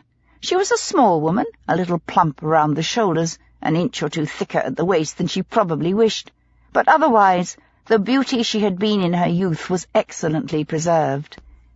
Emily knew instantly that there was steel under the woman's soft white skin, and for all the lace handkerchiefs, the waft of perfume, and her thick soft hair, there was nothing remotely vague in her wide eyes. "Ma'am?" Emily bobbed a very small curtsy. "Where do you come from, Amelia?" Loretta inquired. Emily had already decided the safest thing would be to copy her own maid's background. That way she would be certain not to contradict herself. "King's Langley, ma'am, in Hertfordshire." "I see. What does your father do?" "He's a cooper, ma'am. Makes barrels and the like. My ma'am used to be a dairymaid for Lord Ashworth, as was the old gentleman before he passed on." She knew not to say died. It was too blunt a word for a servant to use on such a delicate subject. One did not speak of death. "And you have worked for Lady Ashworth and Lady Cumming-Gould. Do you have your references?" "Yes, ma'am." She took them out of her reticule, fingers stiff with nervousness, and passed them over. She looked at the floor while Loretta first read them and then refolded them and passed them back. Both letters were written on crested paper. She had taken care to see to that. "Well, these seem to be satisfactory," Loretta observed. "Why did you leave Lady Ashworth's service?" She had thought of that. "My ma'am passed on," she said, catching her breath and swallowing hard. Please heaven the hiccups didn't return. It would be disastrous if Loretta thought she'd been tippling at the cooking sherry. "I had to go back home to care for my younger sisters until we could find places for them. And of course, Lady Ashworth, being a lady of society, had to find someone to take me place. But she said she'd speak well for me, and then Lady Cumming-Gould took me on." "I see." The chill eyes regarded her unemotionally. It was odd to be looked at as if one were a property to be purchased or passed by without regard to manners or feelings. It wasn't peculiar to Loretta York. Anyone else would have been similar. and yet she would be employed to care for her on the most intimate terms, brush her hair, launder, iron, and mend her clothes, even her underwear, wake her in the morning, dress her for dinners and balls, and wait on her if she were ill. No one else knew a woman as intimately as her maid. Her husband certainly didn't. "Well, Amelia, I presume you can sew and iron and care for a wardrobe properly, or Lady Ashworth wouldn't recommend you. She has a reputation for being in the height of fashion, without vulgarity, although I cannot recall meeting her myself." Emily felt a rush of blood into her face, then an immediate chill as fear washed through her. The chance of recognition had brushed close, sooner than she had anticipated. The peril had come and gone in one awful moment, and when it had passed, she opened her mouth to thank Loretta for the compliment, realizing with a start that a reply would have betrayed her into the very pitfall she had just avoided. In her new station, no comment was expected of her. "You may begin immediately," Loretta continued, "and if you prove satisfactory after a month, we shall make you permanent. You will attend my daughter-in-law. You will be paid £18 a year, and have one afternoon off every second week, if it is convenient. But you will be home again before 9. We have no girls out late. You may have a day off to go home and see your family every 3 months. Emily stared at her. "Thank you, ma'am," she said in a rush. She had been given the position. It was decided. She felt at once frightened and victorious. "Thank you, Amelia. That will be all. You may go." Loretta's voice brought her back to reality. "Thank you, ma'am," she said again, letting the relief show in her face. After all, she really did want the place. She bobbed very briefly and turned to leave, feeling an overwhelming sense of freedom just at being out of the room and past the first obstacle. "Well?" The cook looked up from the apple pie she was finishing off with carefully cut pastry leaves. Emily smiled at her more broadly than she should have. "I got it." "Then be about your unpacking," the cook said pleasantly. "Don't stand around here, girl. You're no use to me. Housekeeper's sitting room is second on the left. Mrs. Crawford should be in there this time of day. Go and see her, and she'll tell you where you'll sleep. Dulcie's room, I dare say. And she'll have Joan, the laundry maid, show you where your iron is and the like. I dare say someone'll find Edith for you. That's Mrs. Piers York's maid. You'll be for Miss Veronica." "Yes, Mrs. Melrose." Emily went to the corner to pick up her box. "Don't you bother with that. Albert'll take it up. Lifting and carrying's not your job, less you're asked. On with you." "Yes, Mrs. Melrose." She went to the housekeeper's sitting room and knocked on the door. She was told sharply to come in.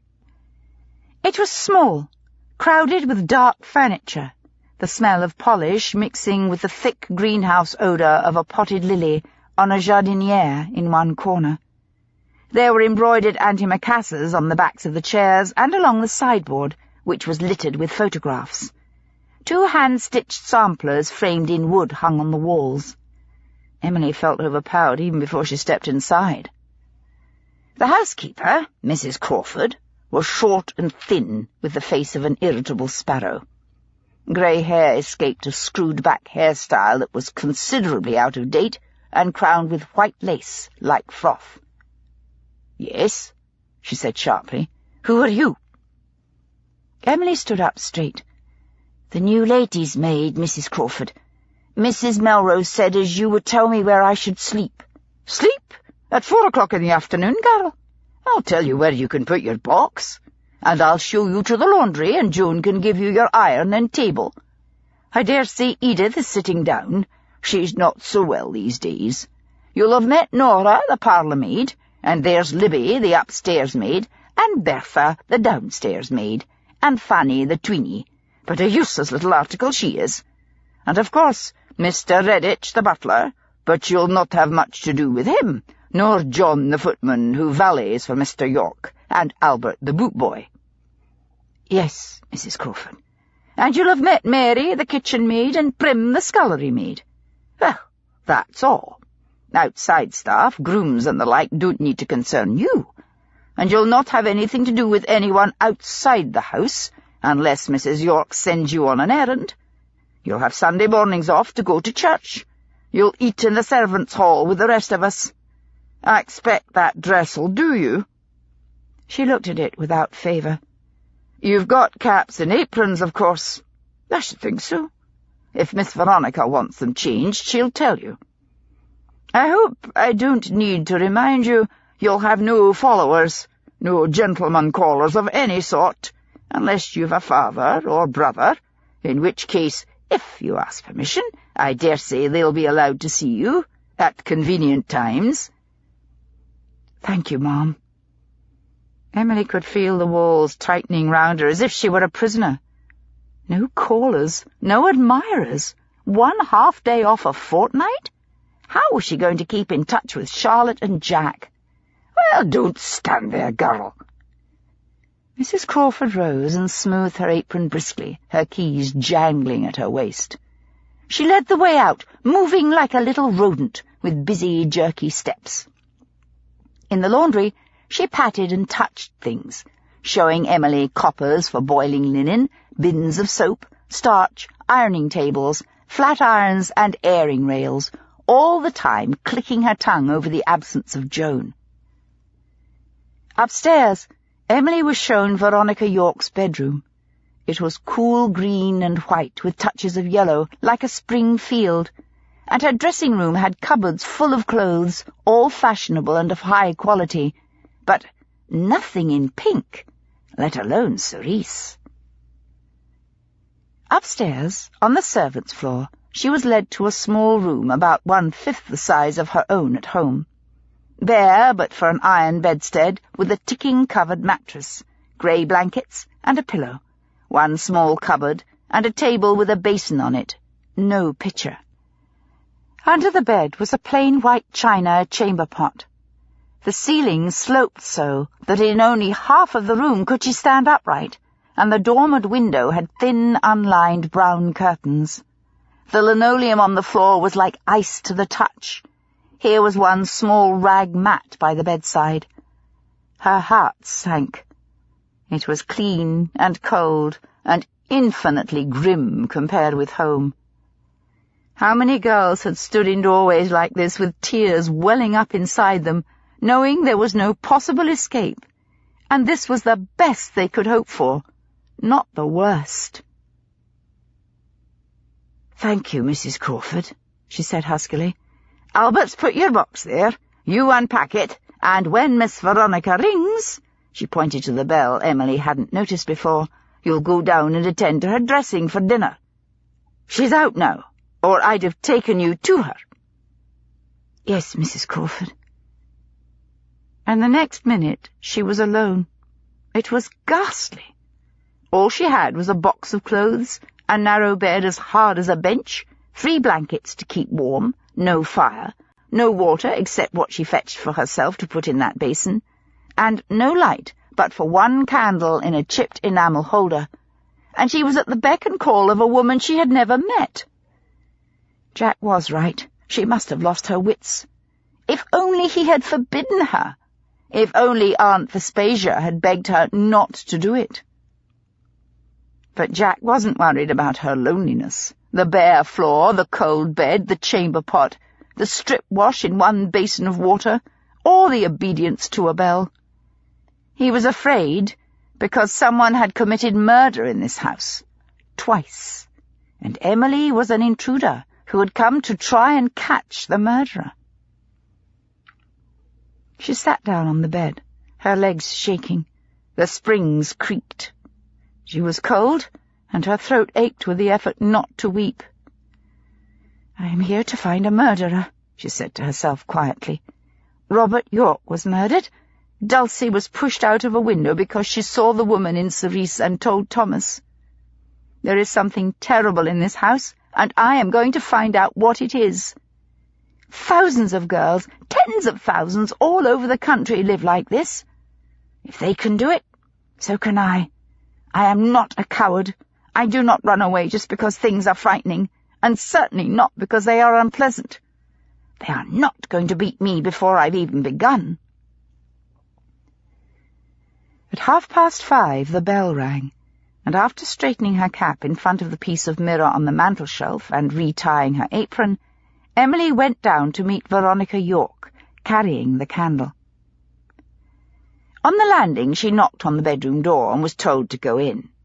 She didn't glance at the room. She had seen it before, and curiosity would not do. And indeed, her real interest was in Veronica herself. "Yes, ma'am."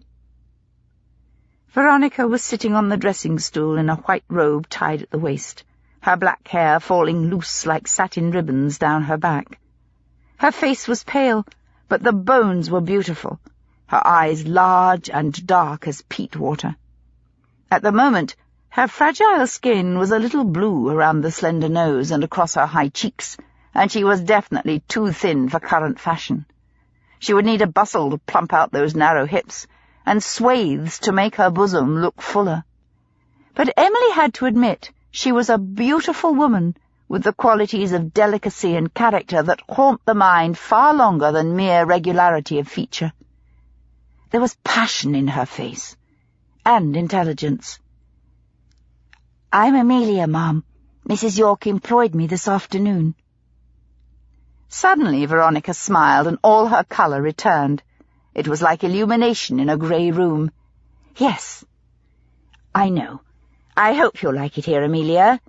Are you comfortable?" "Yes, thank you, ma'am." Emily lied bravely. What she had been given was all a maid could expect. "Will you be dressing for dinner, ma'am?" "Yes, please. The blue gown. I think Edith put it in the first cupboard."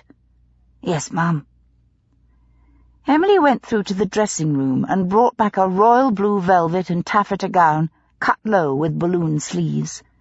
It took her a few moments to find the right petticoats and lay them out. "Yes, that's right. Thank you," Veronica agreed. "Would you like your hair done before your gown, ma'am?"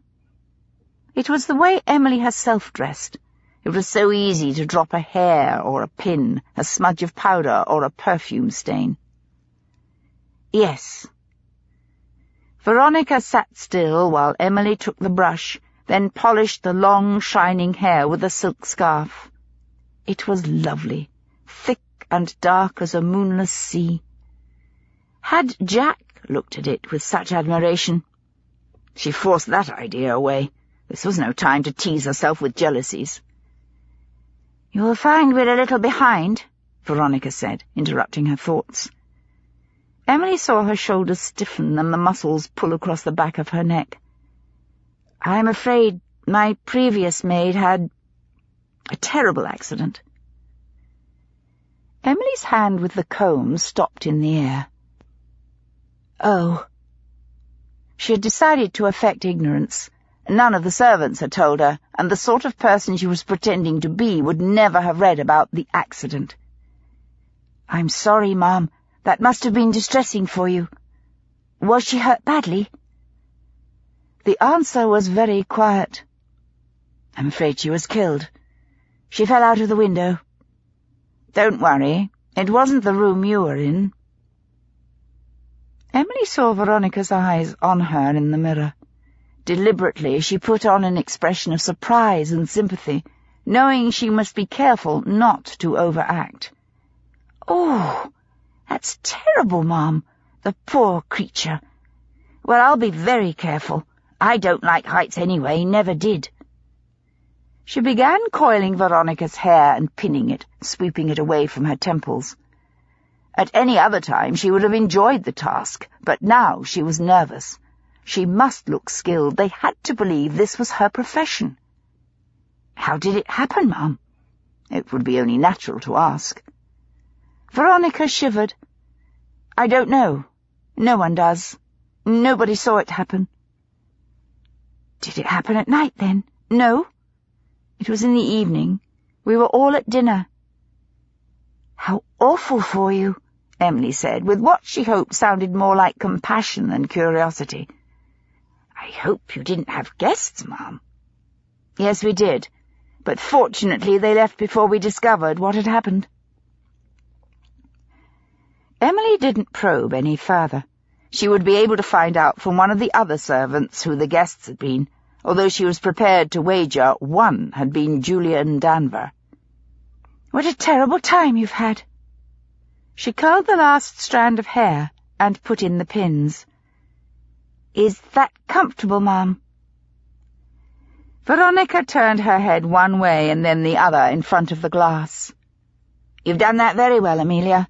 It's not how I usually wear it, but I think it's an improvement." Emily was greatly relieved. "Oh, thank you, Mum." Veronica stood up, and Emily helped her into the petticoats and then the gown, fastening it carefully.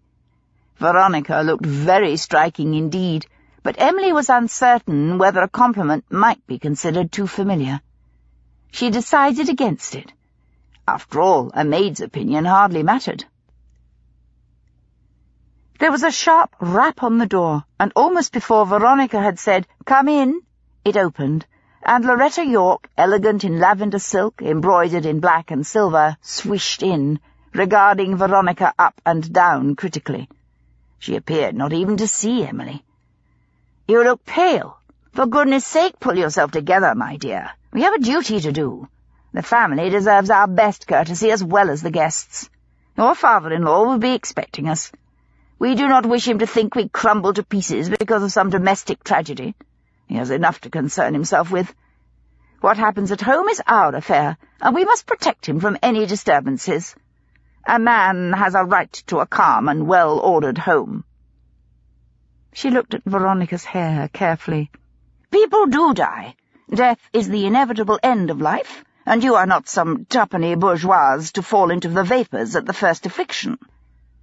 Now pinch a little colour into your face and come downstairs." Veronica's body stiffened, the blue silk tightening as the line of her jaw hardened into a sharp angle. "I have quite as much colour as usual, mother-in-law.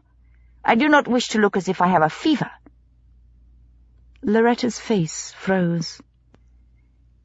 "I am thinking of your welfare, Veronica," she said icily.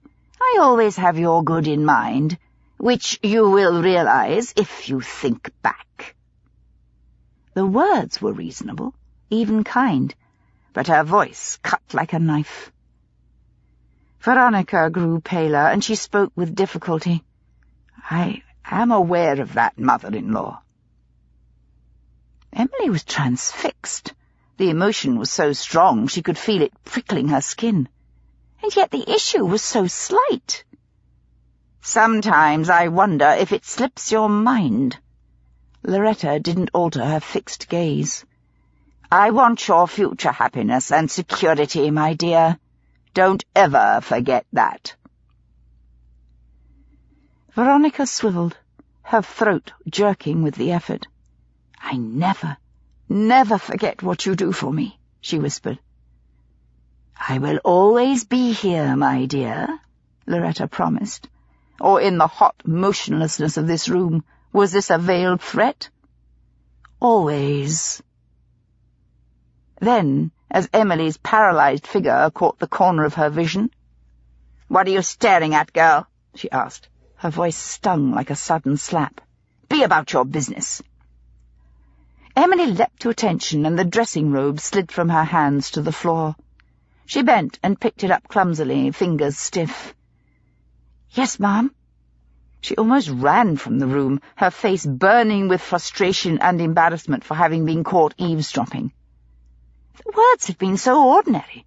Any mother and daughter-in-law might have exchanged them, but there had been no lightness or ease in the air. It was charged with multiple layers of meaning. And Emily felt, with a crawling electricity under her skin, that beneath it all was an immense hatred.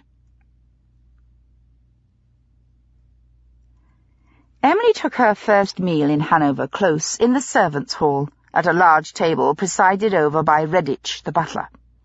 He was in his mid-40s and just a trifle pompous, but his face had such an inoffensive air of slight surprise about it that she couldn't dislike him.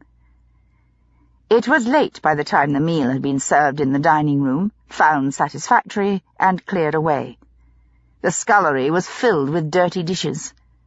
At the foot of the table sat the cook, who was still solicitous, since Emily was a newcomer, but there was no doubt that motherly concern would be quickly replaced by motherly discipline should Emily speak out of turn or fall short in her duty. Mrs. Crawford, the housekeeper, was dressed in black bombazine with an immaculate lace-trimmed cap, more elaborate than the one she had worn previously. She was very much on her dignity. She obviously considered herself the mistress in any other part of the house, and only tolerated the cook's supremacy here because Mrs. Melrose was so immediately concerned with preparing the meal. Throughout the conversation, Mrs. Crawford made sharp little remarks, reminders of rank. Edith, the other lady's maid, apparently felt recovered enough to come to the table. She was in her mid-30s, plump and sullen, her black hair still shiny, but her country complexion dulled with 2 decades of London fog and soot, and too little air. Whatever her indisposition, and although she seemed ill-pleased with the food, she managed to eat all of it, and came back for second helpings of the bread, cheese, and pickles, which was all there was offered, the main meal having been eaten at luncheon. Emily had the strong suspicion that Edith was more lazy than unwell, and she determined to find out why the disciplinarian Mrs. York tolerated her. She spent what was left of the evening in the servants' hall, listening to scraps of conversation and learning all she could, which was little enough, because they spoke mainly of their own affairs, domestic affairs, the tradesmen and their shortcomings, and the general decline of the national character as exhibited by other people's servants, and the standards of households in general. Edith sat next to the fire and sewed a chemise, and the mystery of her employment was solved. She was an exquisite needlewoman. Idle and ungracious she might be, but there was genius in her fingers. Her needle flashed in and out, drawing the gleaming silk behind it, and flowers took shape under her hand, delicate as gossamer and perfectly proportioned. Emily glanced at her work, and saw the reverse was almost indistinguishable from the top. She realized that she might well be expected to pull Edith's weight in fetching and carrying, and she would have to do it without complaint, or she would be replaced. Girls who would run errands were 2 a penny since the coming of machinery and the consequent disappearance of hundreds of home crafts. The traditional occupation for women no longer existed. Tens of thousands of them poured in from the country to take domestic service, most of them with nothing to offer but willingness and the need to survive. Girls who could stitch like Edith were worth their weight in gold. It was a lesson to be remembered. Fanny, the tweenie, who was only 12, was sent to bed at 9:30 so she could be up at 5 to clean out the grates and polish the brasses. She went with a half-hearted complaint, made more from habit than any hope she would be reprieved, and Prim, the scullery maid, followed 15 minutes later for similar reasons, and with a similar complaint. "On with you," the housekeeper said sharply. "Quick, Sticks! Up them stairs, girl, or you'll be late in the morning." "Yes, Mrs. Crawford. Good night. Good night, Mr. Redditch." "Good night," came the automatic reply. "I know there is a big dinner party tomorrow. Will there be many guests?" Emily asked as casually as she could. 20, Nora replied. "We don't do very big parties here, but we have some important people." She sounded a little defensive. She looked at Emily coldly, prepared to counter any slight should it be offered. "We used to have more," Mary said, looking up from the mending she was doing, "before Mr. Robert was killed." "That'll do, Mary," the cook said quickly. "We don't want to talk of things like that. You'll be giving them girls bad dreams again." Emily deliberately misunderstood. "I love parties. I love to see the ladies all dressed up." "Not parties," the housekeeper said crossly. "Talking about death. You can't be expected to know, Amelia, but Mr. Robert died terrible. I'll caution you to hold your tongue about it. You go tattling all over the place and upsetting people, and you'll have no position in this house, and no character to take with you. Now, you go upstairs and put out Miss Veronica's things for the night, and make sure you got your tray set for the morning. You can come down here again for cocoa at 9:30. Emily sat motionless, her temper rising. Her eyes met the housekeeper's, and she saw the start of surprise in them. Maids do not question their orders, least of all new maids. It was her first mistake. "Yes, Mrs. Crawford," she said demurely, her voice thick with anger, both at herself and at being subjected to discipline. "Uppity, that girl," Mrs. Crawford said as Emily was almost out of the door. "You mark my words, Mrs. Melrose. Uppity. Can see it in her eyes, and the way she walks. Got airs, that one. She'll come to no good. I can always tell." Emily's first night in Hanover Close was wretched. The bed was hard and the blankets thin. She was used to a fire and a feather quilt and thick velvet curtains over the windows. These curtains were plain cloth, and she could hear the sleet lashing against the glass until sometime in the shivering darkness when it froze and turned to snow. Then there was silence, thick, strange, and penetratingly cold. She hunched up her knees, but she couldn't get warm enough to sleep. Finally she got up, the air so bitter that the touch of her gown against her skin made her wince. She swung her arms sharply, but was too tense to succeed in warming herself.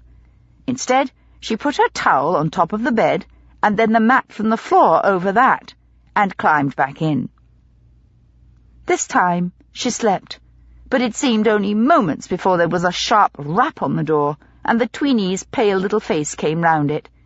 "Time to get up, Miss Amelia." For a moment, Emily couldn't think where on earth she was. It was cold, and the room was stark. She saw iron bedposts and a heap of grey blankets and the floor mat over her. The curtains were still closed. Then, with a rush of misery, it all came back to her, the whole absurd situation she had got herself into. Fanny was staring at her. "You cold, miss?" "I'm freezing," Emily admitted. "I'll tell Joan. She'll find you another blanket. You better get up. It's near 7 o'clock, and you'll have to get yourself ready, then make Miss Veronica's tea and fetch it up, and draw her a bath. She usually likes to be up by 8. And if nobody told you, Edith'll probably sleep in, and you'll have to make Mrs. York's tea too, and draw her bath, maybe." Emily threw the bedclothes off and plunged out, her body shaking. The floor without the mat was like dry ice. "Does Edith often skive off?" she asked with chattering teeth. She pulled open the curtains to let in the light. "Oh, yes," Fanny answered matter-of-factly. "Dulcie always did half her work, as I expect you will too, if you stay. It's worth it.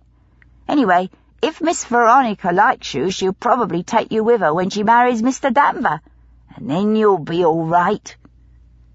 She smiled, and her eyes moved up to look at the grey sky through the window. "Maybe you'll get to meet someone real nice and handsome and kind, and what has his own shop, maybe, and fall in love." She let the thought hang in the air, beautiful and bright as a bubble, too precious to touch.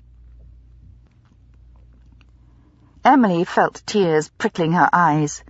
She turned away, but she was too cold to stop dressing, nor was there time. "Is Miss Veronica going to get married? How exciting! What's he like, Mr. Danvers? I expect he's well-to-do." Fanny let the dream go and came back to reality. "Lord, miss, I dunno. Nora says he is, but then she would. Got eyes for the gentleman, she has. My ma used to say all parlour maids has. Fancies theirselves rotten." "What was Mr. Robert like?" Emily put on her apron and reached for a brush to untangle her hair and pin it up. "I dunno, miss. He died before I come here." Of course. She was only 12. She would have been 9 when Robert York was murdered. Stupid question. Fanny was not to be deterred. Mary says he was ever so good-looking and a real gentleman. Never tried it on like some gentlemen do, and lovely spoken. He liked nice things, dressed a treat, but not showy-like.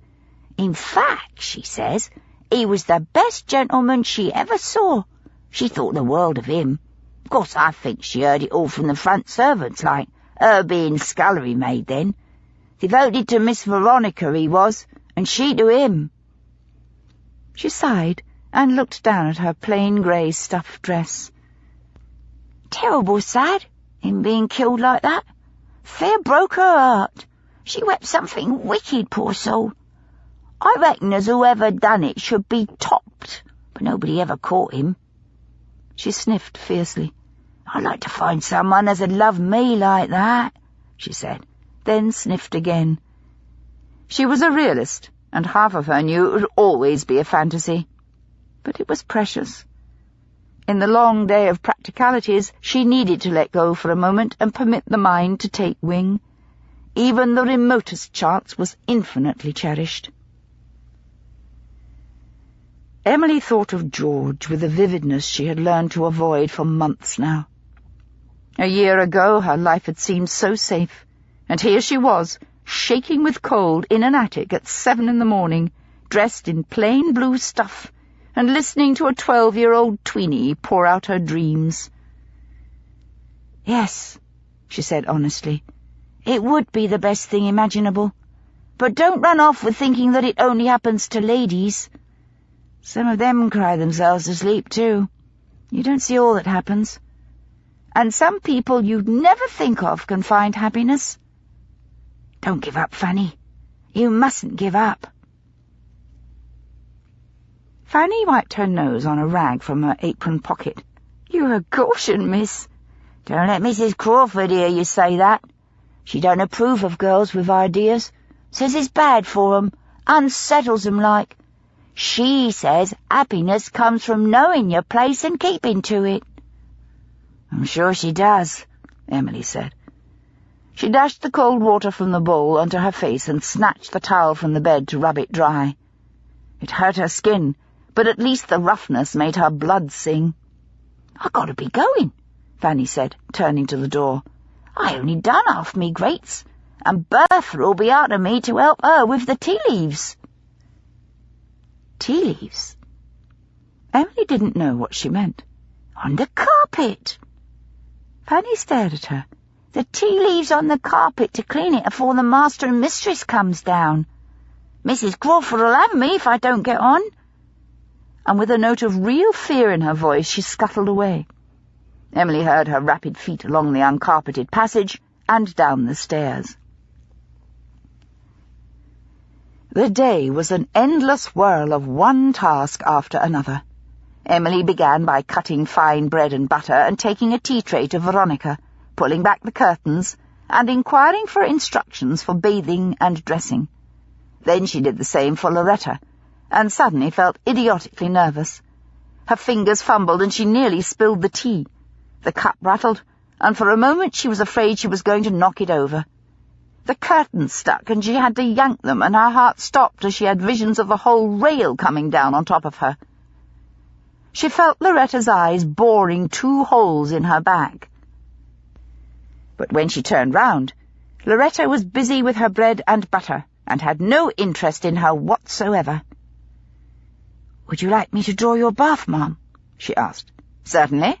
Loretta didn't look up. "Edith has already put out my morning dress. You can come back in 20 minutes. "Yes, Mum," she said, and excused herself as hastily as she could. When both the ladies were bathed and dressed, Edith deigned to put in an appearance, so Emily had only Veronica's hair to do, after which she was permitted to hurry down to the kitchen and take her own snatched breakfast. Then she was required to go back upstairs and help Libby, the upstairs maid, with turning out the bedrooms. Each room had to be aired thoroughly, and before this could be done, the cheval glasses must be laid down so the draught could not knock them over and break them. Then, in the freezing wind from the open sashes, they turned the bottom mattresses, plumped up the middle ones, and thoroughly kneaded and pummeled the top feather ones till they were as light as soufflés. Finally, they remade the beds. The carpets were rolled and taken downstairs to be beaten only once a fortnight, and thank heavens it wasn't today. This time they only swept the carpets, dusted every surface, emptied and washed all the basins and chamber pots, cleaned the baths thoroughly, and laid out fresh towels. By the time they were finished, Emily was tired and dirty. Her hair had fallen out of its pins, and Mrs. Crawford caught her on the stairs and told her that she looked a disgrace. She had better smarten herself up if she wished to remain. Emily was on the point of retaliating that if Mrs. Crawford had done a hand's turn herself, she would also look a little untidy, when she caught sight of Veronica. Pale and tight-faced, she was walking quickly away from Loretta, and the butler, with the morning newspapers freshly ironed, going across the hall towards the dining room. "Yes, Mrs. Crawford," Emily said obediently, remembering why she was there. She was so thirsty she could taste feathers in her mouth, and her back was stiff from bending and lifting. But she wouldn't be defeated by a housekeeper. This was the only place to discover who had killed Robert York, and why, and who had pushed poor Dulcie out of the window to her death. Already she had learned more about the characters of the two women than she could have in a month of social visiting. It was Loretta, not Veronica, who slept in shell-pink satin sheets with pillowcases embroidered in self-coloured silks. Either Veronica was happy with linen, or she hadn't been offered anything else. It was Loretta who had the expensive oil of musk perfumes in crystal and Lalique bottles with silver filigree stoppers. Veronica was more beautiful by nature's gift, with her slender height and grace and those haunting eyes. But it was Loretta who was the more elegantly feminine. She bothered with the details of care, the perfume in the handkerchief, and in the petticoats to waft to the nostrils as she moved, or passed, the taffeta to rustle and whisper as she walked, the many pairs of boots and slippers to match every gown and be shown in a glimpse under her skirts. Had Veronica not thought of these things, or did their subtlety elude her? Was there some reason for this difference that Emily didn't yet understand? There was obviously a strong emotional bond between the two women, although its exact nature still eluded Emily. Loretta seemed protective, guarding the younger and seemingly weaker woman after the grief of her widowhood, yet at the same time her patience was thin and she was highly critical. And Veronica resented her mother-in-law, while appearing to depend upon her a great deal. When they changed for luncheon after the morning's outing, Emily was busy taking care of wet coats and soiled skirts, humping them back and forth to be dried out, brushed off, sponged and pressed. And she had both to do, since Edith was missing again. She overheard a sharp exchange as Veronica's voice rose, and Loretta's remained calm and cold in what was seemingly a warning. Emily tried to overhear, but just as she was about to bend to the keyhole, the upstairs maid came by, and she was obliged to continue with her duties. Luncheon in the servants' hall was called dinner, and Emily was caught out in misnaming it, and received a curious look from the cook. "Think you're upstairs, do you, my fine lady?" the housekeeper said tartly. "Well, there'll be no giving yourself airs down here, and you'd best remember it. You're just the same as the rest of the girls. In fact, you're not as good until you prove yourself." "Oh, maybe some gentleman acquaintance of Miss Veronica'll take a fancy to her, and she'll become a duchess." Nora pulled a face. "'Ceptin' you need to be a parlour maid to meet dukes, and you haven't got the looks for it. You aren't tall enough for a start, and you haven't got the colouring either. Peaked, you are." "I don't suppose there are enough dukes to go around anyway," Emily snapped back, "since even parlour maids have to wait till all the ladies are suited." "Well, I've a sight more chance than you have," Nora retorted. "At least I know my job. I don't have to have a tweenie show me how to do it." "Duchess," Edith giggled. "That's a fine name for her. Walks with her head in the air like she already got a tiara on. and was afraid it might slip over her nose." She made a mock curtsy. "Don't wobble your head, your grace." "That's enough," the butler said, with a frown of disapproval. "She's done most of your work this morning. You should be obliged to her. Maybe that's what's wrong with you." "Edith was busy with mending, and she's not strong." Mrs. Crawford gave Redditch a look of irritation which would have quelled anyone less than a butler. "You've no call to pick on her. Edith is bone idle and wouldn't be kept if she wasn't the best seamstress in the city," Redditch replied quickly. But his reproach was robbed of some of its bite by the slightly wary air with which he immediately followed it. "Oh, thank you." She had moved slightly, so Emily could no longer see her face. "Veronica, you must not start giving in to nerves. It is a self-indulgence you cannot afford. If you are ill, we will call the doctor. Otherwise, you must exercise a little discipline, put a smile on your face, and come downstairs. You are already close to being late. It won't do." There was silence. Emily pulled the door open an inch wider, but dared do no more in case the movement caught Loretta's eye. "I'm perfectly ready," Veronica said at last. "No, you are not. Being ready is more than having your gown on and your hair done, Veronica." Her voice sank lower, and there was an urgency in it. "You must have your mind prepared as well. You are going to marry Julian Danvers. Don't give anyone cause to doubt your happiness, least of all Julian himself or his family. Smile. No one likes a sulky or nervous woman. Women are expected to add to a man's comfort and pleasure, to be easy company, not a strain. And no one willingly marries a woman whose health is not robust. We hide our petty complaints. Courage and dignity are expected of us. In fact, they are required." "Sometimes I hate you," Veronica said so softly Emily only just heard her, but with a passion that made her skin crawl. "And that, too," Loretta answered with stone-like calm, "is a self-indulgence you cannot afford, my dear, any more than I can." "Perhaps it would be worth it," Veronica said between her teeth. "Oh, think again, my dear, think again," Loretta answered her softly. Then, quite suddenly, her voice changed and became rasping, choked with fury. "Pull yourself together and stop your weak, stupid whining. I can only carry you so far, then you must look after yourself. I have done everything for you that I can, and it hasn't been easy for me, as you sometimes seem to think." There was a rustle of skirts, then the outer door opened, and Emily heard an entirely new voice, a man's, intelligent and individual. "Are you ready, my dear? It's time we went to greet our guests." That must be Piers, York, the only person in the house Emily hadn't met. "Veronica, you look ravishing." "Thank you, Papa-in-law." Veronica's voice shook even with those few words. "I'm quite aware of the time, Piers," Loretta said briskly, no trace of her previous emotion remaining. She had transformed it into a slight irritation at being checked up on. "I was reminding Veronica. She has a new maid, and new maids always take a little longer."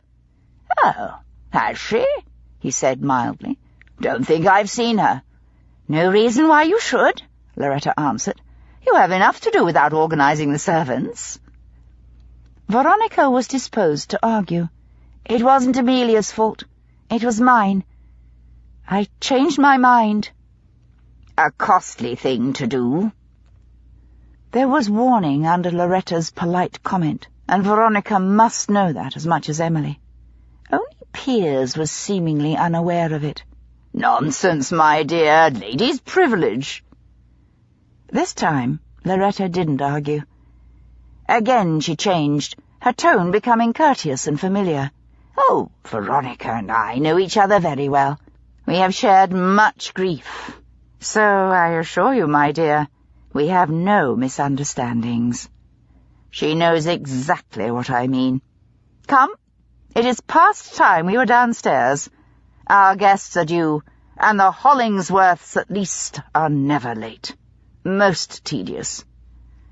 "I think they're all rather tedious," he said frankly. "I don't know why we keep on having them here. Can't see that it is necessary." The rest of the evening was miserable. The kitchen was chaotic as the cook superintended the finishing and serving of a dozen different dishes. Mary was frantic with pastries, gravies, sauces, and puddings. Redditch was busy in the cellar and the dining room where John was, and Albert kept rushing back and forth. Nora was primped up and sweeping around with her skirts swishing, her apron so white and full of lace it looked like a breaking sea as she ordered the housemaids around imperiously. Prim was up to her elbows in the sink trying to get a start on the washing up, at least the saucepans, but as soon as she finished one pile, another descended on her. Everyone's temper was short, and any supper was to be snatched as the opportunity arose, only cold game pie being available, about the last thing Emily felt like eating.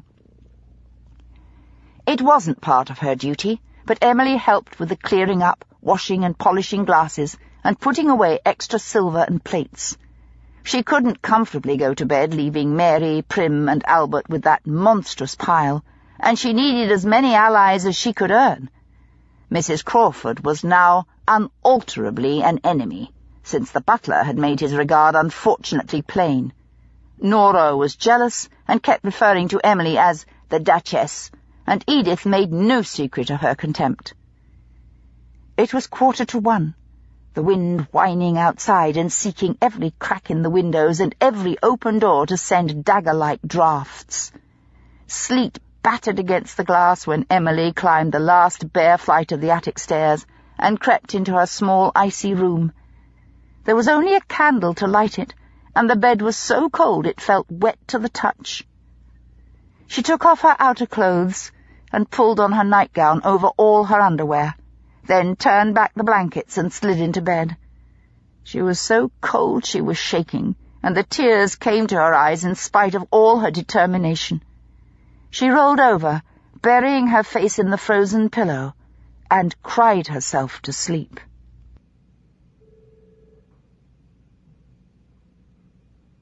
Chapter 6. For once, Charlotte managed to contain both her astonishment and her anxiety when she heard from Jack Radley about Emily's extraordinary decision to disguise herself and go to the Yorks in service. Fortunately, Jack had called early in the afternoon, so she had had plenty of time to recover her composure by the time Pitt returned home a little after 6. Consequently, he knew nothing about it, and assumed in contented ignorance that Emily was sitting at home, where all society, and Pitt himself, expected her to be. He was deeply distressed over the death of the maid Dulcie, not only because he had liked her, but because he felt guilty. It was unreasonable, and he told himself so. She might very well have fallen out of her window accidentally, and the whole matter was merely one of the numerous domestic tragedies that happen every year, but he couldn't seem to shake the fear that had she not told him about the strange woman in the house and the missing jewels, and had he not been careless enough to listen to her with the library door open, then she would still be alive. At first he didn't mention her death to Balorat, sure that he would dismiss it as the Yorks' misfortune and no business of Pitt's. And he didn't want to run the risk that Balorat would actually forbid him to look into it. But as he thought more and more about the woman in Sice, Pitt became convinced he must pursue her identity before he could give any answer to the Foreign Office regarding Veronica York's reputation and her suitability to marry a rising diplomat. His determination to keep quiet weakened. When Balorat sent for him 2 days later, he was caught mentally on the wrong foot. "Well, Pitt, you don't seem to have accomplished much in the York case," Balorat began critically.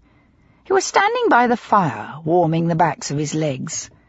A malodorous cigar burned in the stone ashtray on his desk. There was a small bronze lion beside it, rampant, one paw in the air.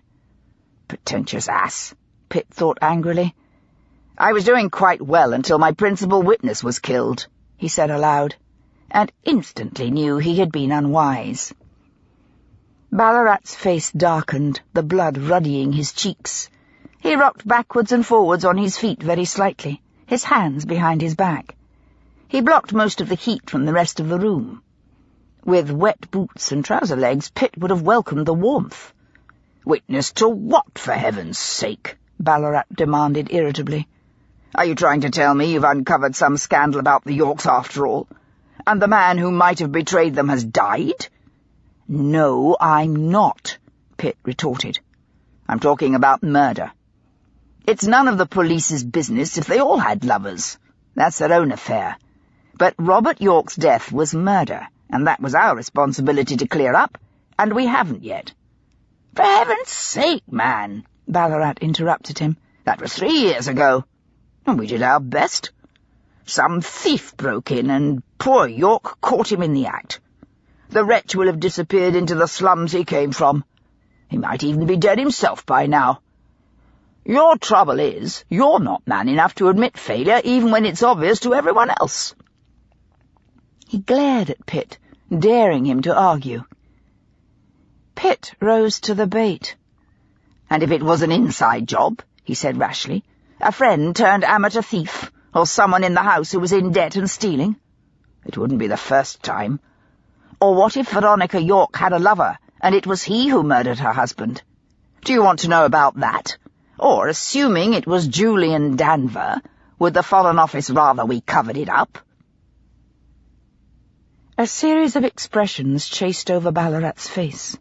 First sheer horror, then anger and confusion, then fear, as he understood the full implications of the last possibility.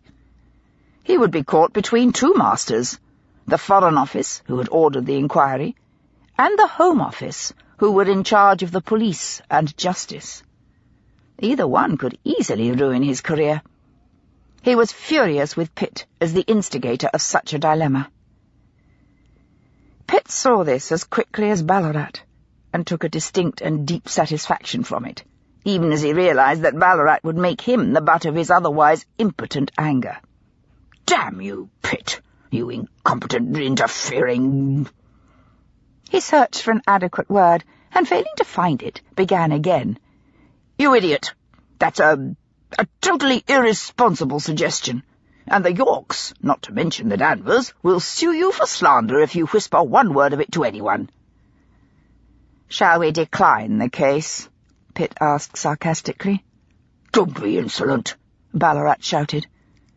Then his duty towards the Home Office, who were, after all, his employers, reasserted itself.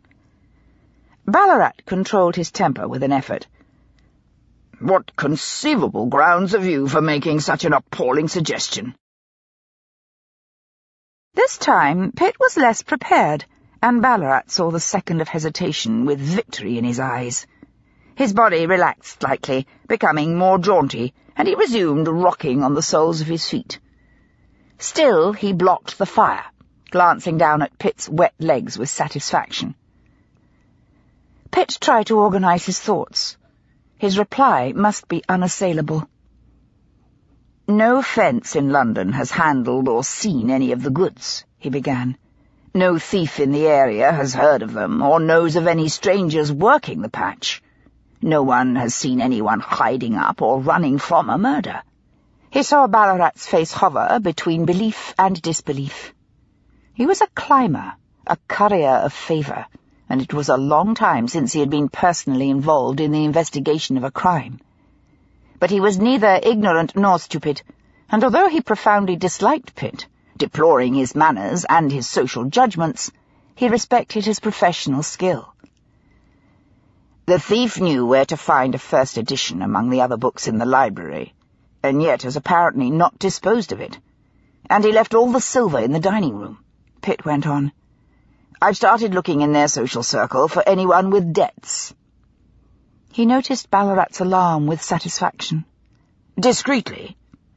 And I've got someone inquiring into York's own affairs," he added spitefully.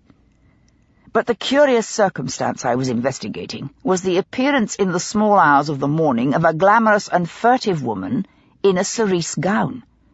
Twice at least in the York house, prior to Robert York's death, and also in the Danvers house, again in the small hours of the morning, and again wearing a startling shade of cerise, and apparently not wishing to be seen. The maid who described her at the Yorks fell out of a window to her death the day after she spoke to me." Balorat stopped rocking and remained motionless, his round little eyes on Pitt's face. "Veronica York," he said slowly. "Wouldn't this maid have recognized her?" "I would have thought so," Pitt agreed. "She was the lady's maid. But people see what they expect to see, and it was only for a moment in the gaslight, and the woman was dressed entirely differently. From the slight description, it could easily have been Veronica. Same height and build, same colouring." "Damnation!" Balorat swore furiously. "I suppose it couldn't have been Robert York's mistress, and Mrs. York knew nothing about her?" "Possibly. But what was she doing in the Danvers house?" "Obvious. Danvers' sister." "She's a loose woman?" Pitt raised his eyebrows. "Who goes in for married diplomats? First Robert York, now Felix Asherson." Balorat scowled. "What about Felix Asherson? What has he to do with it?" Pitt sighed. "Harriet Danvers is in love with him. Don't ask me how I know, I do. And I think it's pretty unlikely she was the woman in cerise. But if she was, then the Foreign Office should know. Damn it, Pitt! It could be this woman in cerise is just some daft relative who likes to dress up and creep about. Lots of families have their embarrassments. A damn nuisance, but no actual harm." "Of course," Pitt agreed. "She may be just gently mad. Or she may be an expensive harlot who entertained Robert York, or conceivably his father." He saw Balorat's face darken, but he didn't stop. "Or Julian Danvers, or Garrett Danvers. And maybe Dulcie Mabbott fell out of the window in a curiously timed domestic accident." He held Balorat's eyes. "Or maybe the woman in cerise was a procurer or carrier of treason, a blackmailer or a lover, and she was working on Robert York before she either murdered him herself or some of her colleagues did." "Good God! Are you saying young Danvers was her master?" Balorat exploded. "No." For once, Pitt could deny it honestly. "I don't see why he should need to be. Isn't he in the Foreign Office as well?" "Another traitor." Balorat's jaw set. His cigar was crumbling away to little rings of ash, unnoticed. "Maybe. All right, all right." Balorat's voice rose. "Find out who she was. The security of the Empire may be involved. But if you want to keep your job, Pitt, be discreet. If you're clumsy, I can't and won't protect you. Do you understand me clearly?" "Yes. Thank you, sir," Pitt said with open sarcasm. It was the first time he had called Balorat sir in years. He had always managed to evade it without being downright rude. "My pleasure, Pitt," Balorat replied, showing his teeth. "My pleasure." Pitt left the Bow Street station and stepped out into a pea-soup fog, feeling savage and determined. There was always Charlotte, and he would certainly rely upon her judgment as much as possible. He had to admit now that he was glad she had been able to connive an invitation to the Yorks and the Danvers.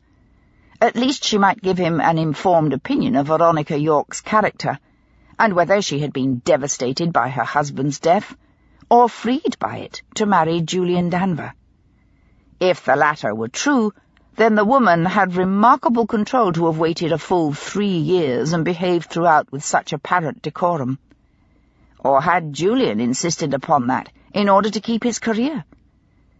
All the same, it was remarkable if there had been no indiscretion, no self-indulgence in all that time.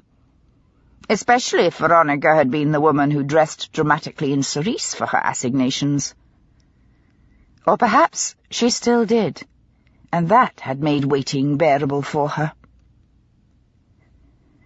The fog in the Strand was so thick he couldn't see across to the opposite pavement. It hung, thick and yellow-grey, full of the fumes from thousands of smoking chimneys, as the filth suspended in the dampness rose up from the wide coils of the river that laced through the suburbs, past Chelsea, the Houses of Parliament, the Embankment, Wapping, and Limehouse, down to the Pool of London, Greenwich, and the Arsenal, and finally the estuary. If Sice, whoever she was, had dressed as glamorously as Dulcie said, then she hadn't done it merely to flit around landings in the middle of the night. She had gone out somewhere in public. It was a disguise, an alter ego for some woman who would be known in society. Or else she was a courtesan with whom neither the Yorks nor the Danvers would be seen by their own friends. So where would she have been able to meet her lovers? He stood on the curb as carriages, hansoms, and carts clopped by him slowly in the yellow mist, looming suddenly and disappearing, swallowed up, the horses only dark shapes and muffled sounds. The road was slimy and more spattered with dung than usual. This was the sort of weather when crossing sweepers got knocked over, sometimes even killed. There was a one-legged sweeper in Piccadilly who had lost his limb that way. Pitt knew there were hotels, restaurants, and theatres where such assignations could be kept. Places where, if a gentleman saw an acquaintance, both men would have enough tact to overlook the meeting, neither wishing it referred to. These places were dotted round the borders of fashionable London, in the Haymarket, Leicester Square, Piccadilly. He knew where to find them, and the touts and doormen to ask. "Cabby!" he shouted into the street, catching his breath as the fog threatened to choke him, making him cough. "Cabby!" A hansom slowed up and stopped, harness dripping, horse's head down. Driver's voice disembodied in the gloom. "Haymarket," Pitt requested, and climbed in.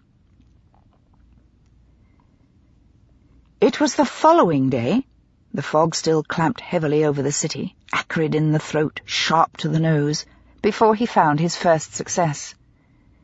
He was in a private hotel, a little off Jermyn Street near Piccadilly.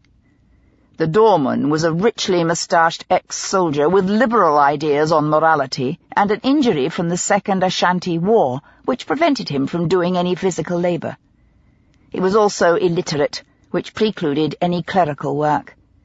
He was quite amenable to answering Pitt's questions, for a consideration.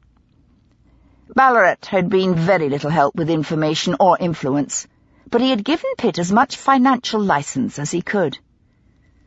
"You're going back a bit, Gov," the doorman said cheerfully. "But sure, I remember her. Right handsome she was, and always wore them sort of colours. Looks wicked on most people, but suited her something marvellous. Black hair and dark eyes she had, and graceful as a swan. Tall woman, not a lot of shape to her, but she had something special all the same." "What sort of something?" Pitt said curiously. He wanted to know what this man thought. His judgment. Even with his limited vocabulary, his opinion would be worth a great deal. He knew street women. He watched them every night, and he saw their clients too. He would see them working, and yet not be a part of it. Few of them would fool him. The man pulled a slight face as he considered. "Quality," he said at last. "She had a quality about her. Never acted like she was hassling people, anxious-like. It was always them as was after her. She didn't give a cuss." He shook his head. "It were more than that, though. It were like she were doing it for fun. Yeah, that's it. She had fun. She never laughed, not out loud. She had too much class for that. But she were laughing inside, like." "Did you ever talk to her?" Pitt pursued. "Me?" He looked a little surprised. "No, I never did. She didn't say a lot, and always spoke quiet-like. Only saw her, maybe half a dozen times." Can you remember who she was with? Different blokes. Elegant. She liked 'em real elegant, didn't like any scruff. And money, of course. But then, so do they all. No one without a bit of real money comes here. He gave a short laugh. Can you describe any of them? Not so's you'd know 'em again, no. He smiled. Try a little. Pitt pressed him. You couldn't pay me that much, Gov. You're going to give me another job when they throw me out of here and black me name? Pitt sighed. He had known before he started that describing the woman was very different from being indiscreet about her clients. Clients had money, position, they expected privacy, and no doubt bought it for a generous price. Selling the secrets of one would lose the trust of all. All right, he conceded. Be general. Old or young, dark, fair or grey. What sort of height and build? You're going to search all London, Gov? I can eliminate a few. The doorman shrugged. Well, if you like. Well, those as I can recall was older, above 40. Don't think she took 'em for the money. Don't know why, but I had the feeling she could afford to pick and choose. Grey? None I recalls. And none hefty, all on the slim side. He moved closer to Pitt. Look, Gov, for all I know, it could have been the same gent. It don't pay me to peer into their faces. They comes here discreet. That's what they pays for. Like I said, she could afford to pick. I always had the feeling she was doing it for fun. Did she always wear that colour? Shades of it? Yeah, it was like a trademark. Why are you so keen to know about her anyway? She ain't been in here, 2 or 3 years. Which? 2 or 3? Well, if you want it that precise, Gov, 3, I reckon. And you've not seen or heard of her since then? Come to think of it, no, I haven't. His face relaxed into a grin.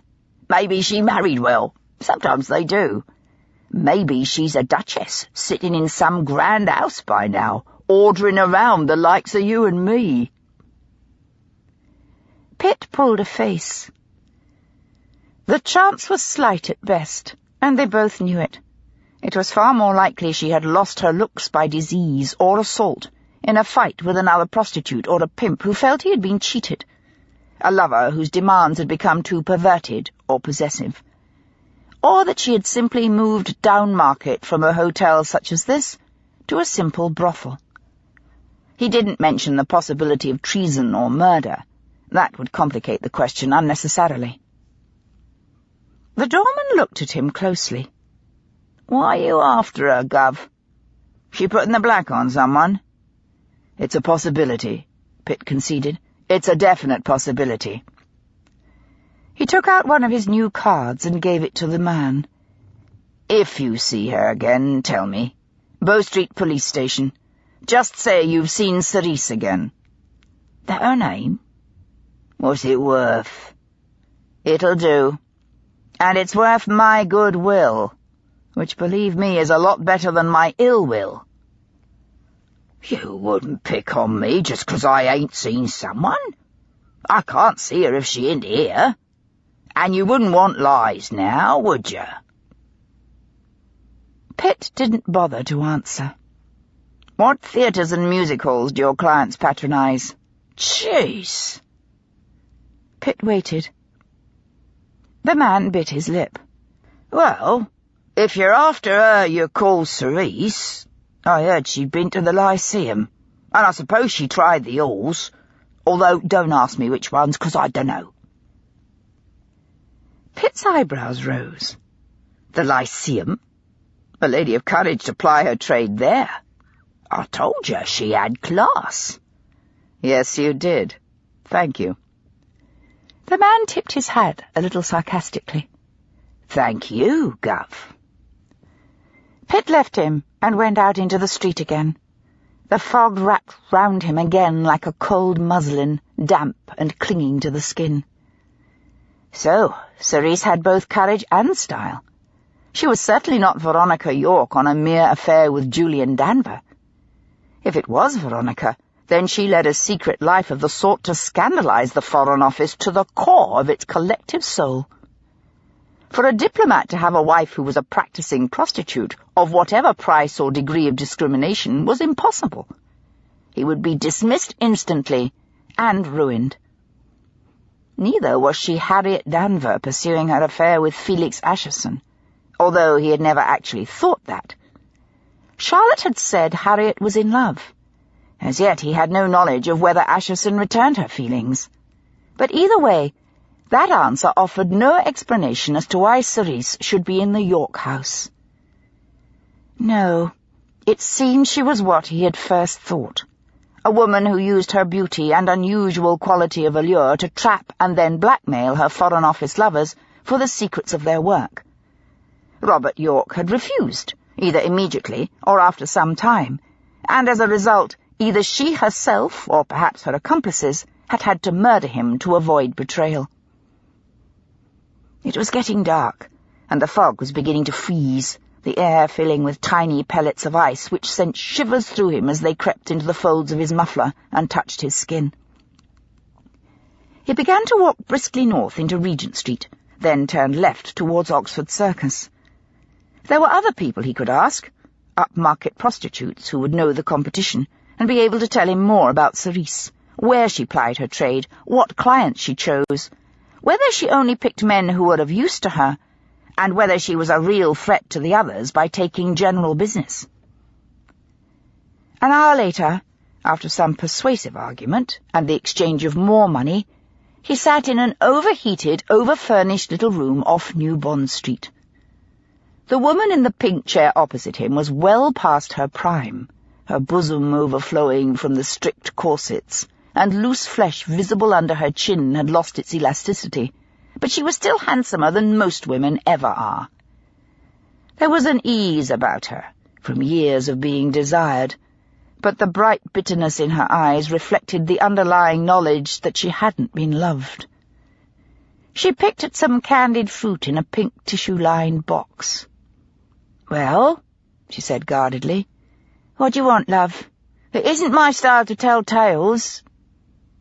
"I don't want tales." Pitt didn't waste his time, or insult her with flattery they both knew he didn't mean. "I want a woman who almost certainly tried putting on the black. That's bad for your trade. You don't need that sort." She pulled a face and ate another piece of fruit, nibbling all round the edges before putting the centre whole into her mouth. Had her walk of life been different, led to different dress, less paint on her skin, the hardness of survival out of her eyes, and the small lines now clearly formed round the corners of her lips, she might have been one of her generation's great beauties. The thought passed through Pitt's mind with irony and sadness as he watched her eat. "Go on," she prompted. "I don't need telling my business. If I wasn't the best, you wouldn't be here asking me favours. I don't need your money. I earn more in a day than you do in a month." Pitt didn't bother to remark that her risks were higher and her time short. She knew it. A woman who always wore a shade of cerise, dark or light, anything from plum to magenta, always something that colour. She was tall and slender, not much flesh on her, but loads of style, dark eyes and black hair. Have you ever seen her, or heard your girls mention her? "Doesn't sound like she'd have much to offer. Thin? Black hair?"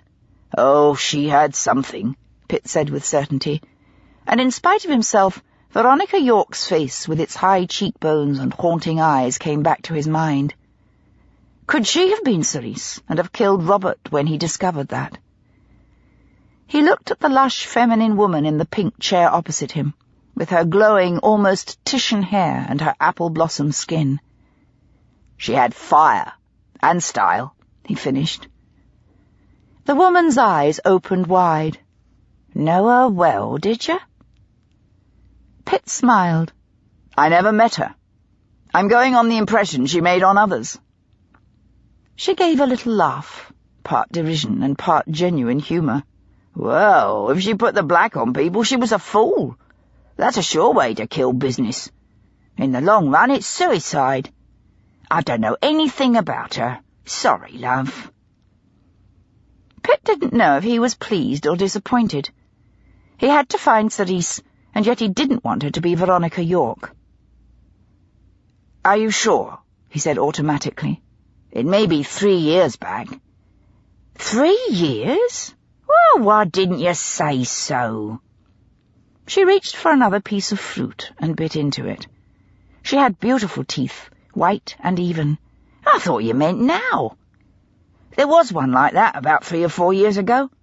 Terrible colour she wore, but she could carry it. Black hair and eyes, thin as a washboard. Need pounds of horsehair to pad her out.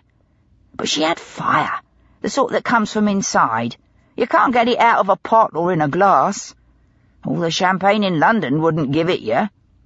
Lit up like she enjoyed herself every minute, like she was having the time of her life, on the edge of danger, and loved it. Mind, she were a real beauty. None of your powder and paint jobs. Bones to break your heart, she had." Pitt felt suddenly suffocated in this overstuffed room, and at the same time there was a coldness inside him. "Tell me more about her," he said quietly. "How often did you see or hear of her? Where? Who with? And have you any idea what happened to her?" The woman hesitated, her eyes wary. "I'll be very unpleasant if I have to," Pitt said levelly. "It's murder. I'll turn over this entire place and make such a fuss none of your clients will dare come back." "All right," she snapped angrily. But there was no outrage in her.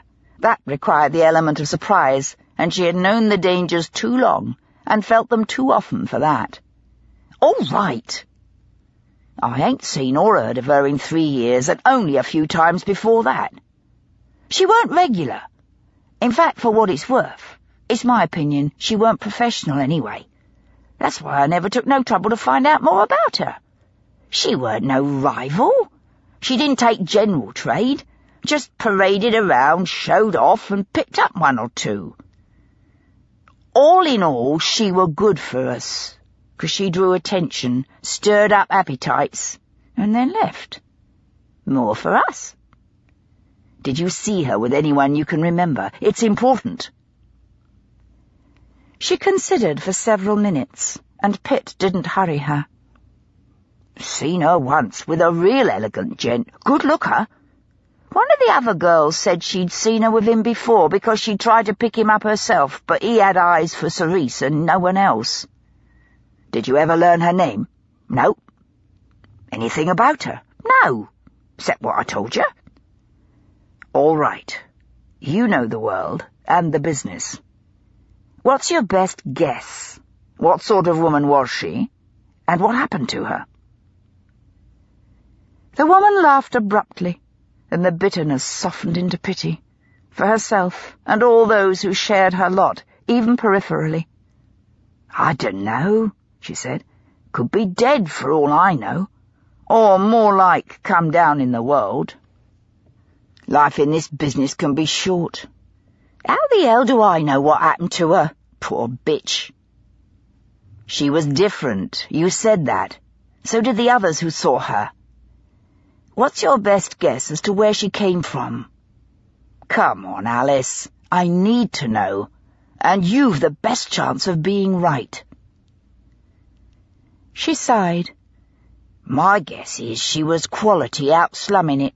God knows why. Maybe she was just bent that way. Some is. Although why any woman that's got a roof over her head and food for the rest of her life should want to risk it is beyond me. Still, I reckon insanity can hit the quality like the rest of us. Now that's all. I ain't got nothing else to add to it. You had your time. I've got things to do. I've been more than fair, and I hope you'll remember that." Pitt stood up. "I will," he promised. "As far as I know, you keep a lodging-house. Good day." He spent 2 more days going from one place to another in the haunts of the demimonde, the theatres and restaurants where such women plied their trade, and he heard occasional mention of Sice, or someone who might have been her or might not. But he learned nothing that added to what he already knew. No one remembered who she had been with, whether it was several men or only a few, although it was certainly more than one in every account. No one knew her name nor where she came from. She was tolerated because she came very seldom and robbed them of little business. It was a hard world, and they expected competition. If a man preferred one woman to another, there was nothing to be done about it except in extreme cases. Usually it was better to take defeat gracefully. Scenes embarrassed the clientele. Whether any of the men with her had been Robert York, it was impossible to say. She frequented places where he was likely to have been, but then so had half London society, at least among the men. The descriptions of her companions were general enough to have fit him, or Julian Danvers, or Garrett Danvers, or even Felix Asherson, or just about anyone else with elegance and money. In the early evening of the second day, a little after 6, as the fog cleared at last, leaving only a few dark pockets, Pitt took a cab to Hanover Close, this time not to the York house, but further along to where Felix Asherson lived. Pitt had chosen to see him at home in order to form a more complete impression of the man, to make some judgment as to his circumstances and possibly his character. Away from the formal and rather intimidating atmosphere of the Foreign Office, he might be more inclined to relax his caution. In his own home he would feel safer, and could be certain none of his colleagues would interrupt, perhaps suspecting him of indiscreet disclosures to the police. Also, inside the house, Pitt might form a more precise picture of his financial situation. There was still the possibility that Robert York had surprised a friend burgling his house, and his recognition had sparked a murder. Pitt hadn't forgotten that possibility.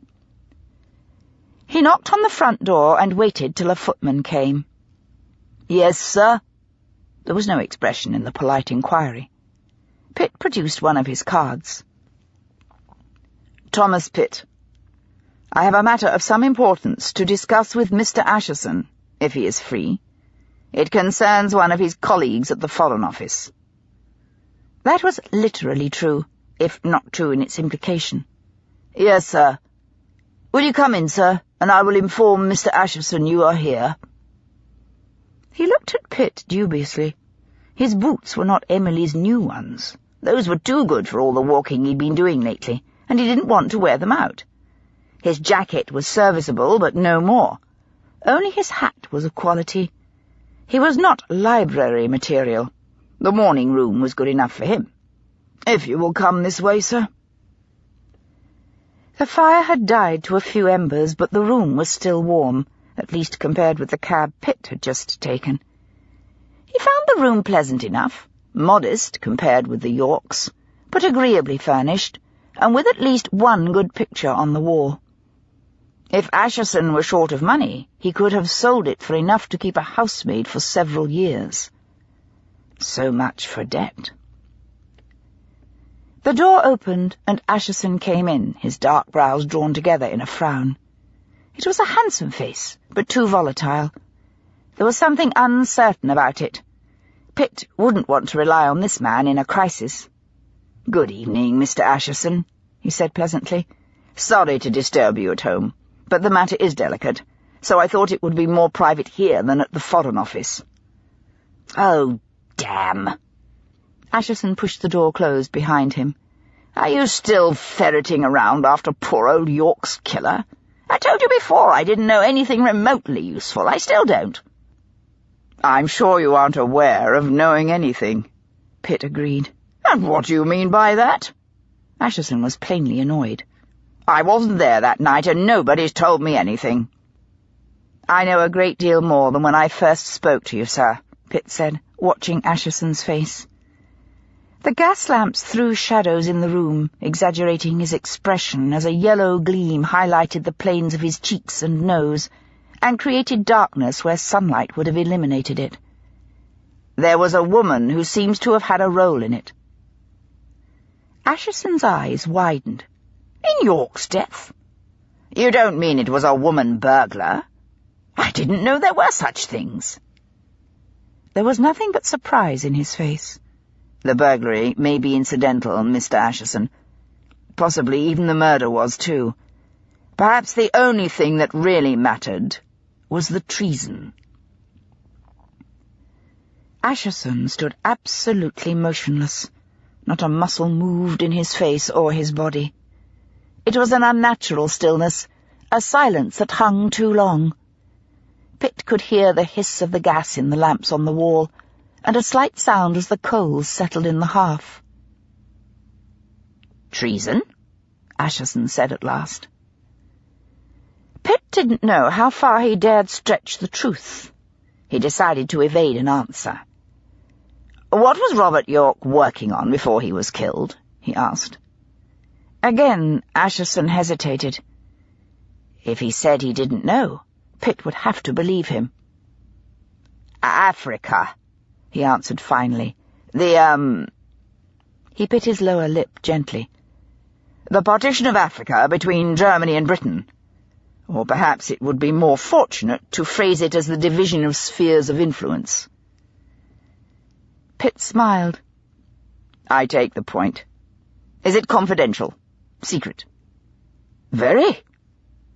There was a shadow of humour in his alarm, perhaps at Pitt's ignorance. "Good God, if all the terms of a treaty we'd accept were known to the Germans in advance, it would ruin our bargaining position. But far, far worse than that would be the impression it would make on the rest of the world, particularly France.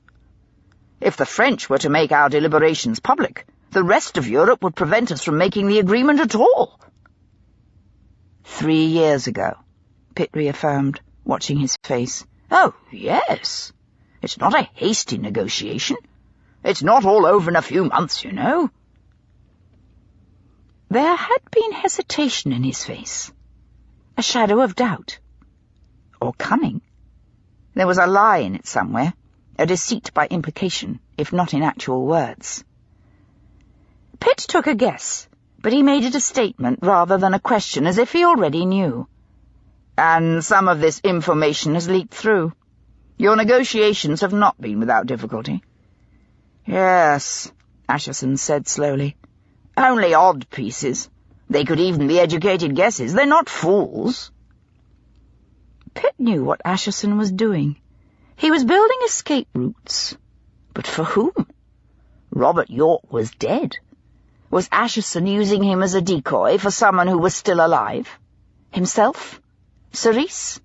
Veronica? One of the Danvers? "When was the last instance in which this information might have been stolen and passed to the Germans?" Pitt asked. "I presume we can be certain it was not given to the French." "Oh." Asherson was confused. "Yes, it certainly wasn't given to the French. But the Germans? I don't know. It isn't possible to say. Information like that may not be used for some time after it is received."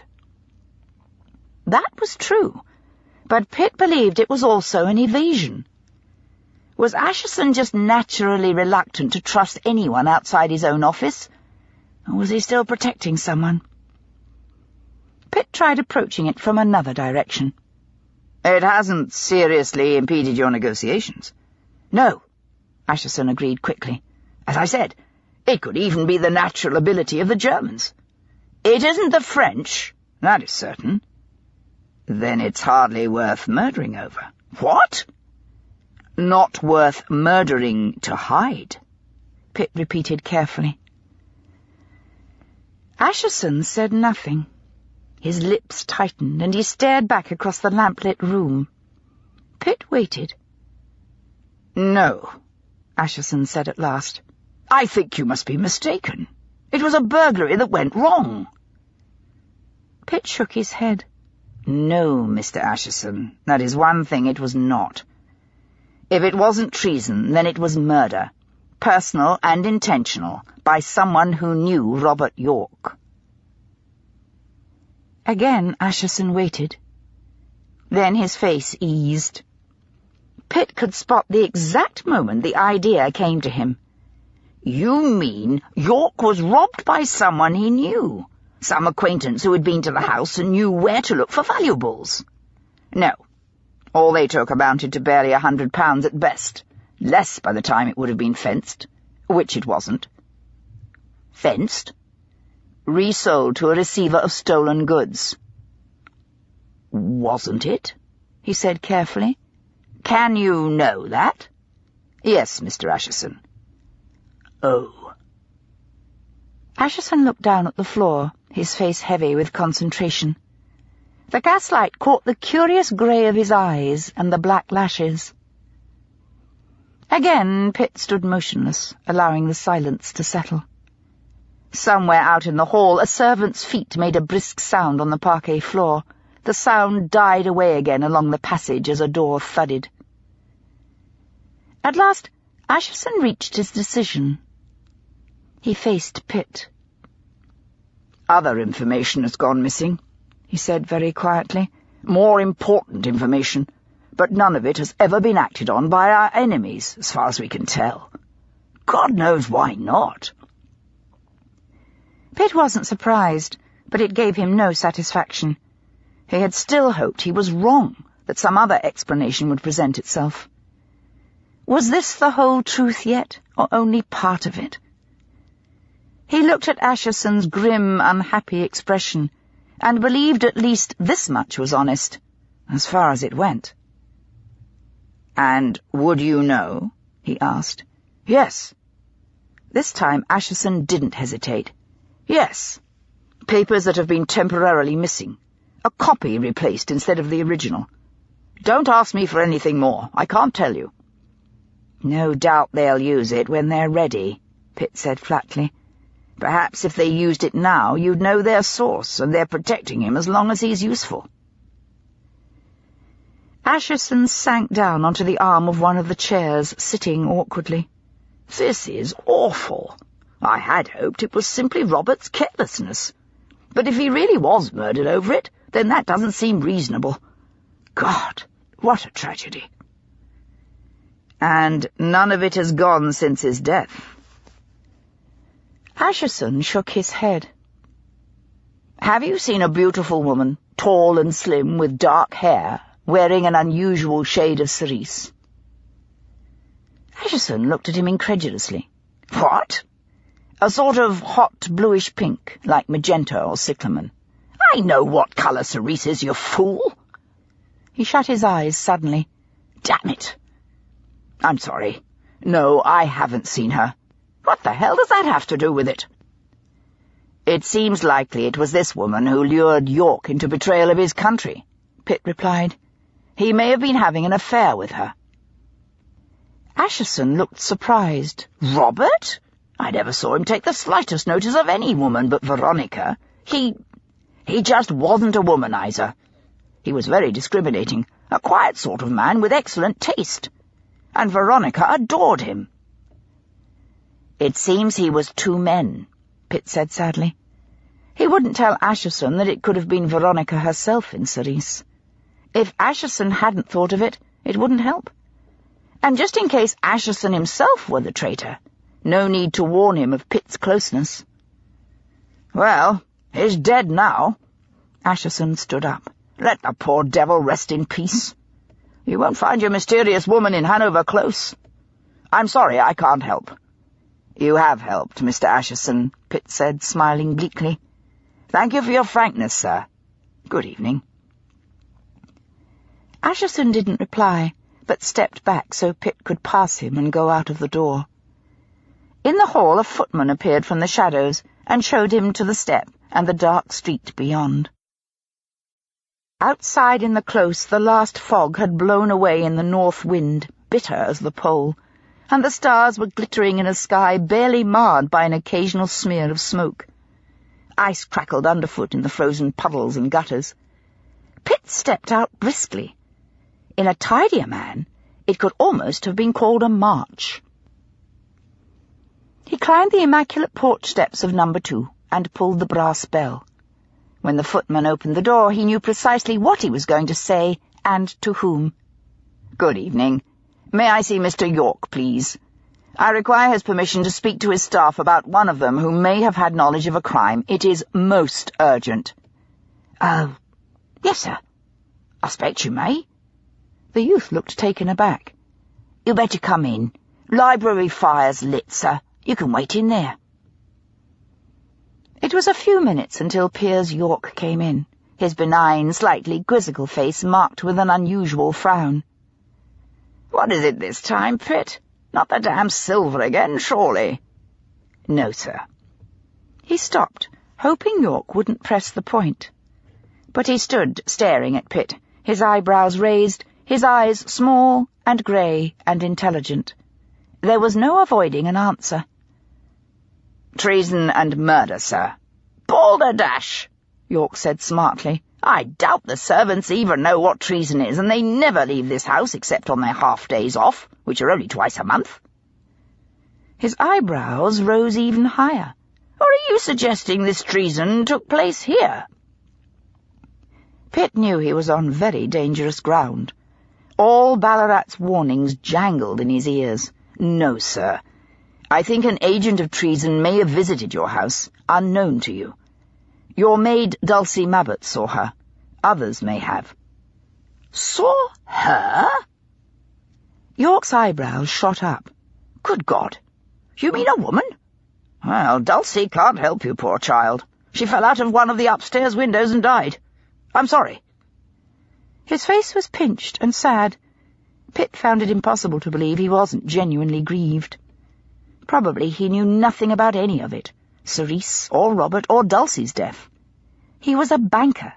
He alone of the men in the case had nothing to do with the Foreign Office, and Pitt couldn't imagine a spy wasting her energies on this wry, rather charming man well into his 60s. And he had too much innate humour to harbour the vanity necessary to be so ridiculous.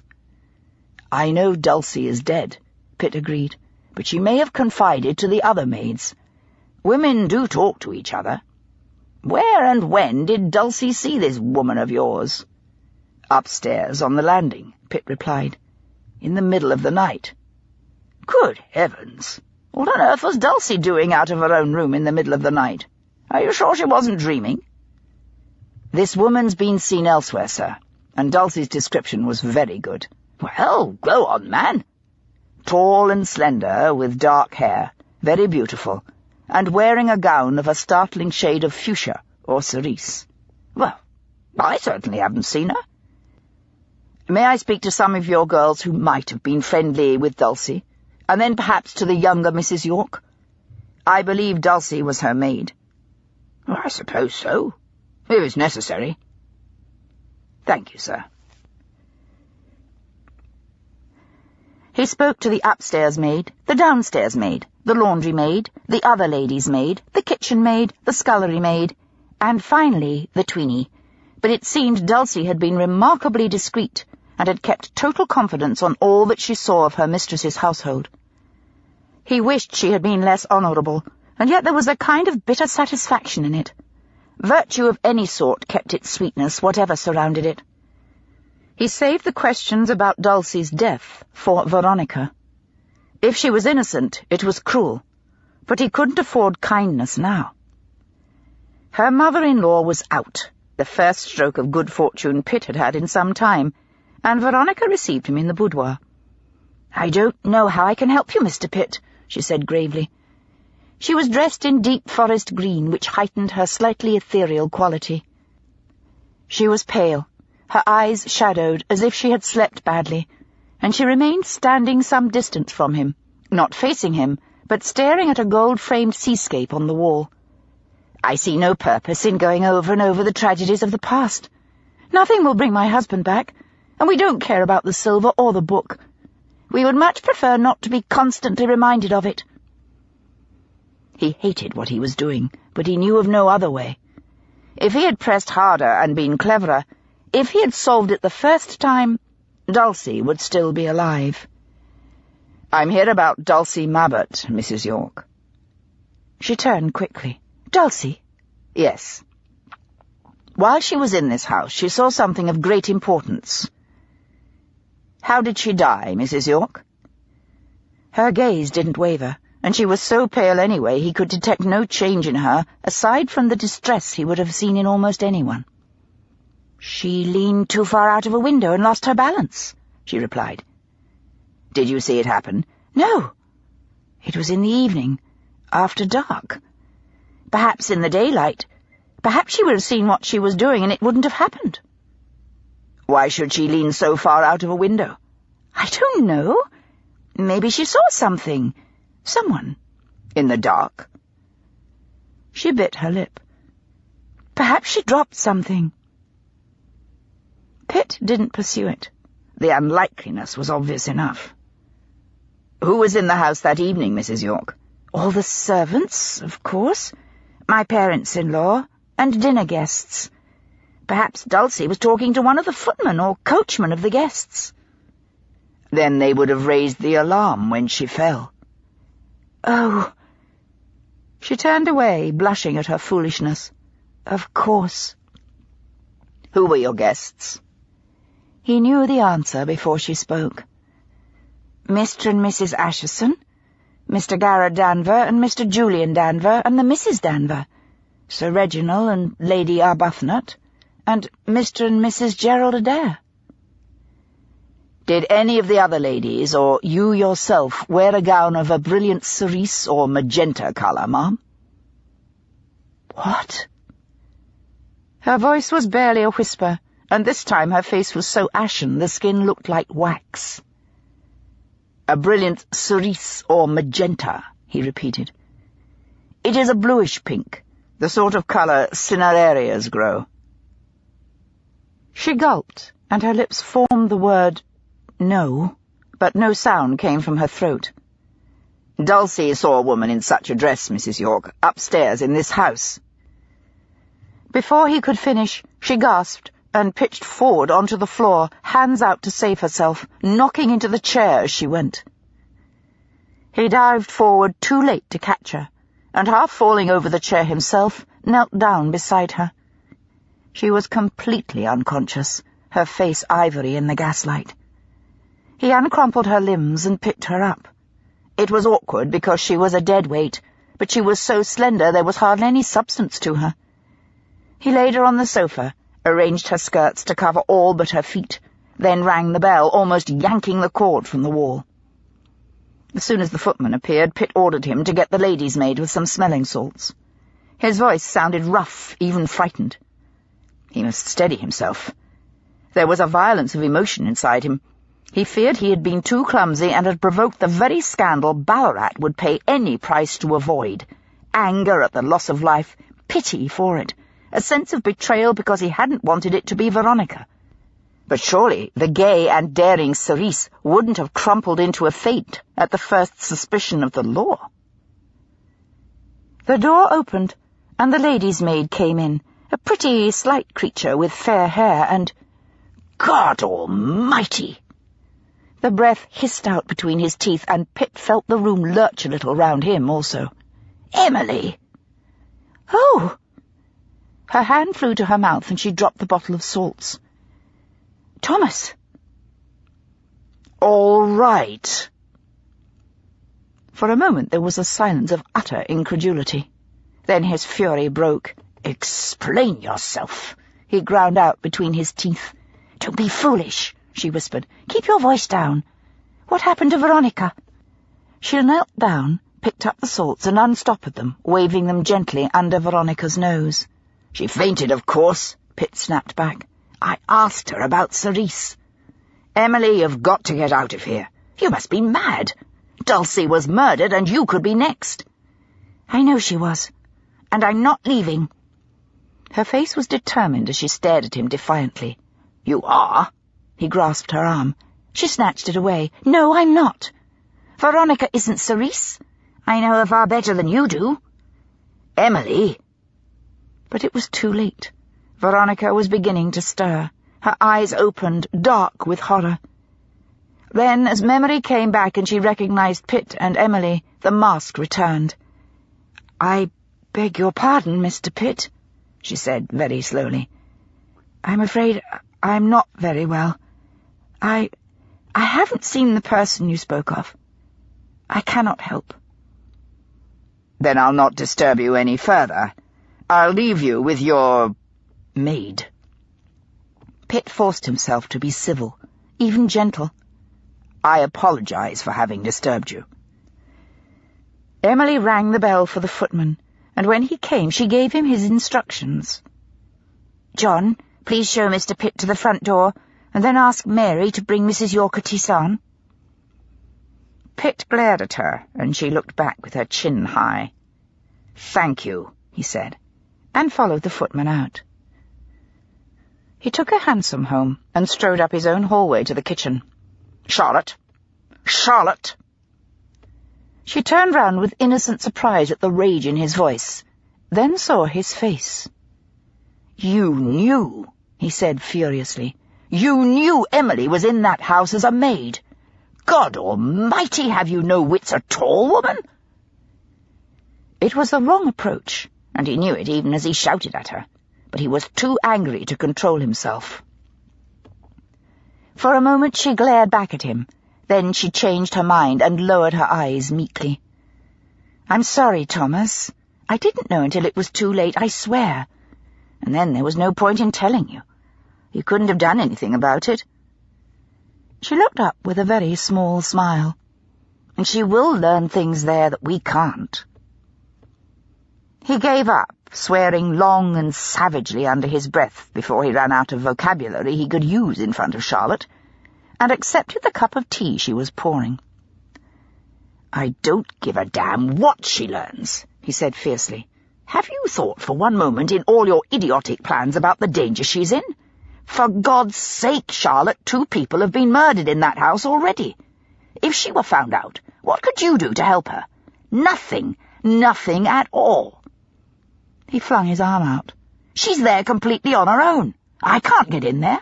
How could you be so bloody stupid?" "I'm not stupid," she said hotly, indignation bright in her cheeks and eyes. "I didn't know anything about it. I told you that. I only heard about it afterwards." "Don't equivocate," he snapped back. "You drew Emily into this. She would never have heard about it if you hadn't started meddling. Get her out. Sit down now and write to her, telling her to go home where she belongs. Now." Charlotte's face was set. "There's no point. She won't come." "Do it," he roared. "Don't argue with me, just do it." There were tears in her eyes, but no obedience or submissiveness. "She won't listen to me," she said furiously. "I know the danger. Do you think I can't see it? And I know you're in danger too. I sit at home and wait for you when you're late, wondering where you are, if you are safe, or lying bleeding in the street somewhere." "That's unfair, and it has nothing to do with Emily," he answered more levelly.